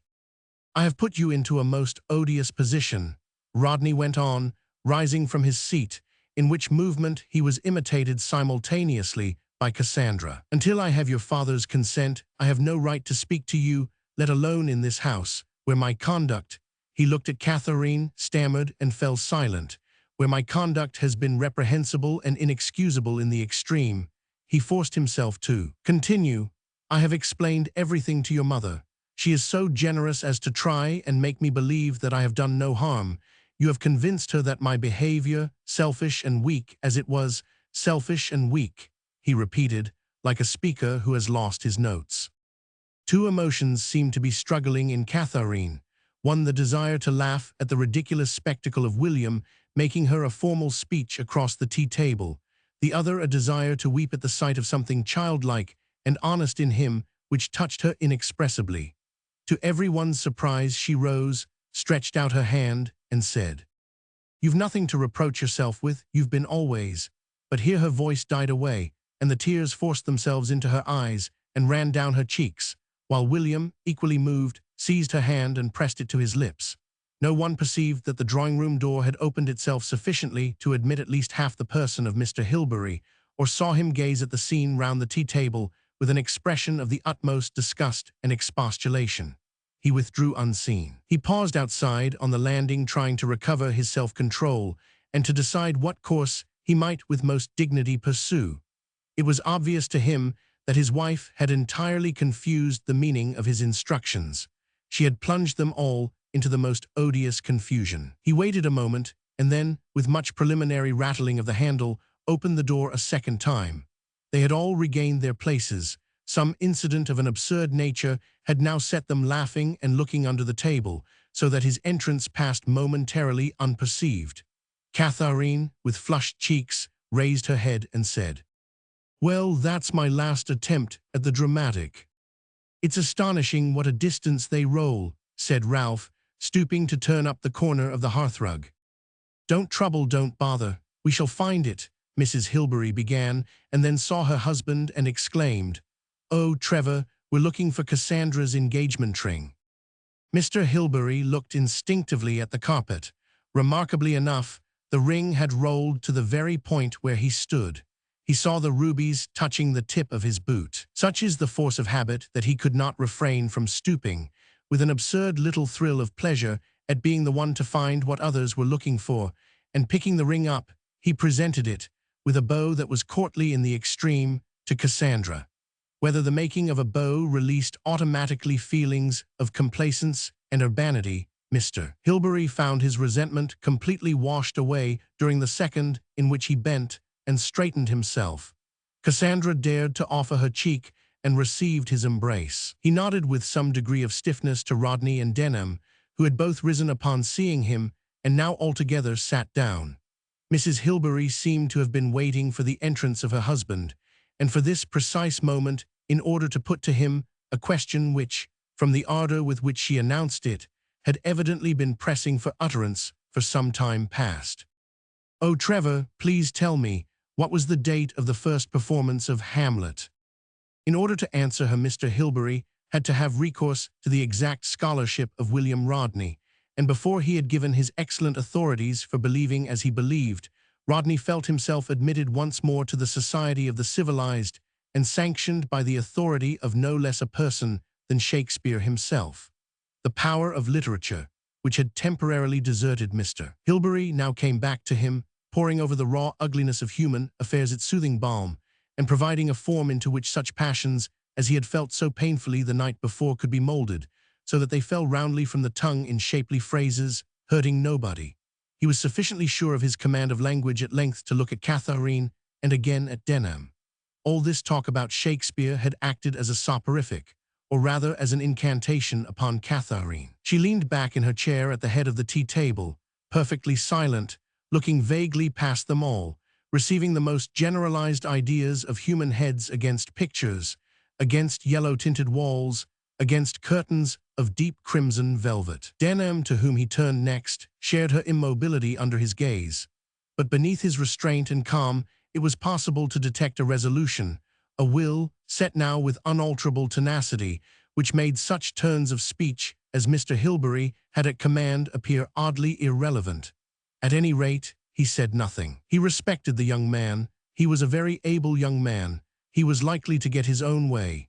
He could, he thought, looking at his still and very dignified head, understand Katharine's preference, and as he thought this, he was surprised by a pang of acute jealousy. She might have married Rodney without causing him a twinge. This man she loved, or what was the state of affairs between them? An extraordinary confusion of emotion was beginning to get the better of him, when Mrs. Hilbery, who had been conscious of a sudden pause in the conversation and had looked wistfully at her daughter once or twice, remarked, "Don't stay if you want to go, Katharine. There's the little room over there. Perhaps you and Ralph." "We're engaged," said Katharine, waking with a start and looking straight at her father. He was taken aback by the directness of the statement. He exclaimed as if an unexpected blow had struck him. Had he loved her to see her swept away by this torrent, to have her taken from him by this uncontrollable force, to stand by helpless, ignored? Oh, how he loved her, how he loved her! He nodded very curtly to Denham. "I gathered something of the kind last night," he said. "I hope you'll deserve her." But he never looked at his daughter and strode out of the room, leaving in the minds of the women a sense, half of awe, half of amusement, at the extravagant, inconsiderate, uncivilized male, outraged somehow and gone bellowing to his lair with a roar which still sometimes reverberates in the most polished of drawing-rooms. Then Katharine, looking at the shut door, looked down again to hide her tears. Chapter 34. The lamps were lit. Their luster reflected itself in the polished wood.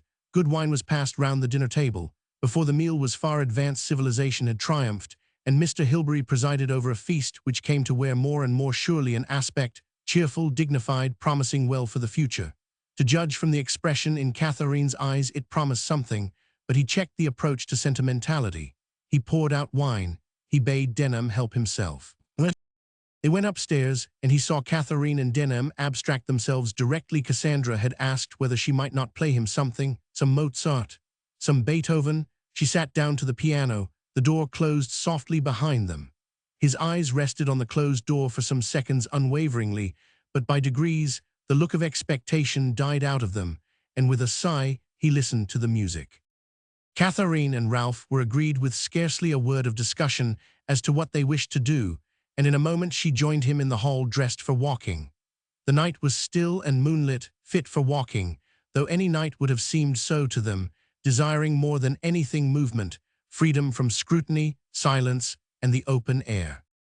At last, she breathed as the front door shut.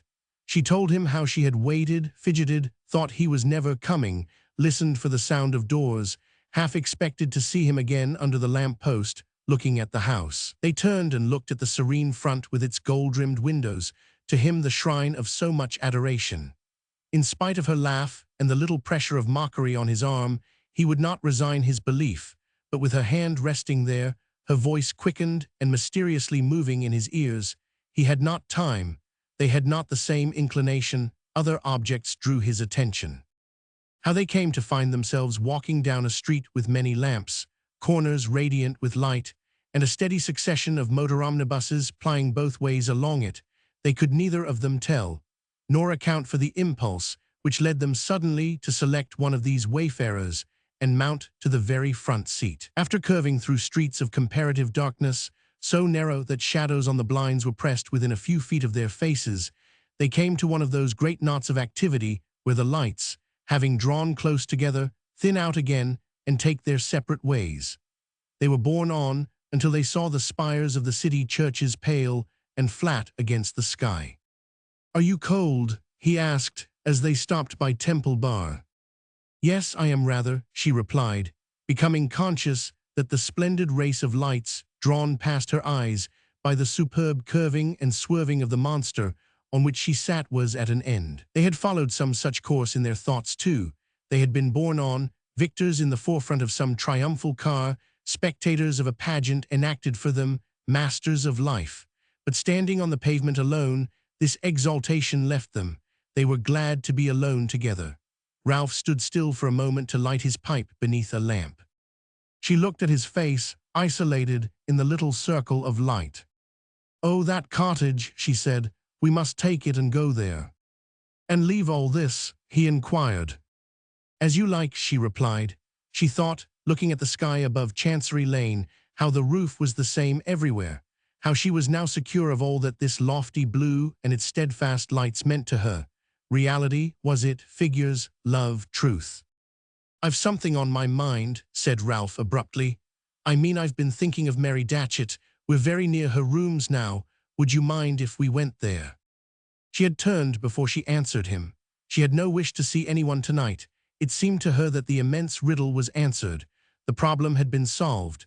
She held in her hands for one brief moment the globe which we spend our lives in trying to shape, round, whole, and entire from the confusion of chaos. To see Mary was to risk the destruction of this globe. "Did you treat her badly?" she asked rather mechanically, walking on. "I could defend myself," he said almost defiantly. "But what's the use if one feels a thing? I won't be with her a minute," he said. "I'll just tell her." "Of course you must tell her," said Katharine, and now felt anxious for him to do what appeared to be necessary if he, too, were to hold his globe for a moment round, whole, and entire. I wish," she sighed, for melancholy came over her and obscured at least a section of her clear vision. The globe swam before her as if obscured by tears. "I regret nothing," said Ralph firmly. She leant towards him almost as if she could thus see what he saw. She thought how obscure he still was to her, save only that more and more constantly he appeared to her a fire burning through its smoke, a source of life. "Go on," she said. "You regret nothing." Nothing, he repeated. What a fire, she thought to herself. She thought of him blazing splendidly in the night, yet so obscure that to hold his arm, as she held it, was only to touch the opaque substance surrounding the flame that roared upwards. "Why nothing?" she asked hurriedly, in order that he might say more and so make more splendid, more red, more darkly intertwined with smoke this flame rushing upwards. "What are you thinking of, Katharine?" he asked suspiciously, noticing her tone of dreaminess and the inapt words. "I was thinking of you, yes, I swear it. Always of you, but you take such strange shapes in my mind. You've destroyed my loneliness. Am I to tell you how I see you? No, tell me from the beginning." Beginning with spasmodic words, he went on to speak more and more fluently, more and more passionately, feeling her leaning towards him, listening with wonder like a child, with gratitude like a woman.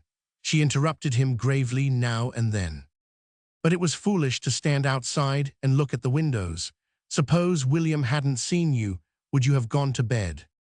He capped her reproof with wonderment that a woman of her age could have stood in Kingsway looking at the traffic, until she forgot. "But it was then I first knew I loved you," she exclaimed. "Tell me from the beginning," he begged her. "No, I'm a person who can't tell things," she pleaded. I shall say something ridiculous, something about flames, fires. No, I can't tell you.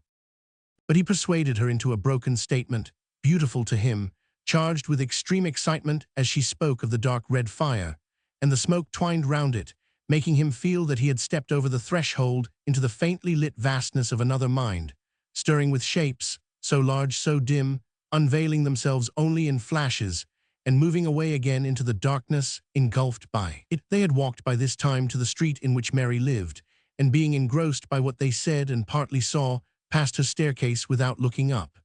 At this time of night, there was no traffic and scarcely any foot passengers, so that they could pace slowly without interruption, arm in arm, raising their hands now and then to draw something upon the vast blue curtain of the sky. They brought themselves by these means, acting on a mood of profound happiness, to a state of clear-sightedness where the lifting of a finger had effect, and one word spoke more than a sentence. They lapsed gently into silence, traveling the dark paths of thought side by side towards something discerned in the distance which gradually possessed them both. They were victors, masters of life, but at the same time absorbed in the flame, giving their life to increase its brightness, to testify to their faith. Thus they had walked, perhaps, twice or three times up and down Mary Datchet Street before the recurrence of a light burning behind a thin, yellow blind caused them to stop without exactly knowing why they did so. It burned itself into their minds. "That is the light in Mary's room," said Ralph. "She must be at home." He pointed across the street. Katharine's eyes rested there too. "Is she alone, working at this time of night? What is she working at?" she wondered. "Why should we interrupt her?" she asked passionately. "What have we got to give her? She's happy too," she added. "She has her work." Her voice shook slightly, and the light swam like an ocean of gold behind her tears. "You don't want me to go to her?" Ralph asked. "Go if you like. Tell her what you like," she replied. He crossed the road immediately and went up the steps into Mary's house. Katharine stood where he left her, looking at the window and expecting soon to see a shadow move across it, but she saw nothing. The blinds conveyed nothing. The light was not moved. It signaled to her across the dark street. It was a sign of triumph shining there forever, not to be extinguished this side of the grave. She brandished her happiness as if in salute. She dipped it as if in reverence. "How they burn," she thought, and all the darkness of London seemed set with fires, roaring upwards, but her eyes came back to Mary's window and rested there satisfied. She had waited some time before a figure detached itself from the doorway and came across the road, slowly and reluctantly, to where she stood. "I didn't go in, I couldn't bring myself," he broke off. He had stood outside Mary's door, unable to bring himself to knock. If she had come out, she would have found him there, the tears running down his cheeks, unable to speak.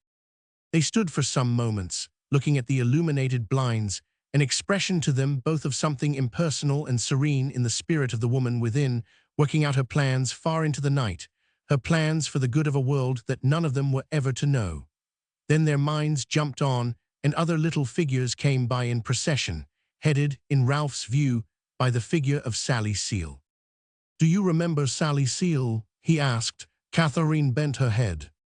"Your mother and Mary," he went on. "Rodney and Cassandra, old Joan up at Highgate."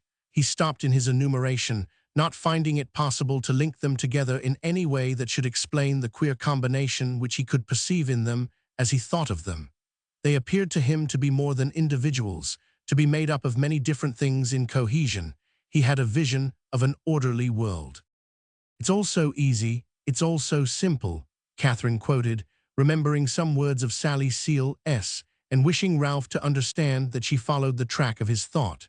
She felt him trying to piece together in a laborious and elementary fashion fragments of belief, unsoldered and separate, lacking the unity of phrases fashioned by the old believers. Together they groped in this difficult region where the unfinished, the unfulfilled, the unwritten, the unreturned came together in their ghostly way and wore the semblance of the complete and the satisfactory.